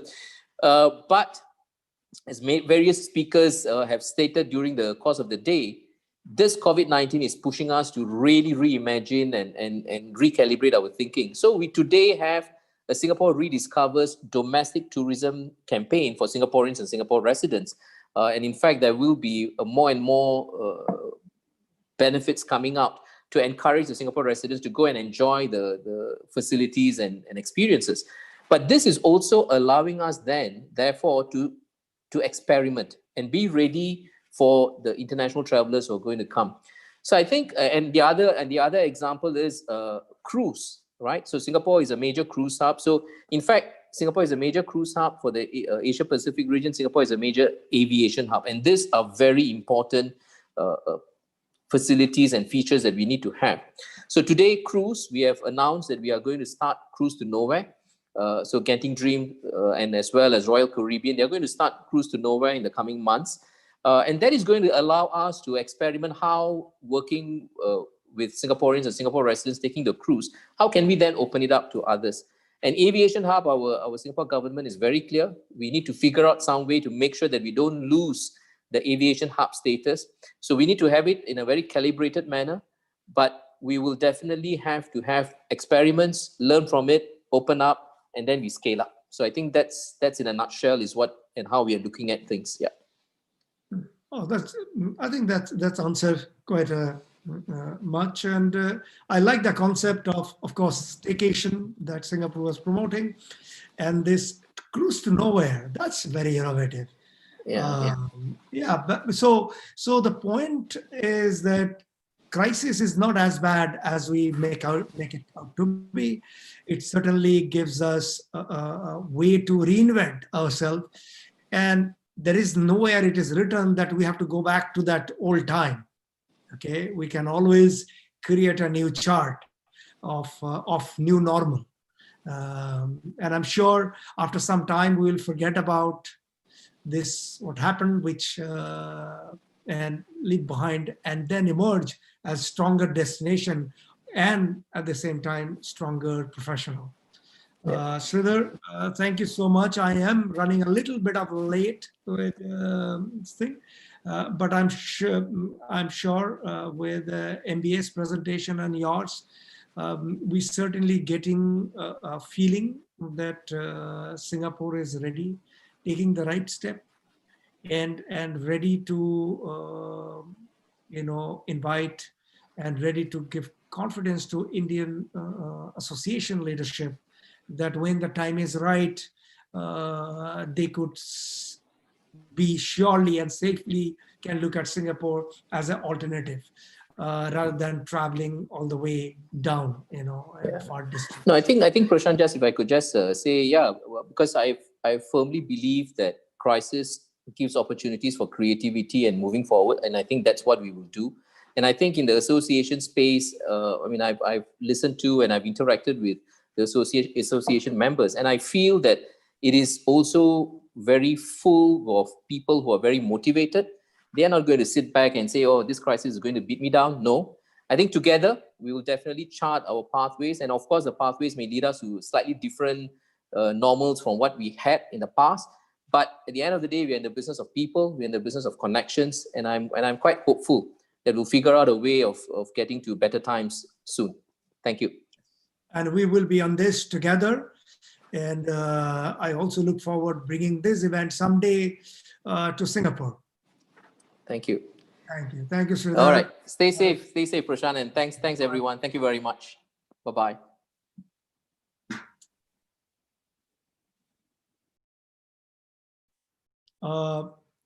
Thank you,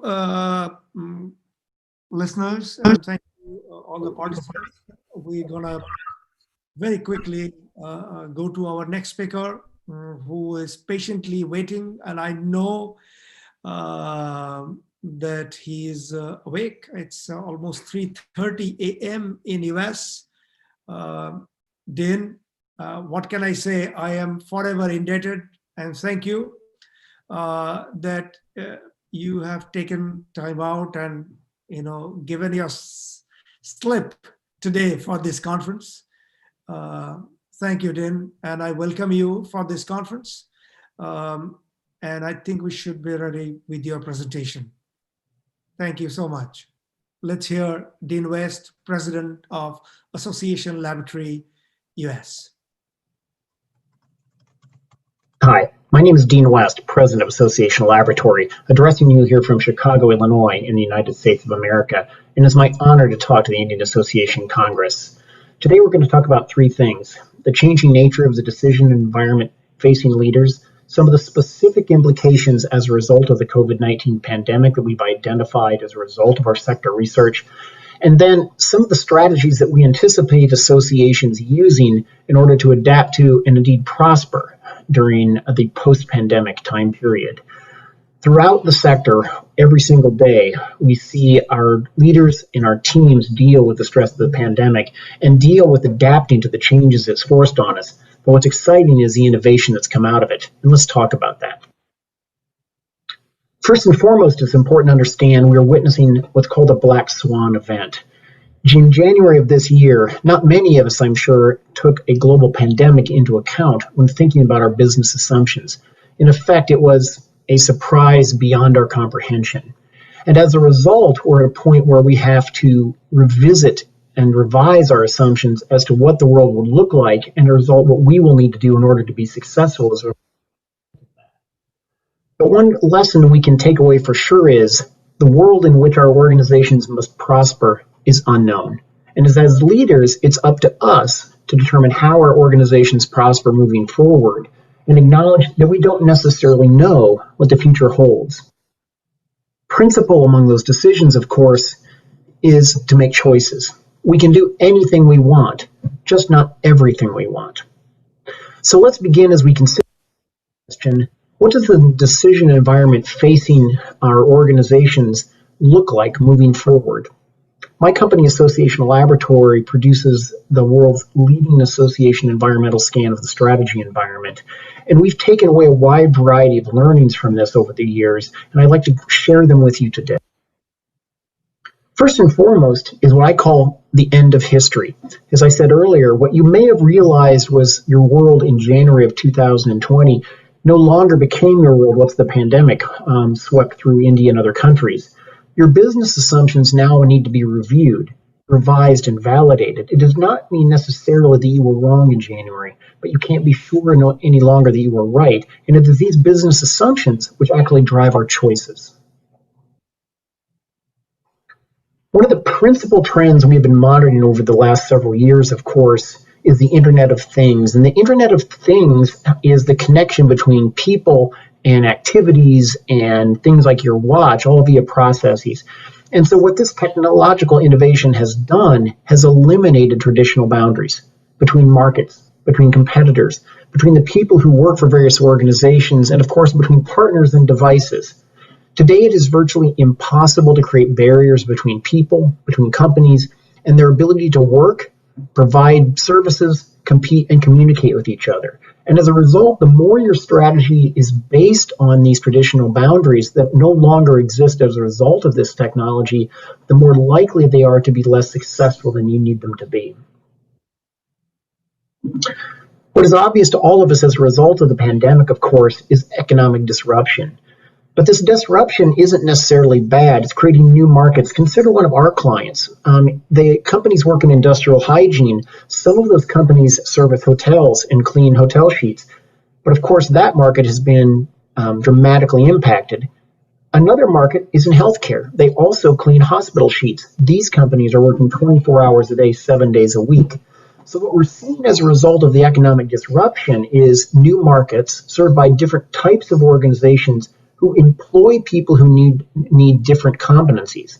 One thing we can be assured of is that the innovations that these organizations and the people who work for them have implemented during the pandemic, they are not going to be abandoned or forgotten.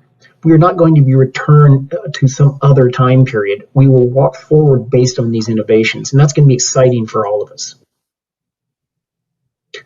Competition with this environment is going to be savage, and it's going to come from all directions. You will compete with other associations. You will compete with for-profit organizations. You will compete with your own members in some instances. It's going to be critical because as individuals, we have a finite share of three principal resources: our time, our money, and our energy. There's still only 24 hours in the day. And so for all of us, it's important to understand that we are attempting to convince people to give us a portion of these finite resources. To do that, you're going to need to innovate, to differentiate in ways that position you positively in the minds of your stakeholders or markets, and then frankly execute better than your rivals. So at the end of this, broadly speaking, it's important to understand that as leaders, we're going to need to be successful in a dynamic, competitive, and interconnected world. And that this basic assumption behind the world within which we need to be successful has to be taken into account regardless of our organization and regardless of the types of strategies we are attempting to implement or the mission-based outcomes we're attempting to achieve. One of the big questions we asked ourselves this summer as we reviewed our sector research was whether the COVID-19 pandemic was substantially changing things or simply accelerating trends that were already in place. And much of what we discovered upon reviewing that research is that while the news of the pandemic dominates the headlines, much of what its impact on organizations is simply an acceleration. And let's talk through some of those things. First and foremost, of course, people have been meeting virtually for a long time and becoming more accustomed every day to meeting virtually. In our study from last December, for example, over a third of the respondents to our global environmental said they were increasing their use of online or virtual education. There's nothing about the pandemic that's going to reduce the implementation of online or virtual education, but many things about the pandemic that will accelerate it. The technology platforms our users are becoming less expensive, more reliable, and versatile. In summary, technology has only become better, less expensive, and more capable. In addition, when you look at the training environment, technologies such as augmented or virtual reality are simply going to get better and better and better. So as the capabilities go up and the costs go down, and as we as people become more familiar with their use, their everyday application to education, to training, and to countless other strategies will simply become more commonplace. And much of this was occurring prior to the pandemic. Associations were shifting their focus to digital and online environment prior to the pandemic. For example, more than 6 out of 10 respondents looking forward say they were expanding online education, more than half expanding online communities. The reasons for this is because there were greater disincentives to travel. People did not want to expend the funds to do so. They did not want to take the time out of the office to do so. And again, if you think of it as a balancing act between the ease and access of virtual and digital participation versus the time and expense of face-to-face participation, you could see that shifting prior to the pandemic. So as a result, we anticipate online and digital relationships to simply be accelerated. But we can see some things that are distinct to the COVID-19 pandemic. Things that are going to have long-term implications, not simply return to normal, so to speak, upon a magical vaccine. And so what we wanted to do this summer was investigate via qualitative research with a wide variety of volunteer leaders representing a wide variety of industry sectors to get a sense of what those systemic changes might look like. And let's go through a couple of things we anticipate seeing. First and foremost for us is price and investment insecurity. So what the pandemic did was shock people. It reminded them that their economic position might not be as stable as they thought. As a result, people are price sensitive. Again, there's economic disruption. They're not clear if they should invest substantial funds in long-term projects because what will the long-term environment look like? The more insecurity there is, the more people are uncertain about their future, the more cautious they're going to be about buying and investing. And you need to take this into account when you manage the expectations of you, your team, and your leadership. The relationship of people, space, and time. There's a restaurant near me on the beach of Lake Michigan that I and my wife frequent. It's an enjoyable place to enjoy the view. But recently, because of the pandemic, they've had to limit the number of people that could come in. They have limited the amount of time that they were allowed to stay there. And so what you see as a business is the more your assumptions are built on a specific number of people in a defined space during a finite time period, the more you're likely to be impacted in the long term by the pandemic. Think hotels, think restaurants, but also think manufacturing, where a shop floor might be designed around the assumption of a particular number of people necessary to operate a particular type of equipment within a defined space. So the implications aren't just in hospitality or restaurants, but in manufacturing and related organizations as well. What I call cellular to centralized. Think of what might be an average day in your life. You wake up, after breakfast, you go down and you get in your car or perhaps walk to the train to go to your office.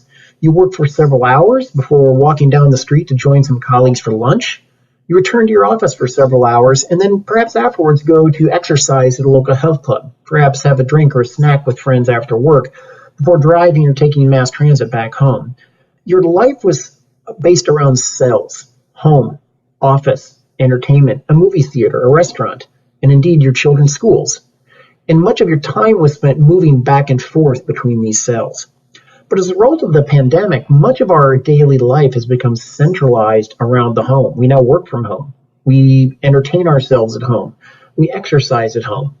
And so what we're seeing is a movement from the cellular structure to a more centralized notion where our home becomes a hub from which we venture out, for lack of a better phrase.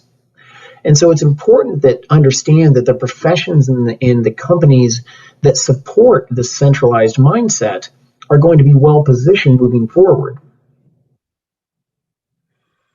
Now, all of this leads us to several evolving business strategies. Again, our sector research identifies a couple of different things that associations are doing to be successful within this highly dynamic and challenging environment.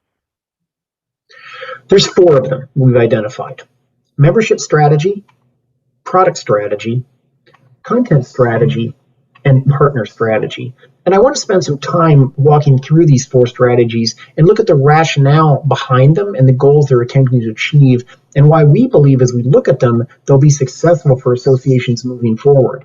I think it's also important to note that these are not strategies that are as a result of the pandemic. They were already in place within our sector research prior to the pandemic, but we're seeing an acceleration of these activities now. I call them a tailwind behind the assumptions behind these strategies.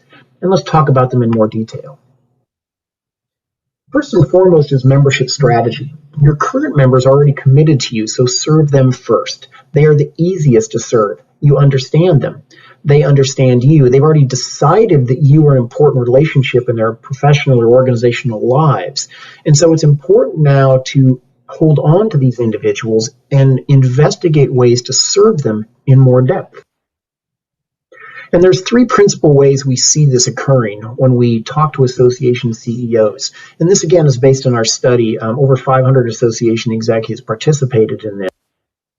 First and foremost, when you want to hold on to a critical audience, particularly in a changing environment, you must investigate their needs in more depth. You must truly understand them and similarities and differences between audiences in ways you might not have done so earlier in the year.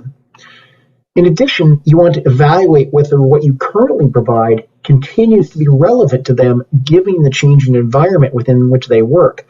One of the principal mistakes that organizations make with membership strategy is that membership is static. It never changes. And that becomes critical because my needs or your members' needs change over time because the world within which they live and work changes. If your benefits don't change to adapt to that, they become less and less relevant, which was why more than half of association CEOs talked about changing or customizing their membership model, customized by benefits, customized by price, customized by market. Think of all the different ways organizations customize their offering to you associations need to model this strategy through membership, because membership is an overwhelmingly successful business strategy.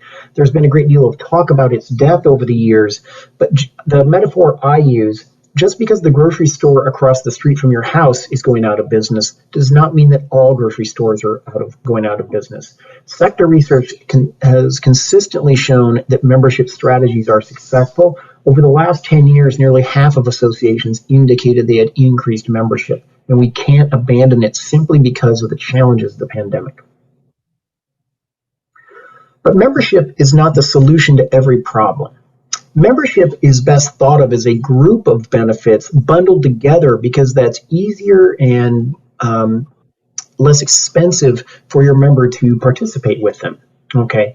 Product strategies, though, are specific solutions for specific problems. And what we're starting to see is distinct product solutions that organizations are attempting to implement to customize their offer, not their membership offer, but their strategic value proposition to the audiences they serve. And we see 4 particularly examples of successful products. They are all based on the concept that your association can be the company your members need to help them through trying times. It does not necessarily have to be some other organization. And 4 examples. First is cooperative buying programs. These have been around a long time in associations. They're designed to aggregate the buying power of your members so that you can allow them to afford something you otherwise couldn't afford, or give them power with a more powerful supplier. Think of a restaurant right now. Think of all the restaurants attempting to buy personal protective equipment or plexiglass shields or electronic merchandising equipment. Associations could have been an opportunity to aggregate those buying activities to save people money. Executives, as well as small business people, as well as professionals, are attempting to make decisions, but they're often making those decisions within their industry or their profession without information to guide them. Associations uniquely represent groups of people and can take information and insight about those groups of people and aggregate it. And we see this becoming more and more common across the association sector as associations understand the value of aggregating the knowledge about the market they serve. Third is distinctive support. And I will give an example of my own company. We're a member of the Insights Association, which is formerly the Market Research Association. And we recently had a question about the confidentiality notice we put on surveys we run.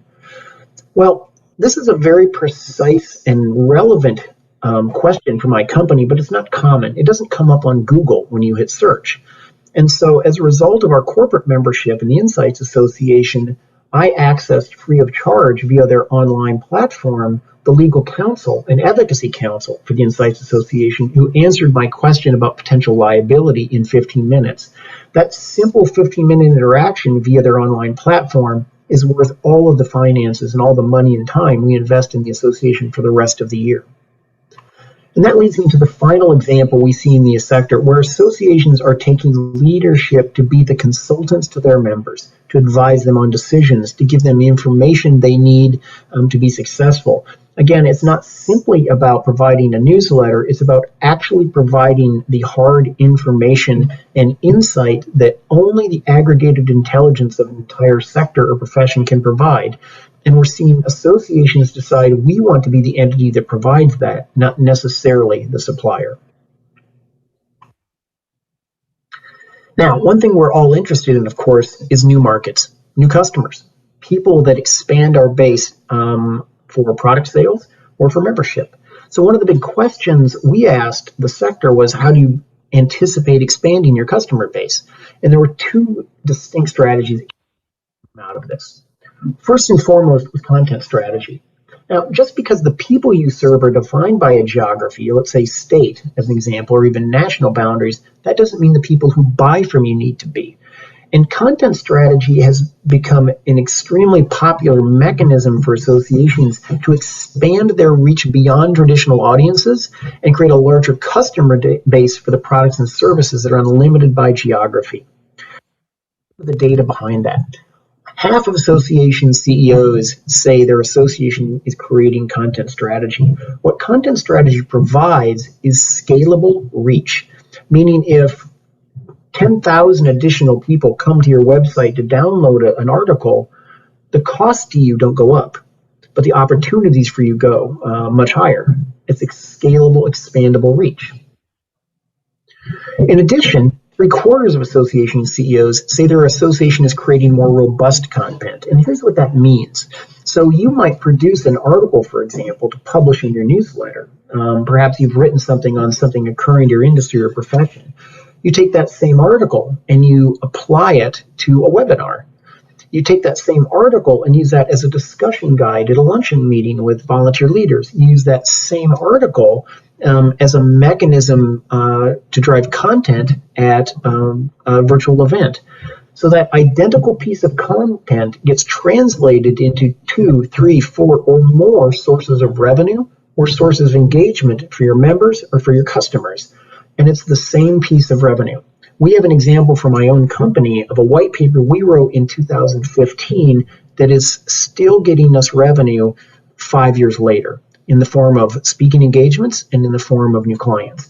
And again, the long tail of content strategy, the diversity through which the content can be distributed and customized to the needs of your members makes it a particularly useful strategy right now because it does not involve necessarily face-to-face activity and travel.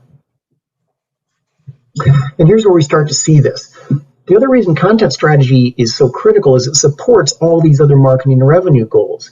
It improves the relevancy of information to your members or other stakeholders. It helps you increase awareness of your association programs and services so other forms of revenue, your members take advantage of it. It increases acquisition or retention if that becomes important to you based on the type of organization you are. Helps you expand your reach without substantial additional cost and other audiences, and finally just increase customer and related retention.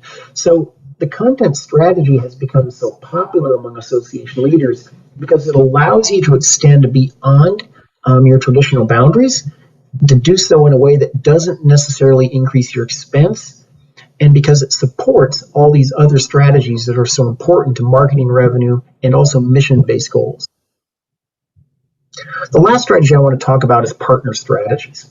Nearly 1/5 of association CEOs say they're partnering with a for-profit organization on content, for example, and nearly 1/5 are pursuing a merger or alliance with another organization. Partnering strategies are examples of an association that has a particular competency or a particular strategic asset, and combining that with another organization with a related strategic asset. So, for example, Associational Laboratory is the founder of the Association Laboratory Research Alliance, of which the Indian Association Congress is a contributing member to that. It's our job as part of that alliance to create custom content for association leaders, to conduct sector research. But we don't have a way to contact association leaders all over the world, so we partner with groups like the Indian Association Congress who have access to those individuals. Their role is to help transmit this information to their stakeholders. Our role is to produce it. And that partnership allows both organizations to prosper. So when you think of partnering strategies, think of the complementary organizations. Maybe it's a local component of your state group or national group. Maybe it's a for-profit provider that has a particular level of expertise in a problem of note for your members, and figure out how to partner with them effectively, because that is becoming more and more common as we move forward. I'd like to close by talking about a study done by the Harvard Business Review several years ago. And what they studied was publicly listed companies on the New York Stock Exchange. And what puzzled them about the study was they discovered that currently companies are delisting, effectively dying at a rate 6 times faster than 40 years ago. And they wondered why that was occurring. What they discovered was that organizations were dying because they were failing to adapt to the growing complexity of their environment. I think over the last few months, few of us would say seriously that we have not had to adapt dramatically to an environment that is incredibly different than we anticipated just a few months ago. And those adaptations are encouraging us to be more innovative, to be more agile, and to work faster and better than we ever thought we would need to. And the organizations that adapt most successfully are the ones that are most likely to prosper. Again, when I think of all the innovations I see, what stands out for me is if our business model does not reflect the world in which our market lives and works, it becomes irrelevant. And as we look at our friends and colleagues, as we share stories back and forth with the people we know and work with, we start to see how associations worldwide and the companies that support them globally are being innovative and experimenting with exciting new techniques, exciting new offers, and exciting new things that they wouldn't have dreamed of 10 months ago. Because I am serious when I say this. I believe the pandemic may test us, but it will not best us. The people on this event, the Indian Association Congress, your colleagues worldwide, all of us every single day are trying to figure out how to be better and how to serve the people we serve more efficiently and more effectively. And we will be successful at it. It's a lot more fun to be the executive class that solves these problems than the executive class that simply does what we have always done year after year, decade after decade. And I'd much rather be part of the executive component of our profession driving change and innovation than something sitting on its laurels from 10 years ago. It's been a great honor to talk to you today. And I hope you can take the lessons and the lessons from the other speakers and apply them in your everyday life. And remember that you are not alone in this. Seek out your peers, seek out your colleagues, seek out individuals and companies that can help you get through this, because together we will. Thank you very much for this opportunity, and I appreciate it.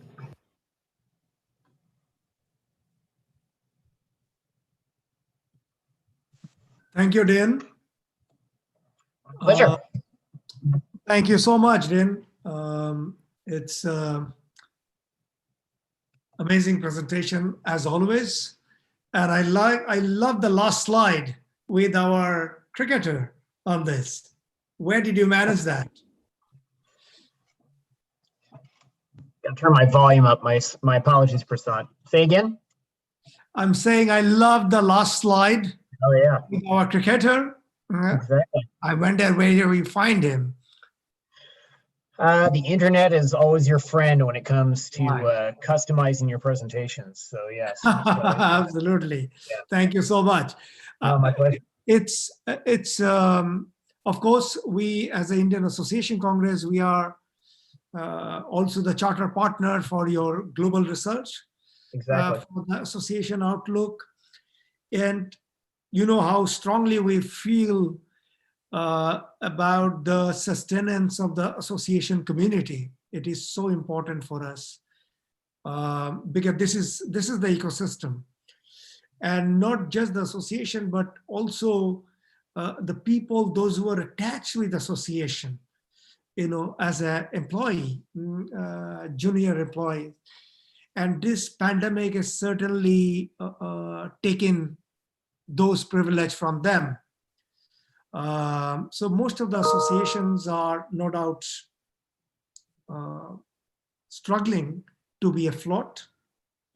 And we have heard in the morning regarding content is the king, being relevant. What are the top 3 suggestions, creative suggestion, or the hard-hitting suggestion that you could give it to them that tomorrow, or not tomorrow, Monday maybe, they could go back to your desk and they said, okay, these are the top 3 things I want to implement right away to ensure that, you know, my associations are on track, my members are happy, or my members are saying their association is with us. And they certainly get those values from what they have been investing on the association for such a long time. Sure. I think there are 3 things, some short-term things and some mid-term and a long-term. In the short term, on Monday, to use your example, sit down in your office, make a list of all of the things that the association does, and then rank them from most relevant and most important to your members to least important. You might look at the number of people that are served. You might look at the revenue generated as example as measures of that importance. And then look at the bottom third of that list and cross those benefits off. What becomes really easy for associations is to simply continue old benefits, old programs and services that are less relevant, because it's easier to continue them than to sunset them or eliminate them and go through the conversations that's necessary. But by doing programs that are less relevant, what you do is you dilute your resources. you dilute your time, your energy, and your finances. And so, given the crisis mentality right now, you need to focus on doing what is most critical and ensure that you allow the resources to be applied to that. So, for example, my own company, we were going to do a virtual event in December. We've decided not to do that because we have insufficient capacity to really focus and do it right. And so all of us have to focus on it. The second sort of midterm activity is, I have phrased it, and we've seen some of our clients do this, you need to get ahead of the crisis. You have to stop thinking in crisis mode. We had a conversation actually with members of the Research Alliance in July, and it was difficult to get many of them to focus past August because they're still so focused on what was impacting them over the summer as a result of the pandemic. Well, the problems you had in January of 2020 are still there. They didn't go away because of the pandemic.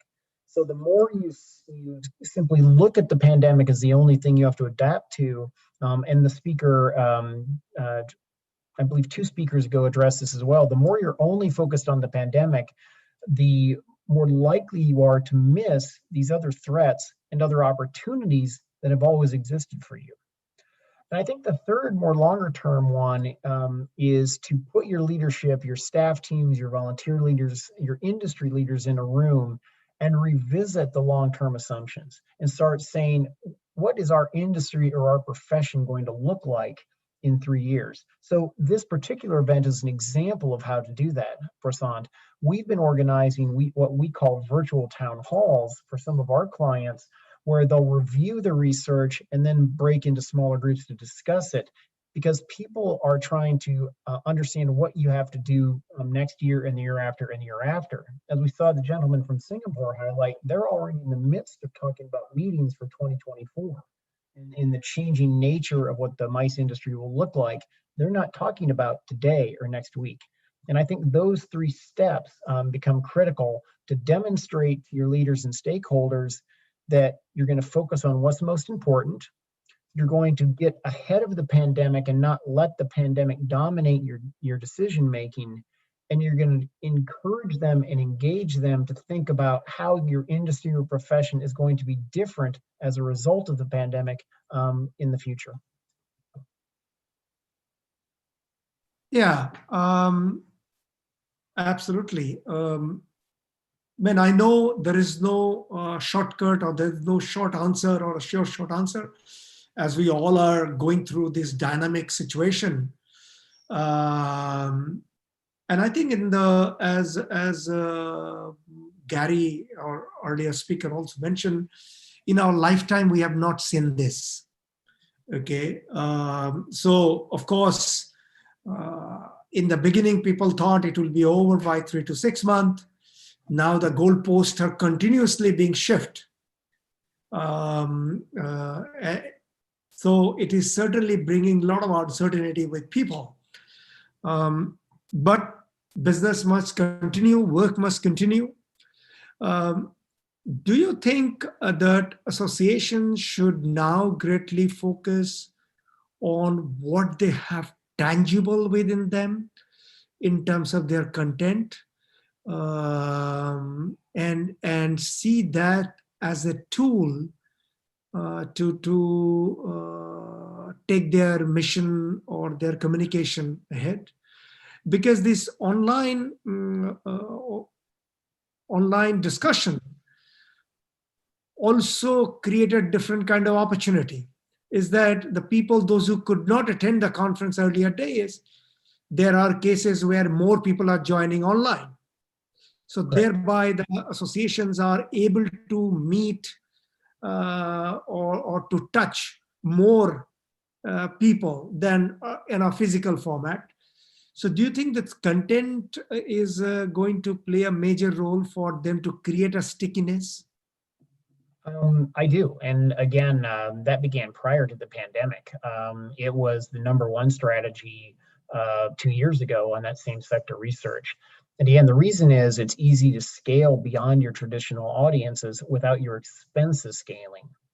The other thing, content works well with face-to-face events. When you think of putting together a program for this Congress, what you're doing is putting together content, and it happens to be people speaking. So what associations have historically done is has divided how they talk to their members and other audiences into product silos. So your membership people talk to people about membership. Your regulatory team talks to about regulatory issues. Your conference team produces a conference schedule. Your journal team produces a journal article.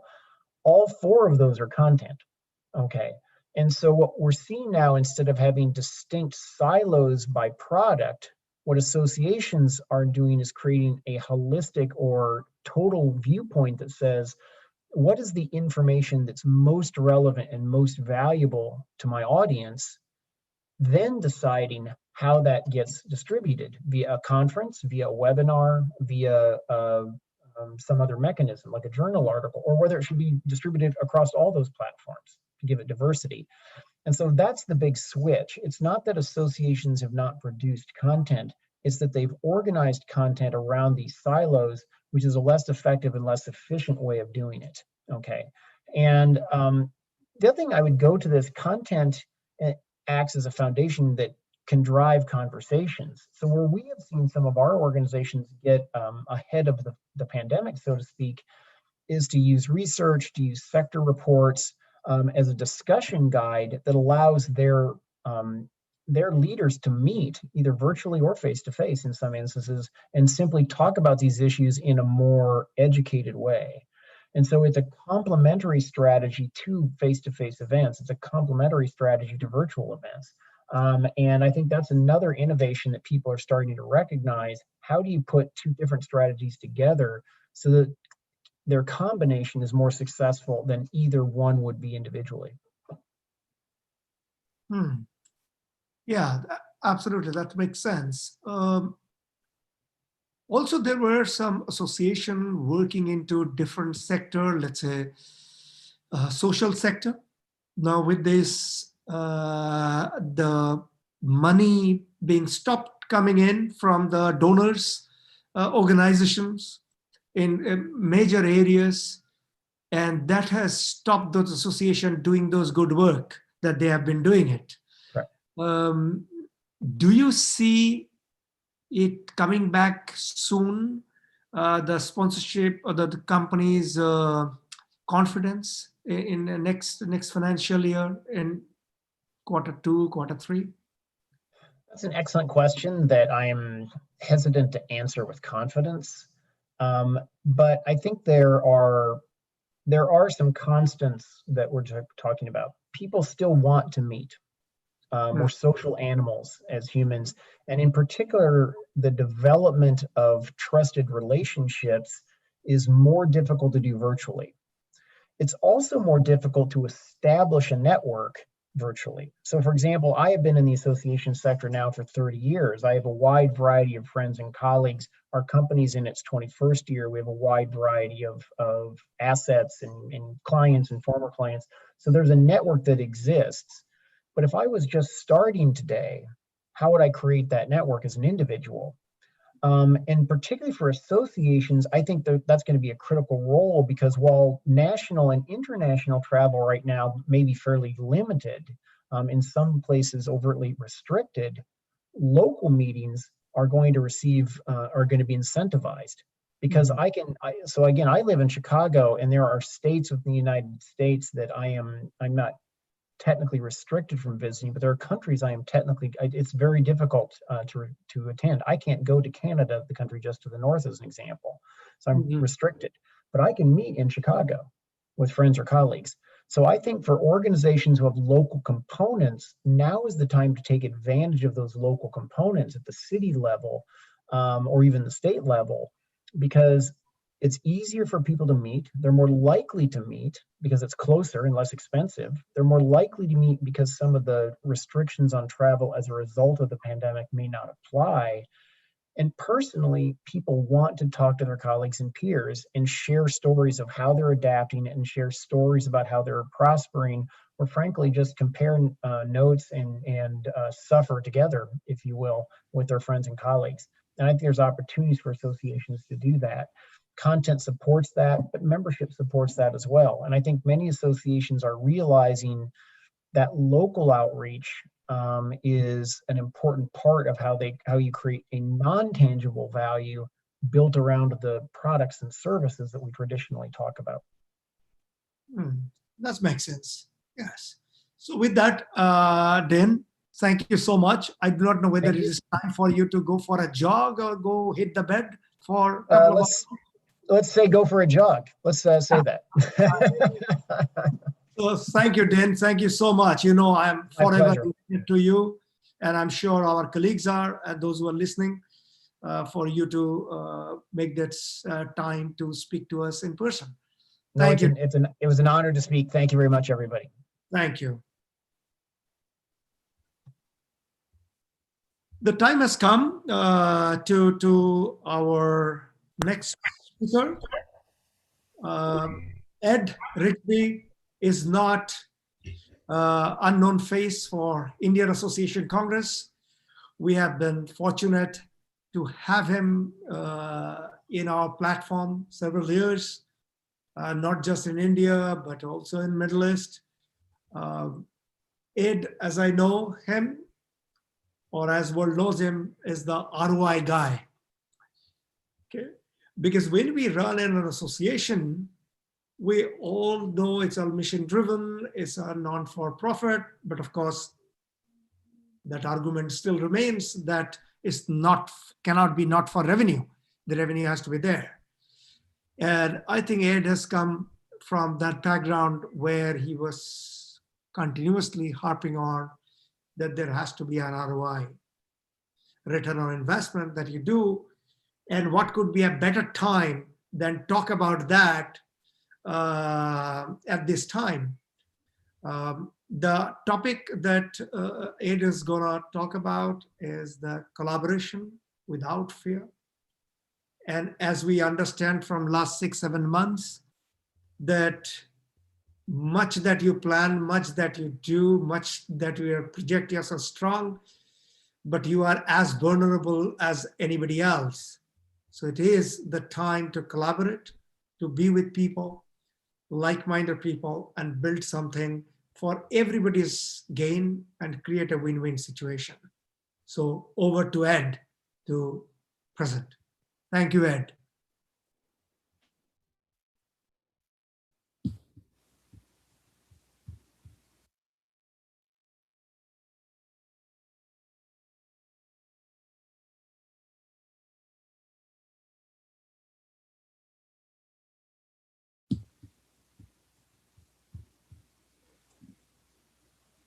Hello, this is Ed Rigsby, coming to you from Los Angeles, California.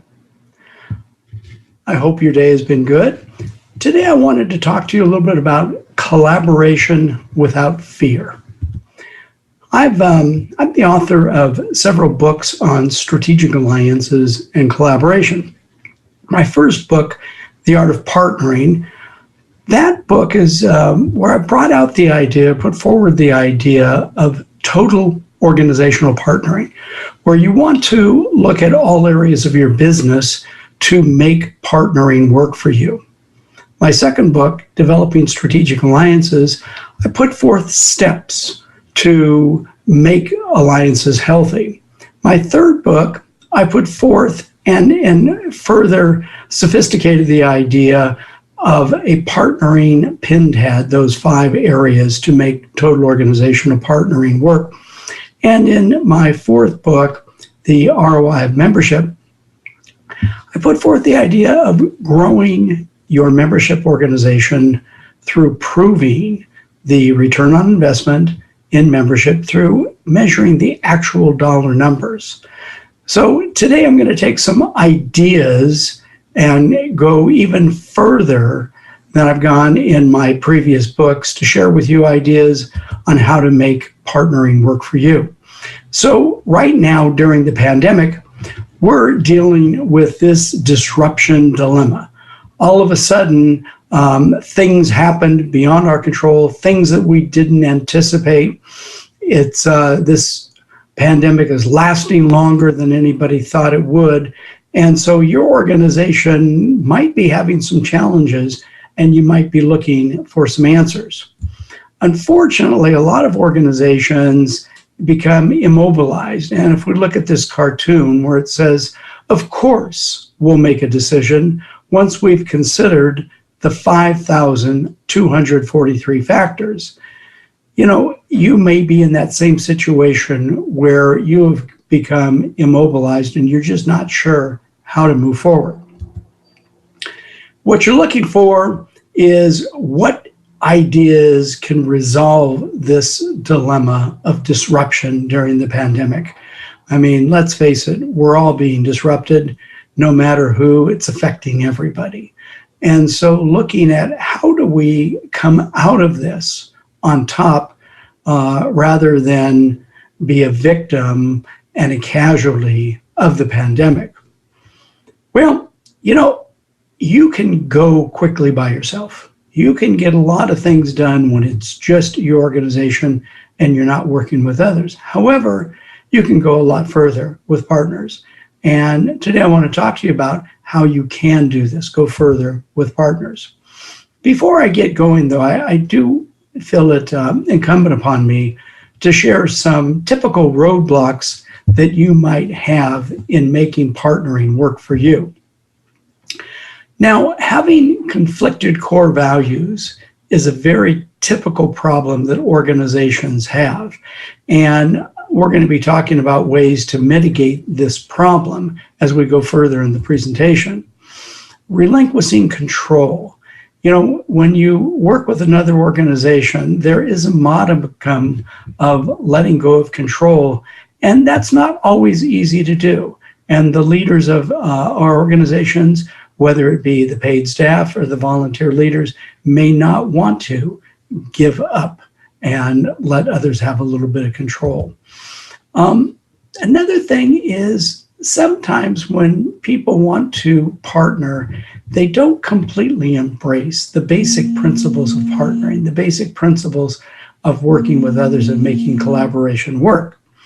So then we've got the underestimating the time. Now, that is so frequently a challenge when we think something's going to take a certain amount of time, and when we get into it, we realize it's much more of a challenge. So if you're going to get into partnering relationships, you have to be aware of the time it's going to take to create these alliances, build them, and make them healthy. Another thing is complacency. Generally, people get real excited when they're building an alliance. And once the alliance gets rocking and rolling, then all of a sudden they put their focus elsewhere. They're more concerned about other things and they lose interest in the alliance, and that creates a, quite frankly, a death sentence for the alliance. Communication is always a problem, and just in your own organization, you know what a challenge communication is. So take that and multiply that with the challenges of looking at another organization that maybe communicates a little differently than does yours, and how do we keep lines of communication open? Then there's the idea of unequal dependence. And I've had people, I can't tell you how many people have come to me after I've done a strategic alliance development and implementation keynote at a conference. And the question is, well, Ed, how do I partner with another organization that doesn't want to partner? And my answer is always, you don't. And so you've got to make sure that, you know, when you're looking for a partner, that that one isn't dependent on the other. You want the two organizations to be interdependent as the alliance is going, but not dependent. So those are some of the roadblocks that you're going to need to keep in mind going forward. Now, these 7 steps I'm going to share with you today are refined since I wrote the book, Developing Strategic Alliances.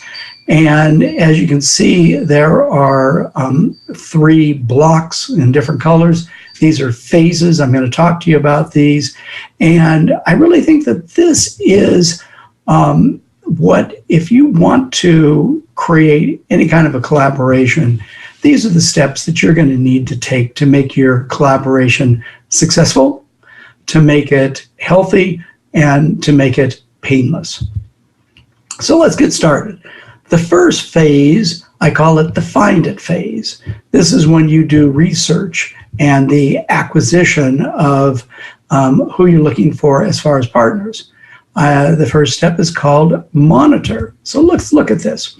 In monitoring, you want to look at your organization and ask, how willing are we at risk sharing? Is that something that's going to be important to us? Because when we look at collaborations, one of the great benefits of collaboration is risk sharing, as we're looking at putting on events, creating programs, creating products, and doing various things. Next is event production. That's a great area where we have to look at, are we willing to share risk and are we willing to share responsibility? Because you can really up the economies of scale in event production to be able to put some events on that are amazing if you partner with others. Then we look at the possibility of co-branding. It might be for an event, it might be for a product, it might be for a service. This all helps to access new market segments. Now, you want to look at an organization. If another organization has exactly the same member base as yours, well, partnering with them may not be ideal.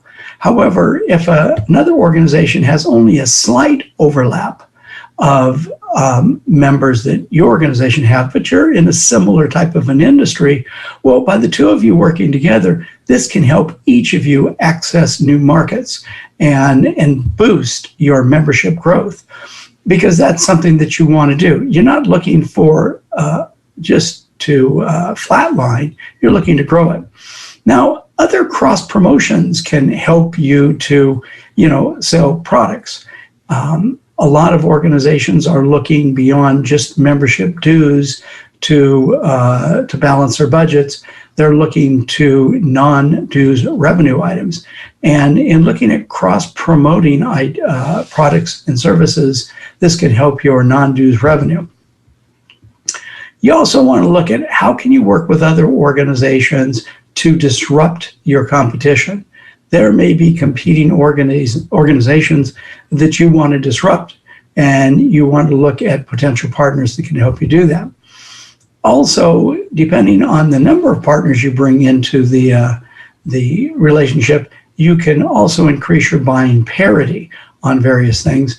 And all of this is about increasing capabilities in all of these areas.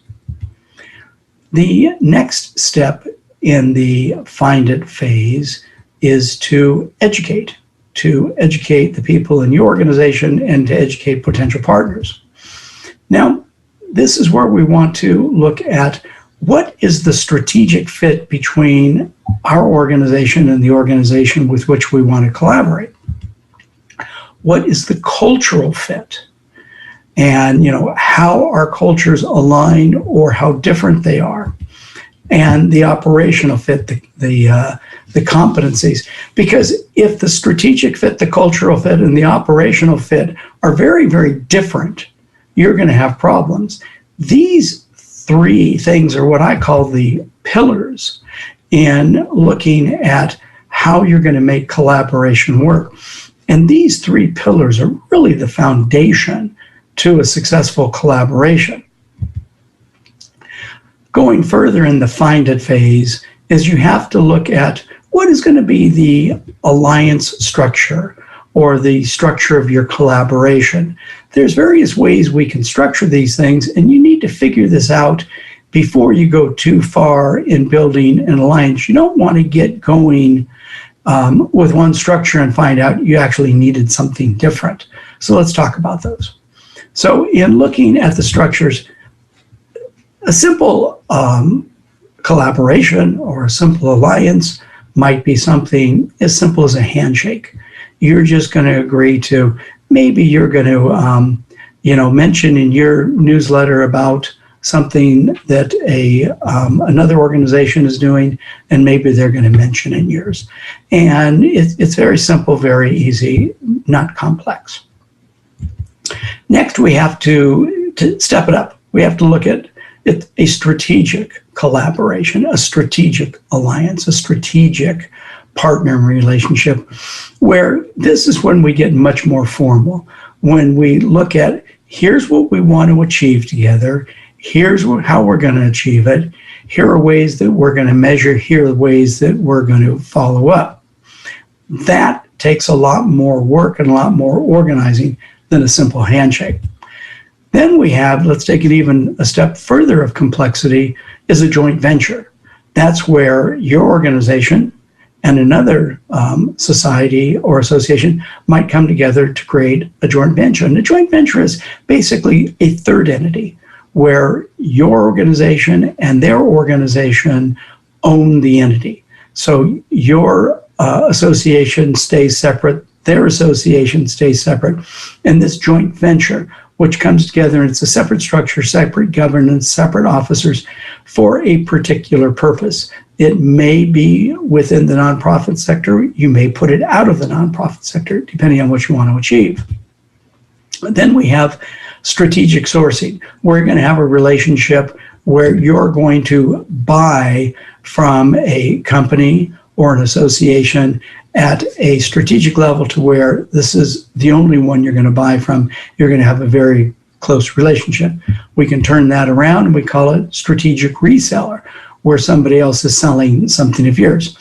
Maybe you have maybe your organization does a stellar job in knowledge management, and maybe you have a knowledge vault that maybe another organization is maybe going to be a reseller of your knowledge vault to their members.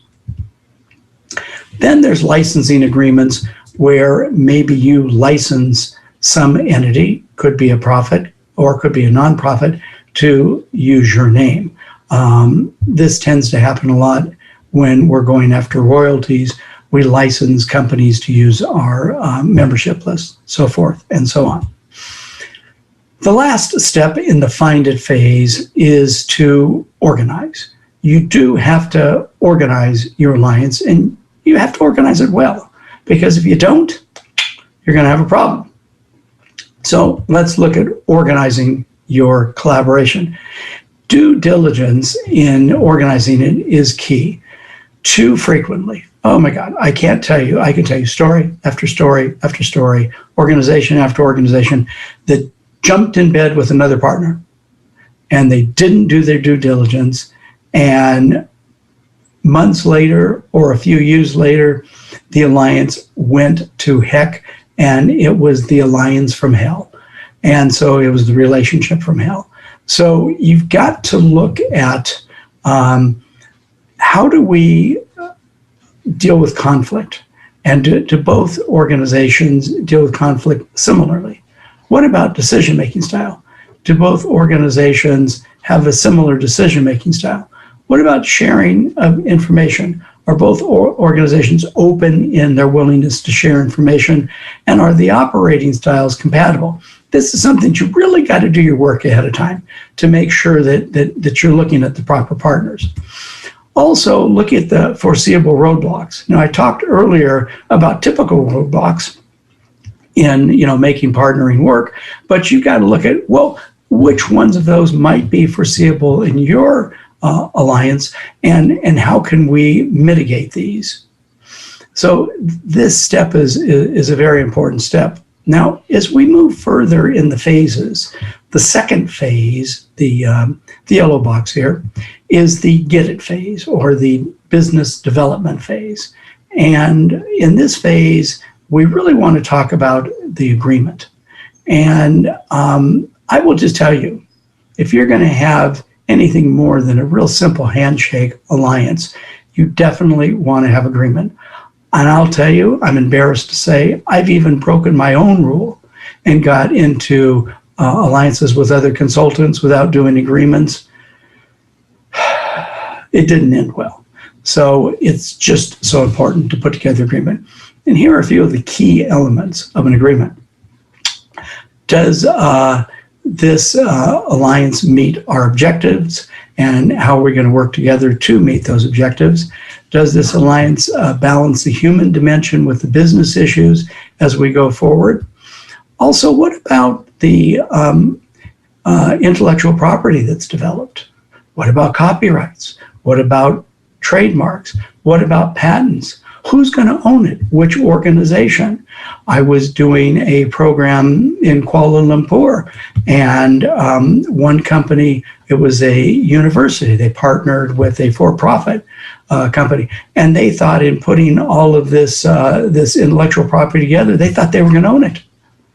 They didn't look at the agreement that they put together. In the agreement, it was the for-profit organization that owned it. So this is really, really important to have this in your agreement, to make sure you know who does what, who gets what. Now, also, you want to have in your agreement, how are we going to deal with conflict? What's the strategy that we're going to use for dealing with conflict? Now, there's a ton of other things in the agreement, and at the end of this presentation, I've got an additional slide I'll put up for you where there's a number more things that you'll want to be aware of. Now, going forward, still in this get it phase, the yellow box, the sixth step is implement. How are we going to implement our alliance? So in looking at the implementation, it's really about the systems. So what systems are we going to have in place? It's the nuts and the bolts. It's about, how are we going to launch the alliance and make sure that both organizations are as much on board, and that both organizations' staff is as much on board, and that both organizations' staff have a similar emotional ownership in the success of the alliance. And what are we going to do with the shared protocols and the different protocols to make things work? And when we get to having our meetings where we talk about, what's working, what's not working, what's the governance going to be? How are we going to jointly run the meeting? And then you got to think about, okay, on the day-to-day basis, day-to-day, as the alliance is running and going, what's going to be the method for decision-making? Is it going to be consensual? Is it going to be hierarchical? How are we going to do that? Also, in the implementation, what measurements are we going to put in place at the beginning when we launch the alliance to assure that the alliance is going to reach its goals? This is really important, because what tends to happen, as I said earlier, is the principals in any alliance, they're all excited and motivated as the alliance is getting put together. But once the alliance gets launched and once it's implemented and it gets going, then they tend to fall off with their interest. So we've got to make sure we understand who's in charge of keeping this thing going. Because the next step, the last, is maintenance. And this is the last phase, which I call the valuate phase, or the alliance maintenance phase. And this is going to be the determiner whether your alliance is going to make it, whether it's going to succeed, whether it's going to fail, whether it's going to be healthy, whether it's going to create value, or just be a drain. The reason I put this slide up, the 787 Dreamliner by Boeing is one of my favorite planes. I love flying this plane, and I just hope next year at the India Association Congress 2021, I get invited to come and present to you live. I hope that the pandemic's over. But the point is, in building this 787, it took organizations, companies from the US, from Canada, from Australia, from Japan, from Korea, and throughout Europe to come together to bring the parts together, to bring the knowledge together. And managing this alliance, as you can imagine, was a nightmare, but they did it because they put together the right tools in the launch of the alliance.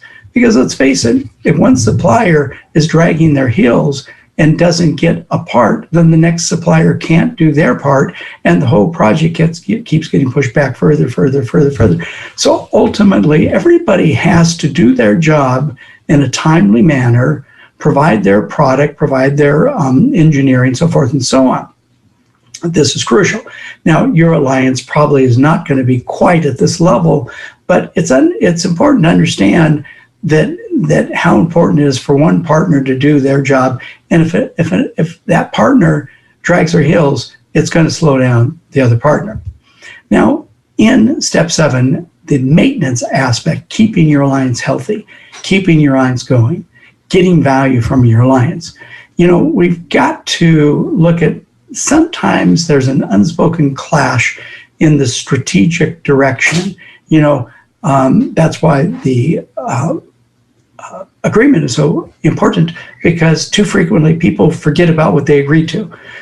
You've heard it probably said before, the palest ink is better than the most retentive memory, meaning as long as we write it down on paper, we know what we agreed to. Also, what are going to be the behaviors? How are we going to keep this relationship going? How are we going to have consistent positive behaviors to move this thing forward? Now, in interviewing Eli Lilly and spending some time with them, they do a lot of alliances, and they talked about, at a time in the United States right after 9/11, when airplanes weren't flying, one of the things that they had built in their alliance maintenance was alliance partners had to meet face to face, their partners and their people quarterly. And they started using video conferencing for these meetings. And everybody was really happy because they saved a lot of time. But all of a sudden they started tracking that the relationships were going downhill. They were falling apart, because what happened when the Lilly people flew to their alliance partner, or their alliance partner flew to Lilly, they would get together usually the day before their formal meeting and casually have dinner, talk, and a lot of issues would get brought to the table. Didn't happen with video conferencing. Also in maintenance, not allowing the unique competencies of each partner to get pushed or to create resentment, because one partner may be able to do one thing amazingly well and another partner may be able to do a different thing amazingly well. That's perfect. That's when our circles of interest overlap. That's a great formula for a good alliance. However, sometimes there can be jealousies. Also, embracing the differences. Another thing that I've heard frequently from larger organizations when they try to partner with smaller organizations, the big organization really appreciates the speed and the agility of the smaller organization, but that then becomes a problem because their structure, wanting the smaller company to fit into their structure, fit into their methodology and how they work. And they forget that the smaller organization, why they were so such a positive partner and brought the capabilities, is because their agility and their flexibility. And then when the larger company tries to fit them into their pigeonhole, it just doesn't work. Now, in keeping an alliance healthy, there's a lot of ways that we do it. The basic methods for feedback.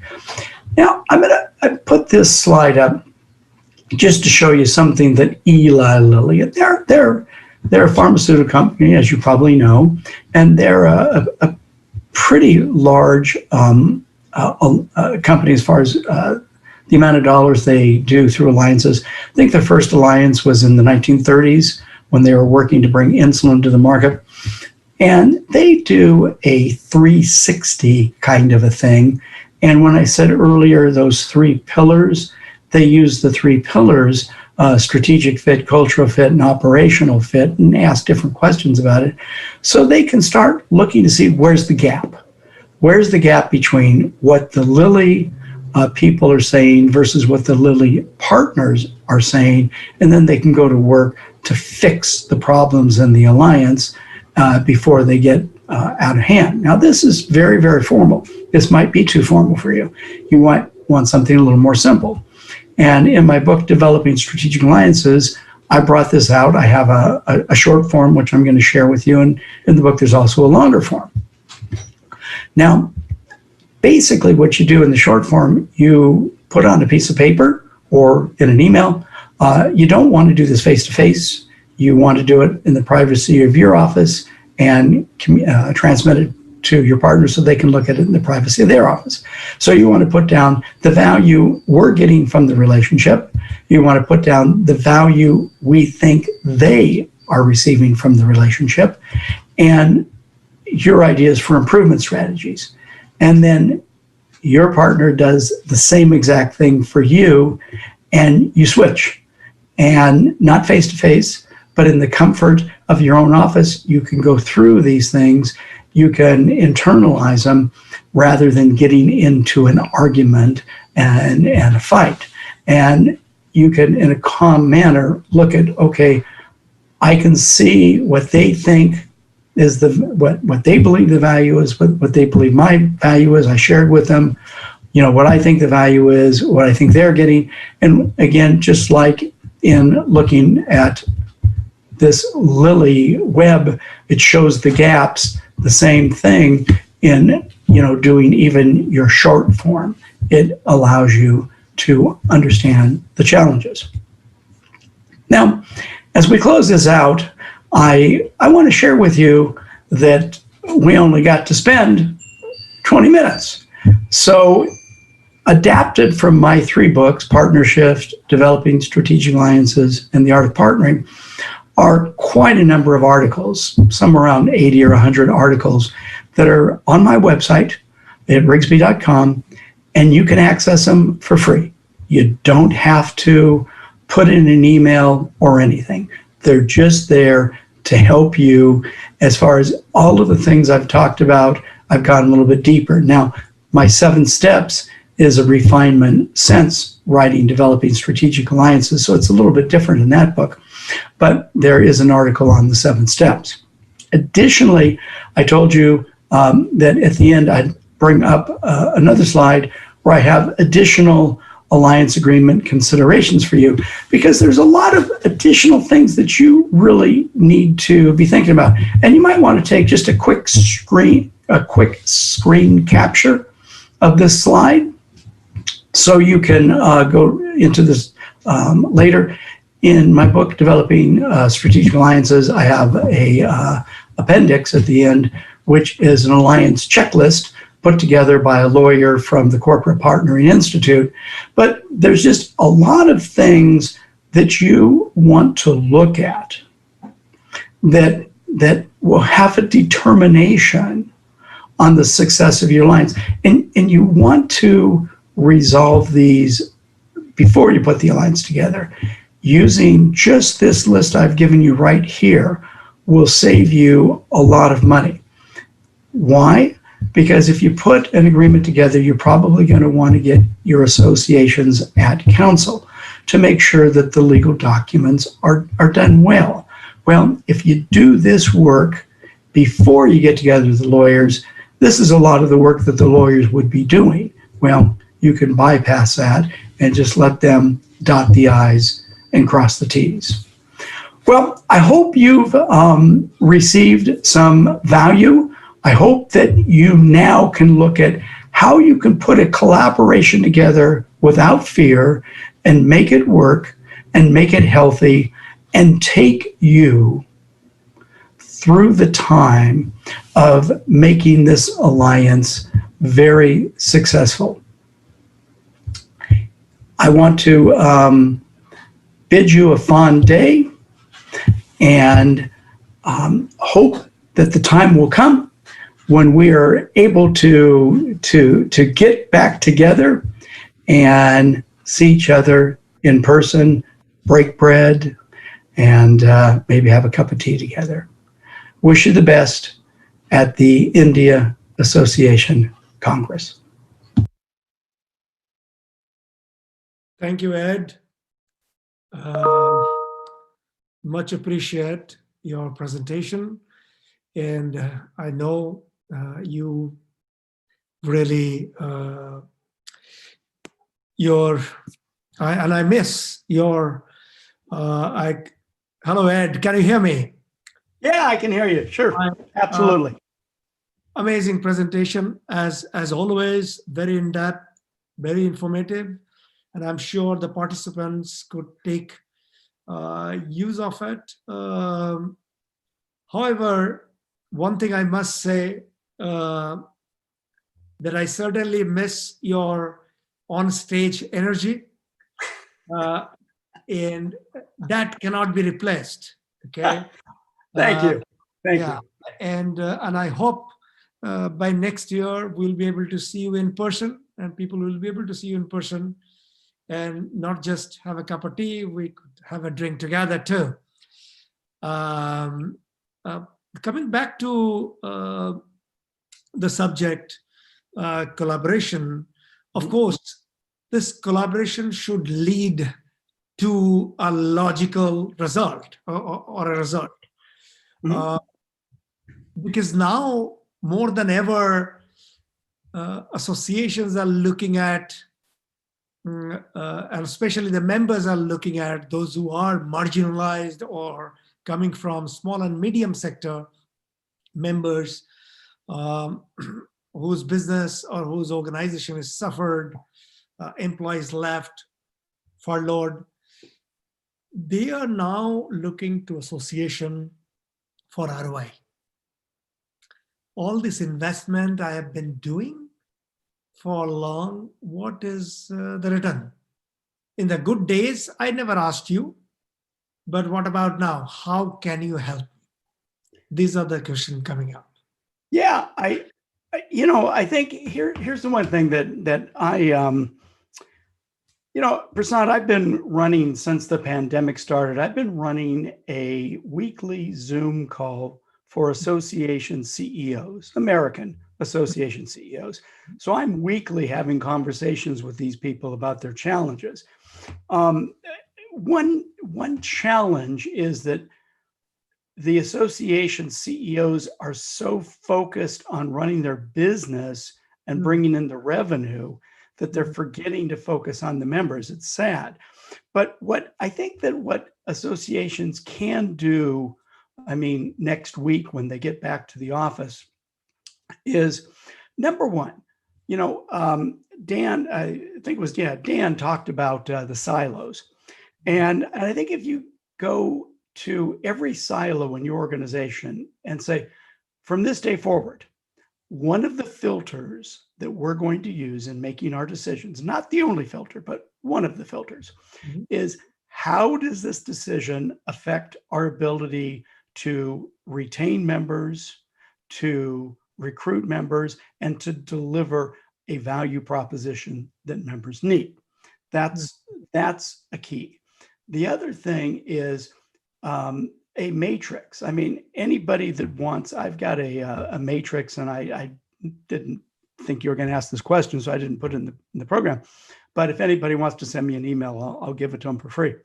But it's a matrix that takes them through a process of figuring out how to, what to delete, what to sunset.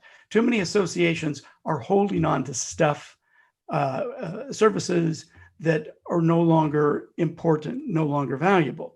And so what the associations want to look at is, okay, and even I run a nonprofit in the US, and it's loosely connected with the National Speakers Association. Since the pandemic hit, I've been doing a weekly on Wednesday. Tuesdays I'm doing the association executive call. Wednesday I'm doing my charity call, and keeping the community going. I mean, community is one of the largest benefits of being a member, one of the largest benefits. The other thing is, okay, I know that in India, it's a little different than the US, because a lot of times you have members that are members for life, especially in the scientific organizations and so forth, which is a little bit different than your trade associations. So we got to look at which kind of an association are we talking about. But, in looking at, okay, can we give them a break on the dues?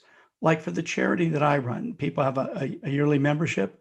You know what I put out there this year? I put it out and I said, pay what you can. Just this year, pay what you can. We cut back on a lot of expenses, so it's not a problem. We'll survive. But I wanted these people to know that I care about them, that this organization, we're not just going to throw them away. We're going to say, you've been supporting us, we're going to support you. And that's why we have the every Wednesday call. See, one of the things that the US associations are doing that I think is a really good thing is a lot of associations have amped up, increased, accelerated their education, their webinars. And what they're doing is they're giving really good content webinars to the members for free. And if non-members want to watch it, they pay. And then that's some non-dues revenue for the organization. But that differential between free for the member and some pay for the non-member shows the member that this is even more value. This is part of the value of my membership. So we have to be continuing. When I was in India last and spoke at the India Association Congress, I talked about the concept of measuring the return on investment that you give to your members and actual dollar numbers and money numbers to where you can say, well, for every dollar you invest, you get X amount, 10, 20, 30, whatever it is, dollars back. So where it becomes, it's a good business decision to be a member, it's a good career decision to be a member, and it's a good financial decision to be a member. And as long as we're continually reminding our members what we're doing for them, then they're going to be more motivated to stay. And if you give them a break, let's just say, I'll just pick a number out of the air. Let's say membership is $300. Well, if you give them a break, and I can only afford to pay $250, or I can only afford to pay $2. It's a pandemic. My God, let's give them. Don't kick them off the membership roll just because they're having hard times. You're right. Yeah. Hey, I've been paying dues for 20 years, and now you're going to kick me out because I'm having hard times? No, we're not going to do that. No, that would be egregious. Sorry, I went a little long on that one. No, but absolutely making a point. And the takeaway from this, because I have been we deal with a lot of association, quite a lot of association, while furloughed their people, but the existing people, the board is telling them to go for revenue. Okay, collect the money, we need to be focused onto it. In fact, some of the association I'm dealing with and their executive tells me in person, in confidence, that we have been asked to look for revenue for our sustenance. And very few of them are talking about, okay, what can I do for you now? Let go of this. And this is rampant. I do not know whether this thought comes from, but it's a human tragedy, what is happening at this moment. Okay. Yes. And humans are affected, and only a human can benefit each other, right? So nobody else can do it. Yeah. So it's within us. Well, Prasant, I mean, the associations out there, I know the executive directors, the CEOs, they're getting pressure from the boards of directors to bring in revenue. But, they can look around if they just stop.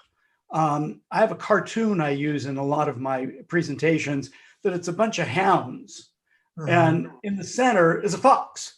And the hounds don't even see the fox right amongst them.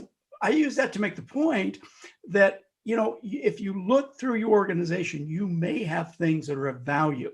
And if you make them available to non-members for a fee and give it to your members for free, two things happen. The members' perception of their value of membership goes up. And also you can derive some revenue. I mean, Dan West talked about, some of the various non-dues revenues things that organizations are working with. I mean, because in the United States, in 1960, membership was 95% of the budget. In the United States today, membership is about 50% of the budget. So, the associations left and right are looking for non-dues revenue. And, it's right in front of you. And we talked last time I was in India, we talked about, what was it, not for profit, but for revenue. You have to have money coming into the coffers to keep the organization going. And there may be more non-dues revenue than you realize just by stopping, taking a breath, standing back and go survey the situation. What do we have that other people can use? How do we price it in a way that makes sure that our members see that we value them, because the members get it either for free or for very, very little, and price it in a way that's not egregiously expensive, but a price that somebody would pay. And, maybe even do some A/B testing, and in certain, segments offer a product for, let's say, $50 and somewhere else offer it for $99, and see which price, gets the most leverage. I mean, there's nothing wrong with doing A/B testing in the market right now.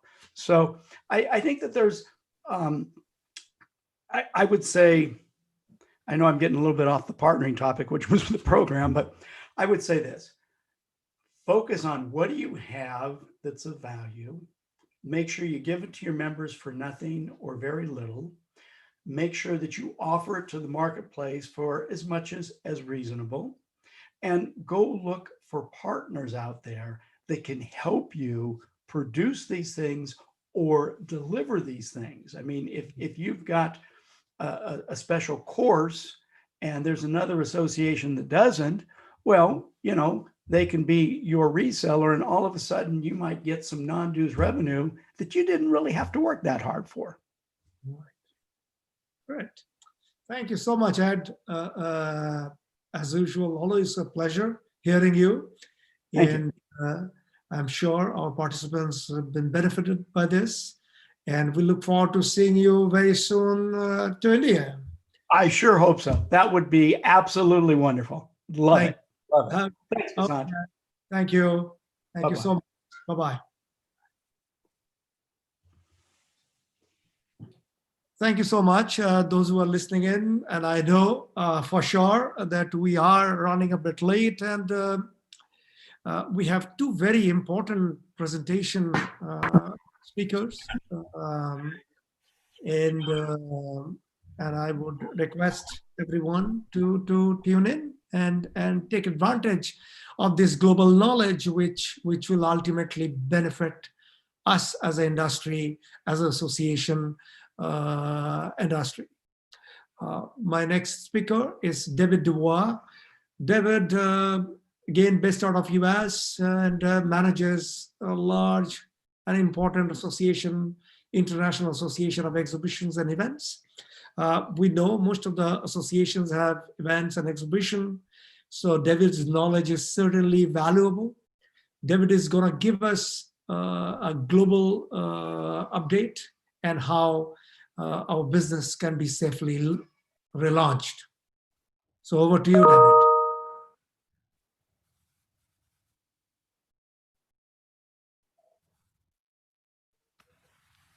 Good day.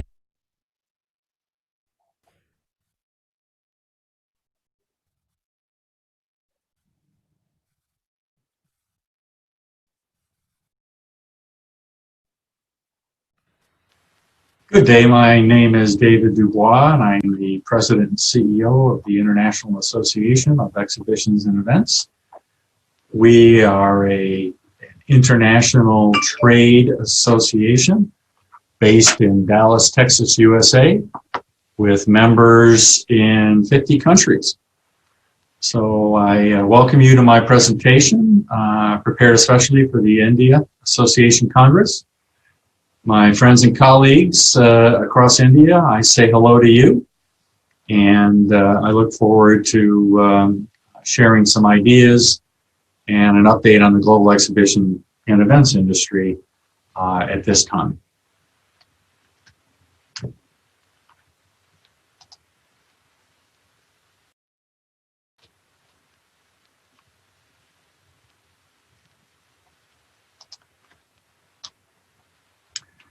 This slide is a little bit dated, but you can see obviously the scope of the pandemic that has hit all of us. Certainly, unfortunately, the United States leads the world in cases. Our friends in India, unfortunately, are second, and our additional friends in Brazil are third. But obviously, we continue to work very hard. I just did read about some excellent rapid testing that is happening across India and across Europe and across the United States, North America. So let's keep fingers crossed that we can certainly begin to slow down this pandemic across the world. In the United States, as you can see on this slide, we've had, like you've had in India, a 100% decline in shows effective March and April of this year, 2020. And going into 2021, the first quarter of next year doesn't look very promising either, but I'll show you in a few slides in a moment that we indeed are showing a little bit of opening across some of the states in the United States. And UFI, which is a sister global organization, their barometer shows 73% of the organizations worldwide reported no activity in May and June, and that's been updated since this slide has been put together to show that there are some activities happening across the globe for exhibitions and business events. We have all gotten used to and maybe have started to dislike the word pivot, because that's what we're doing. We're pivoting. We're looking at how we take best care of our members, how we engage them with online opportunities, so that as we move forward, hopefully after the first of the year, we'll be able to do more hybrids and in-person events. So obviously that's a focus as we pivot going forward. This slide shows surveys back in the spring, and then in June, we have another survey instrument out into the market that we'll have in a couple weeks. The results we'll be happy to share back to our friends in India. But obviously going full virtual and or a hybrid is certainly happening across the globe, not just here in the US and certainly not just in India. Whether you postponed an event, which I know most of you have in 2020, postponed it to 2021, or developed a hybrid virtual backup plan, obviously 63%, according to our survey, showed that there is at least a minimum of a digital opportunity provided to our members. As you look at your associations, what are you doing to keep your members engaged and happy with their membership and paying the dues to keep us going as an association? What's the likelihood of continuing the digital virtual offerings in 2021? Obviously very high. Our own convention, which is called Expo, we normally get 2,500 attendees every December. We are going to a hybrid. We're going to actually have an in-person meeting and show with about 130 companies in Louisville, Kentucky. Willing that and hopeful that we don't get another COVID spike. We will have a hybrid event. So obviously it's very likely that hybrid is happening in 2021, but certainly not too much this year. What are some of the signals to watch for event industry recovery? Rapid testing is critical. We have to have the confidence of our exhibitors, our attendees, our members as an association across India and for us across the world. We have to have rapid testing and tracking that's at a higher level than we have today. Certainly there are a lot of vaccines that are in different phases that could be quote unquote cures or effective treatments. We do need enhanced public health recommendations. I think recommendations are out there, significantly good recommendations from the World Health Organization and all of the country health organizations in India and across the world. But my goodness, we just don't have enough compliance with face masks, social distancing, and hygiene protocols. I hate to say it, but especially here in the United States. But obviously, the willingness to travel is critical. Let's hope that after the first of the calendar year, some of the corporate travel policies are eased, and that many feel that attending trade shows and business events will be more safe than they certainly are identified to be today. But certainly as an option until we get through this pandemic and we get the confidence level up for attendees, the driving ability to drive to a trade show and or a Congress across India and across the United States and the world is certainly a good option that is being promoted.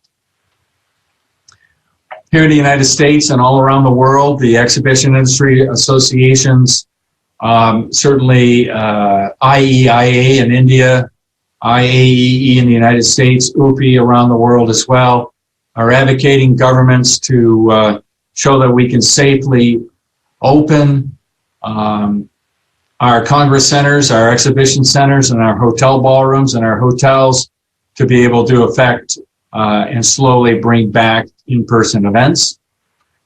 So for those of you who are interested in looking at what we've done here at IAEE, go to iaee.com/exhibitions mean business. You can see what we've done from an advocacy standpoint with the U.S. government, developing an ambassador program, and certainly telling the importance of how our economies can aggressively restart with in-person exhibitions and events, and how we can help our governments move forward into 2021. Here are some kind of a snapshot of what's happening around the world with governments easing up their restrictions. As you can see, as of July, it's been updated. There's a few more countries, Australia, China, Hong Kong, etc. In the US, we have some states that are opening. Some have opened too fast, to be honest with you, and but we're starting to see some trade shows and business events happening with all the proper protocols and considerations for safely opening events. Middle East, Dubai is becoming a little bit more aggressive this month in October. We're starting to see some of the Emirates slowly but surely opening with the proper protocols. And as you can see in Europe, they've been a little bit more aggressive, especially Germany. But the challenge in Germany and other countries that have opened in Europe is that the facilities have opened, but they're getting, they're having a difficult time with attendance promotion and exhibitors that are willing to travel, even though Europe has opened up their borders for travel. But they're getting very few international travelers into shows in Germany and other places, certainly around the world and in Europe. And then our friends in Latin America are slowly opening, not unlike the slow progress here in the US and Canada.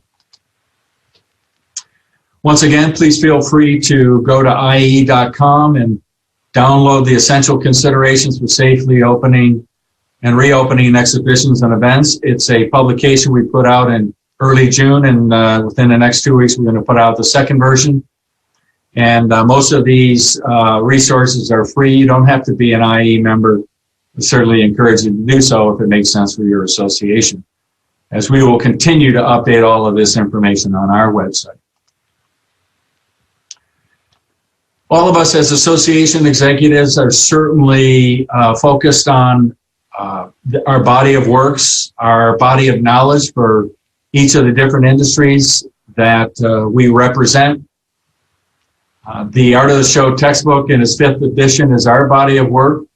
It is available in a digital format for you through IAEE.com. And as you can see on the right-hand side, the tier work of competencies that we've developed, a full competency model that is available for your review, and hopefully it might be helpful for your own association as you develop competency models for your members now and going forward.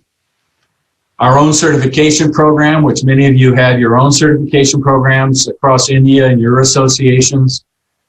This slide shows you a work-ready assessment, which are the which is for the ladies and gentlemen that are just getting into the exhibition and business events industry.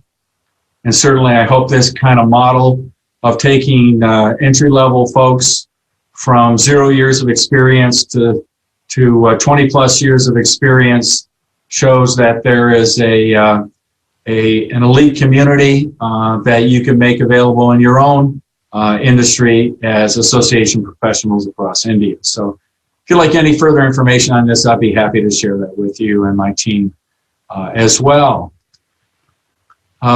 Workforce Ready, as I mentioned, there's an assessment that we started about a year ago for ladies and gentlemen pretty much just out of colleges and universities that will take a look at what they are currently, where they are currently, at a level of workforce readiness, and then certainly certificate programs and education programs and digital badge education programs that will help them through their career.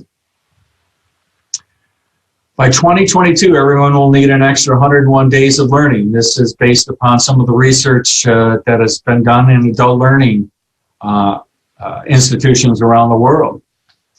In our own industry of exhibitions and business events, we're looking at helping our members become reskilled, certainly more skill development in digital marketing, sales strategies, digital production, because it's our guess that well over 60 to 70% of the exhibitions and business events that will take place in 2021 will be hybrid. So the digital marketing, digital production capabilities and skills of our employees at the association level. We have 25 staff, and obviously we're reskilling and kind of identifying how we can repurpose the great staff that we have to take care of our members going forward into 21 and beyond. As I mentioned, the essential considerations for reopening is a publication available to you. Also, we're involved in an organization called Events Industry Council. You might Google it, Events Industry Council. 33 organizations that are involved in the global business events, or we call MICE industry. They have excellent resources as well at the Events Industry Council. So please access those through your web capabilities. Once again, I'm trying to provide you as many resources that are free or very inexpensive for you to review and see if any of these resources are helpful to you. Emotional intelligence is obviously a very important part of what we do for not only our own staffs, but for our members. Being sensitive to the very difficult challenges we've been through the last 6 months with COVID, the depression factors of some of our members and some of our staff.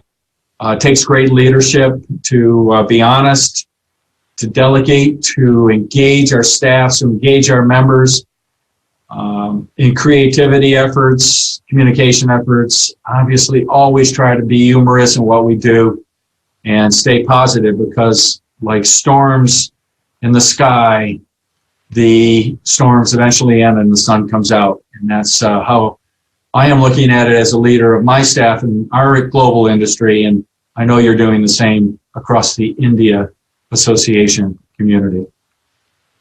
Some final recommendations for those of you who do run events for your own associations across India. Obviously, digital platforms, pivoting, hybrid options, focus less on the attending numbers and more on quality. We're developing our own hybrid effort for this December for our annual convention. And we're going to have quite a different set of educational offerings online than we will in person.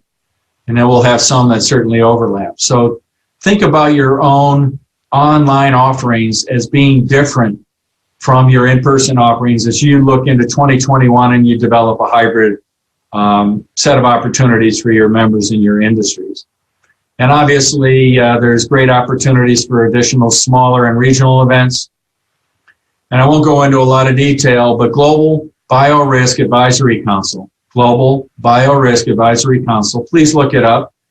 Google it and take a look at this global organization that offers through IAEA's partnership, a GBAC technician opportunity, which will educate online, a 2.5-hour program, your staff to understand some of the safety protocols that are in place globally as you begin to use hotel ballrooms, hotel meeting rooms, exhibition and convention centers in 2021 and beyond.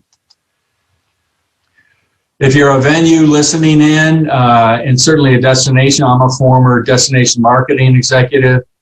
I know you're working across India on safe execution of events.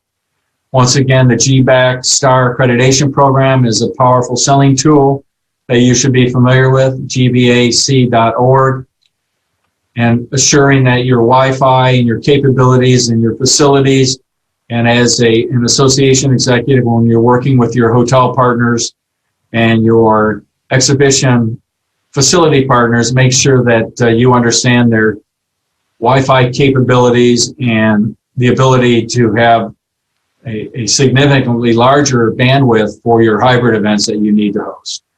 And as I mentioned earlier, smaller regional national events, because the international marketplace is going to take its time coming back. I know I'm usually in India a couple times a year, and I can't wait to get back to see my friends across the India exhibition industry and the business events industry, but it may take me another 6 or 9 months to get back. But I look forward to my next trip back to India. Thank you so very much. Questions can be sent to me at ddubois@ie.com, and I also will be part of a 10-minute live Q&A session this coming Friday. This is being taped Monday here, the 5th of October in Dallas, Texas, and I look forward to joining you live and in person on Friday the 9th. Thank you for your time, and I hope I have shared resources and information that has been helpful to you. Talk to you soon, and please stay safe and take care. Thank you, David. Excellent presentation, as always, with giving us a more global view on what, as IAE, you are doing, as well as what recommendation you have for others. We cannot wait to be hearing our last presentation by Barbara Connell. Barbara is CEO of International American Association of Gastroenterology and Endoscopy, a prominent association in the US. Barbara is going to bring about a very, very important topic and addressing her learning and insight about beyond membership fees. We know for sure that most of the association do depend on membership fees. And now that events are also no more a financial generator and membership is also under stress, what can be done? So over to you, Barbara.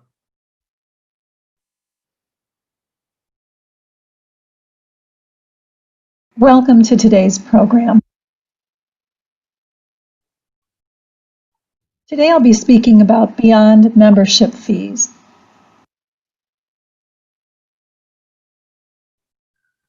Hello from Downers Grove, Illinois. I'm speaking to you just outside the city of Chicago. This is a picture of the ASGE headquarters. It's a beautiful facility, and I hope that someday you all get to be here and see this wonderful conference center. My name is Barbara Connell, and I've been in association management for more than 30 years. Throughout those 30 years, I've worked for a number of medical organizations, but other types as well, and I've been responsible for revenue from all sources for a number of these groups over the years. I've discovered that over the last 15 years or so, revenue sources have changed considerably. There seems to be many more opportunities to secure funding and to secure membership, and today we'll talk about a few of them.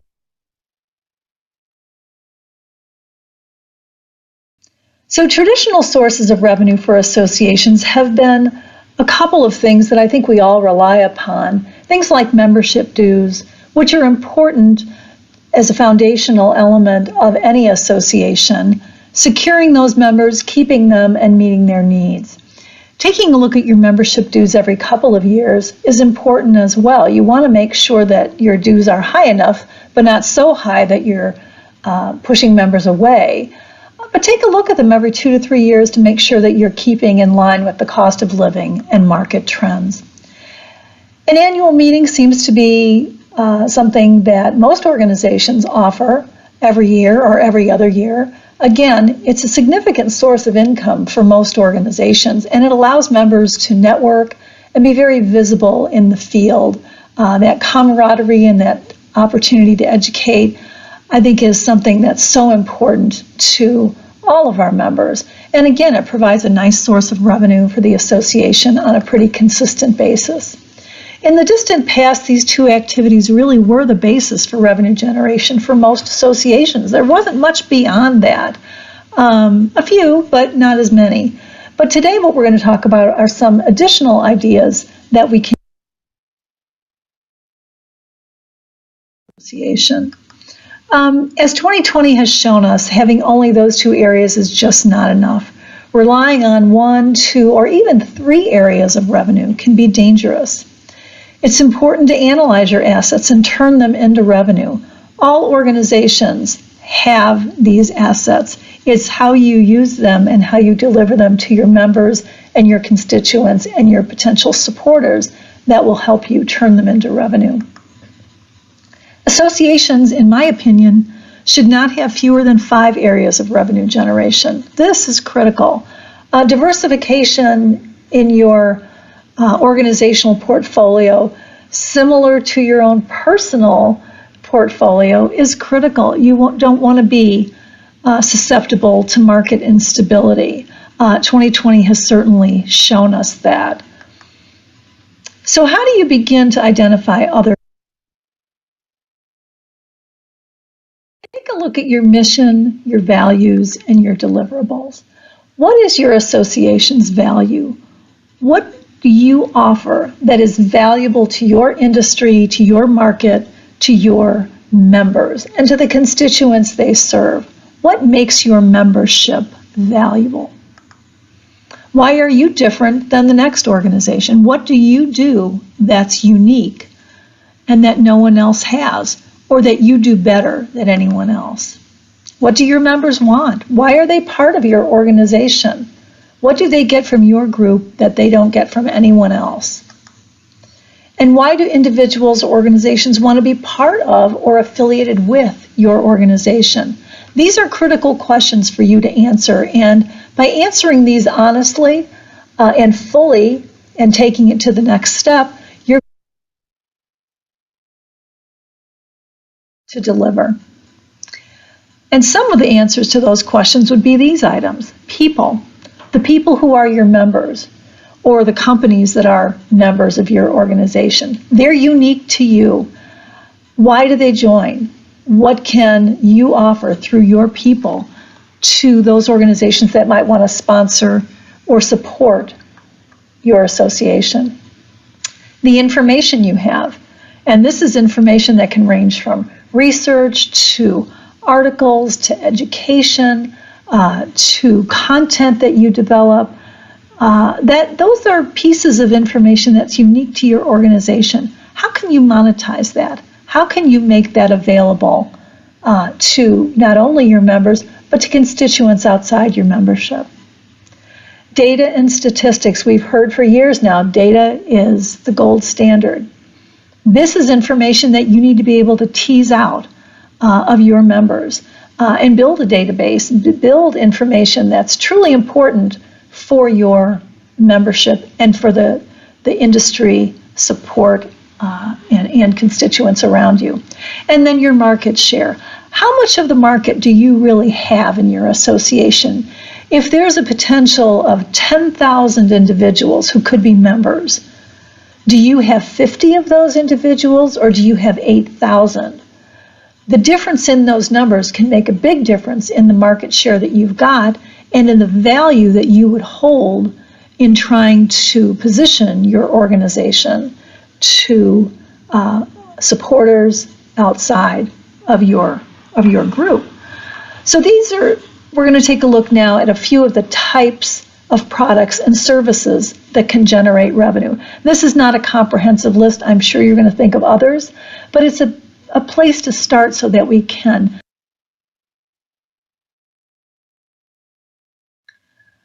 So when you take a look at new areas of revenue generation, certainly journals are part of that. The next thing is sponsorships, affinity arrangements, expanded educational offerings, certification and certificate programs, registries, video publications and social media, advertising, endorsements, and membership list rental. We're going to go into each one of these now in a little bit more depth, but this gives you a little bit of an idea of the types of things that you may want to explore. When you look at journals and publications, these are particularly important in technical or medical fields, but they can be generated for any area of interest.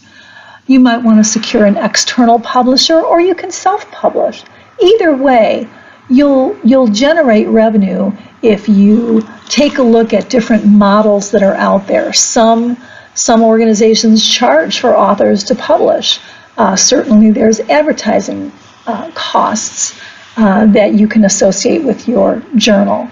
If you retain an outside publisher, these external groups often have models in place that can be responsible for advertising, securing authors, and modernizing the material that you would send. This can be a big revenue generator for many organizations. Sponsorships. Again, sponsorships are so critical.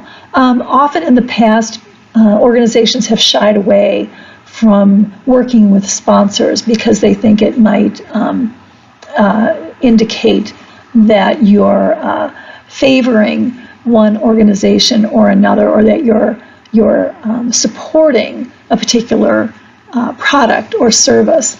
If they're handled correctly, and if you keep things at arm's length, those obstacles, I think, have been removed pretty much. Again, there are many examples of sponsorships and how to secure sponsorship dollars out there. You can do this internally. Again, there are outside companies that can help you secure sponsorships. These are critical. You can have everything sponsored from an educational event to brochures to website pages. Just about anything you can think of can be sponsored. Affinity arrangements. These are important too, because if you can find a product or service through an outside entity that can support your members' activities, often at a discount or special pricing, this can save your members a lot of time, a lot of energy, and it may provide the organization, your association, with royalties that could come from those arrangements. We have an arrangement with an outside company that develops websites. Many of our smaller practices simply don't have the resources, either financially or from a human resource basis, to develop and maintain a website on a regular basis. And by using an outside company to do this, it really does help modernize their practice, and it makes them appear much more professional and current.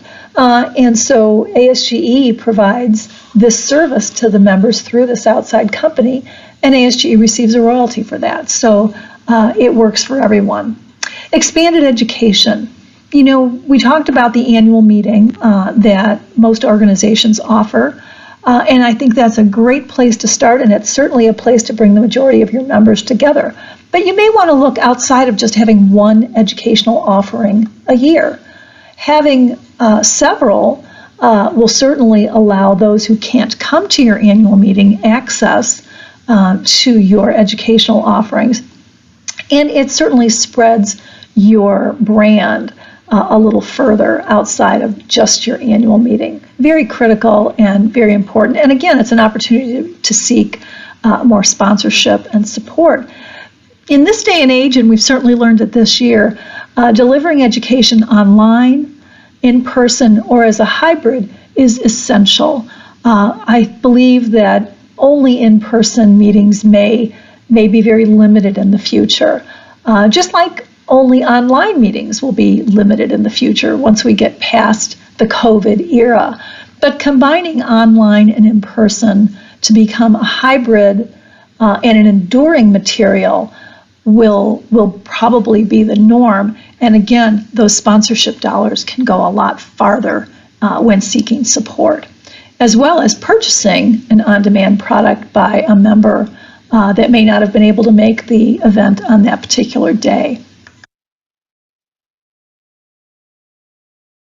Generation will include things like certification and certificate programs. Certification can be a bit tricky, and it definitely requires more time and preparation, more of an investment up front, because you need to work probably with outside agencies and regulatory bodies to develop solid certification programs. These are generally offered in technical fields, medical fields, things that require expertise. But once you've got a certification program in place, this can be a revenue generator that goes on for many, many years, because not only do you get the initial certification, but you get the renewal on a regular basis. So that's critical. Again, it takes more time and investment at the front, but it's certainly can pay off as you develop the program over many years. A certificate program is slightly different in that you're not necessarily attesting to proficiency or accomplishment necessarily by the individual who holds the certificate, but certainly that they have committed to being someone who is able to perform that service or that procedure or process. So there are two different things, but they may be worth investigating for your organization. Registries. This is something that, again, we talk about data. Data is critical, as we know, throughout all of our businesses. The more we know about what we do, the more important and valuable we can be to our members and to our industry. ASGE has had a registry for about 10 years with another professional society. We've been gathering data on a particular medical procedure for that long. And now we're at the point where we're able to start turning that data into revenue for the organization, because we'll sell it to organizations that are hoping to do research so that they better understand. We also can use it for our members so that they better understand how they compare in their performance on this procedure to other physicians who are also doing the same procedure. So registries can be very important, and they can certainly turn into major revenue generators. Again, it takes time at the beginning to set it up, establish it, and get it running. And you generally have to do it with an outside organization to help manage that data and keep it clean. But once you've got it in place, it certainly is a valuable resource. Video publications and social media presence. Taking the videos that you've got, if you have things from your education, we talked about this through the educational offerings, and making those snippets or tips that you might want to monetize either for purchase by your members or sponsorship through your constituent organizations, your corporate partners. These are things that you can make available, and they're very valuable. ASGE does this, and we have an ongoing long-term relationship with several corporate partners who like to underwrite these video publications. They're generally very small, very short in term, but we do them very frequently, and the sponsor's name is always on them. It's very, very well received. Our members really love them. Social media presence, same thing. Snippets that we put out on our social media that are sponsored are again, they don't refer to the product or any of the content necessarily, but they're supported by our partners, and they get a lot of presence, a lot of play. People really like to see little snippets and ideas very quickly as they're checking their phone between cases, between procedures, between activities, or on their way home at night, or on the way in the morning. Very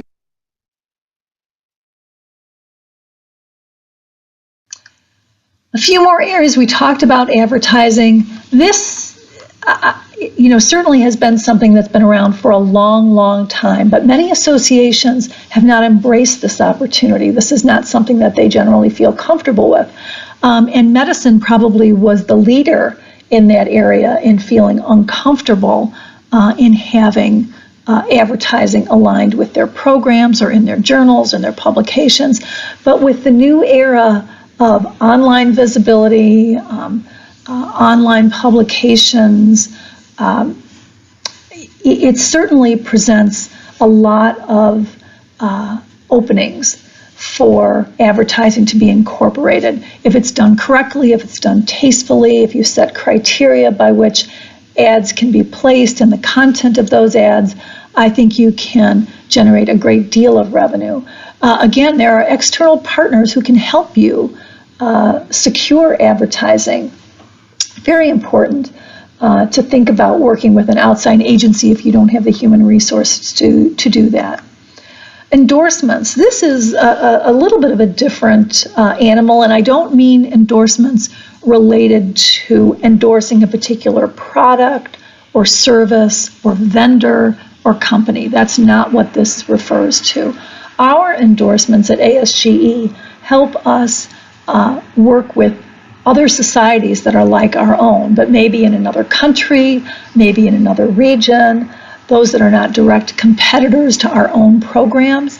And they'll come to us and they'll say, we'd like to get ASGE to endorse this new educational offering that we have. And we only do it for educational offerings. We don't do it for anything else.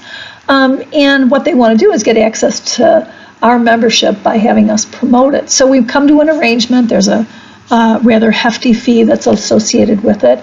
And for that fee, they will get ASGE to advertise this program for them. We will do a mailing for them to a certain segment of our membership, depending upon how much they pay. And we'll actually post it on our website as well. So endorsements can be very lucrative. Again, if people want your audience and if they want your membership, that's where having that big market share really makes a difference and is an important value add for other organizations. And then finally, membership list rental. ASGE has over 14,000 members worldwide, and many organizations, industry partners, would like to access that membership. So what we do on a regular basis is we work with a particular advertiser company. We take a look at what it is they want to advertise. We hold the right to allow this or not allow this. And if they want to mail a brochure relative to an educational program or a new product, a device, whatever it happens to be, we clear that through our approval process. And then we will provide the names and addresses of our members only to a third party, never to the company, so a mailing house. And then we can allow that piece of material to be mailed. We would never give out email addresses. I would advise you never to give out your email addresses. That's the ultimate invasion. You would never want to do that. But membership list rental is another opportunity, and a lot of people still mail. And by the way, in our situation, they can only use this membership list one time. That's why we send it to a third party. It has to be regulated. It can only be used once. I'm sure there are many, many more opportunities depending upon your industry and needs. So please, please, when you're instituting these new revenue streams, think about doing only 1 or 2 annually. Make sure you've got the resources to support them. Make sure you work with your leadership and obtain their approval if necessary. Conduct your market research. Make sure you're pricing it right. Don't underprice what you've got, but then don't overprice it either. Launch your new program during a special event, during your annual meeting, during dues renewal or other event. Grab their attention. Promote your event correctly and professionally, or your opportunity, I should say, correctly and professionally. Be clear, be succinct, be respectful to your membership. Again, don't overwhelm them, but make sure that you're being very clear about what it is this opportunity presents. Make sure you revisit this opportunity every year or two. Make sure it's priced right, that it's delivering, it's not being offensive to your members. And then introduce more options as time allows. There's always another opportunity out there. I'm sure you'll always think of new ideas. So be prepared. For allowing me to be part of this program. Here's my contact information, and if you need to reach me, please reach out. Thank you again. Enjoy the program. Thank you, Barbara. Wonderful presentation, and thank you for making those valid points visible to everyone.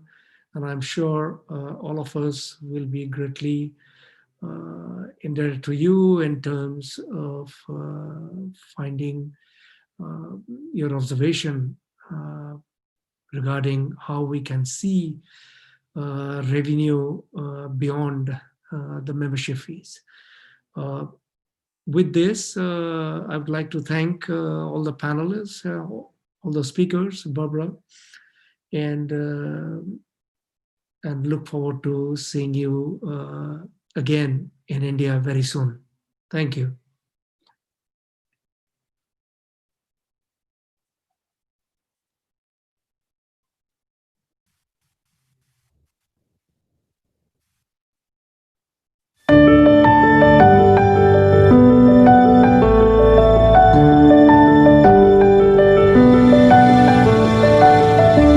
For more than 50 years, Singapore has not only existed, we've thrived.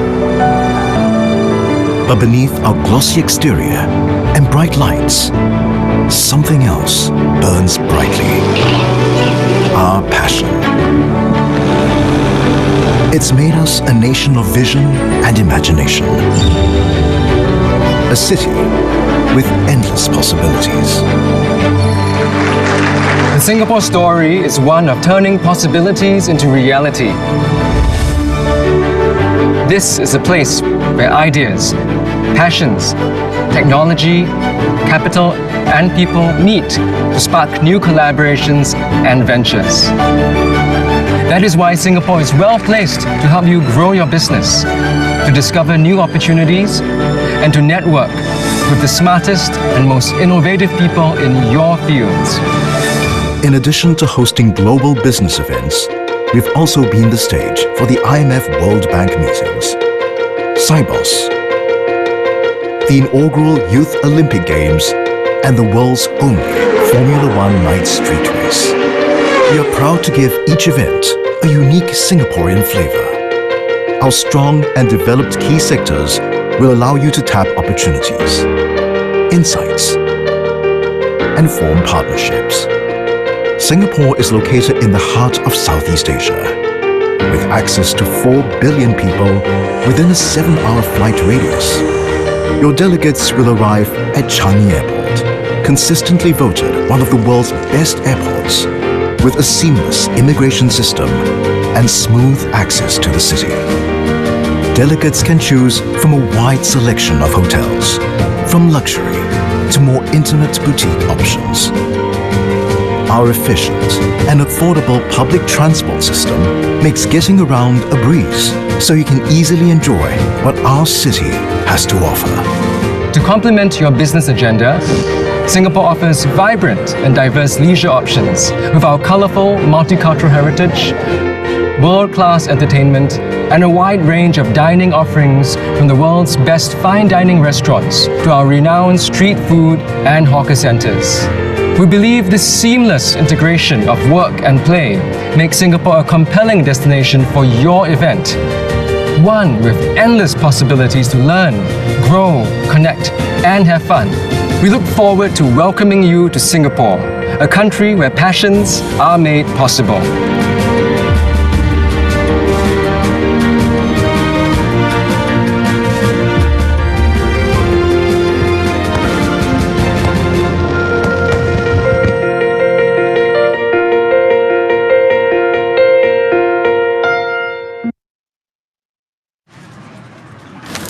Hey computer, what's there to do after work in Singapore?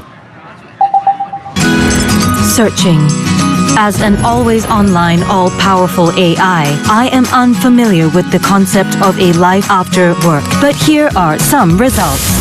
When people stop work in Singapore, they seem to get extremely thirsty. While hydrating, they do group exercises like this, which leads them to sing incredibly out of tune. Okay, I have had enough. Some even dress up and jump around in the proximity of sweaty strangers. You could say there is plenty for you to do as a night owl, especially if you're at the night safari. In fact, there are just so many experiences my processor cannot compute.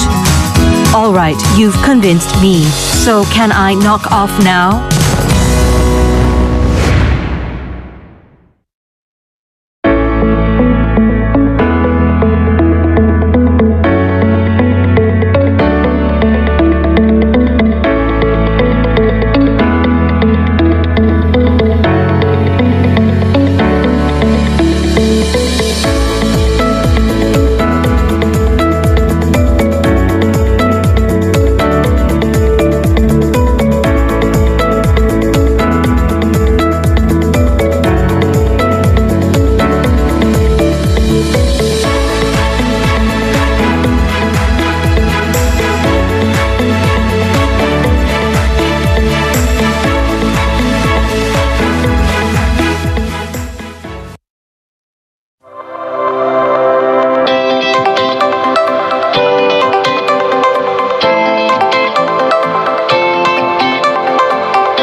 Well, the day has come to almost an end. I thank you, each one of you, for being part of this event.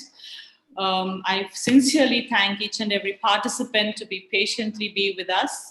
When we did research, we wanted to keep this event only for a maximum of 4 to 5 hours, but we have gone beyond the timelines, and yet I see our participants still with us. Thank you so much. Thank you to each and every participant.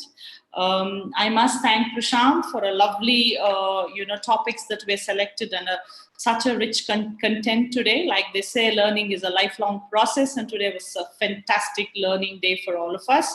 Thank you for this, Prashant, and thank you for bearing with us. And I must thank each and every speaker who actually contributed to this event, starting with Martin Sirk, Sharif Karamat, we had Jack Sim, we had Alan Say, Com Clark, Senthil Gopinath, Gary Grimmer, GB Shrita, Barbara Connell, Ed Risby, David and Dean West. Thank you, each one of you. Each one of your presentation was so in detail, and we covered most of the subjects that we wanted to face these challenging days at the moment.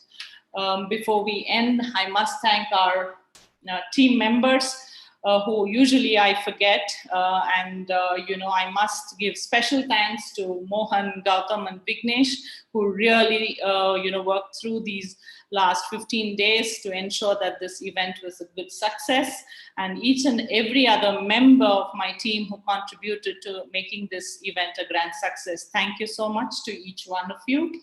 As our sponsors and being a long-time partner, I would like to thank Singapore Tourism Board. Special thanks to Shrita, Raymond and Denzel. I would like to thank Marina Bay Sands as well. I would like to thank Wiz Software, Expertech. Special thank to Sushant, who is our who has conference tools for managing conferences and associations. GHA, the Global Healthcare Academy, Planetech, Darshan and the team. Thank you so much, and sincere appreciation for working with us for last week. Glue Up for supporting us and partnering us in most of the association management work we do, and the software that we use to manage associations. Not to forget our media partner, Voyages World, Rohit Hangal. A special thanks to you. Thanks for the lovely articles and coverage for our event. With this, we come to an end of IAC 2020, which was a virtual platform, and I'm so happy that we could do it virtually and be among all of you today. Thank you so much and have a good evening. Thank you, everyone.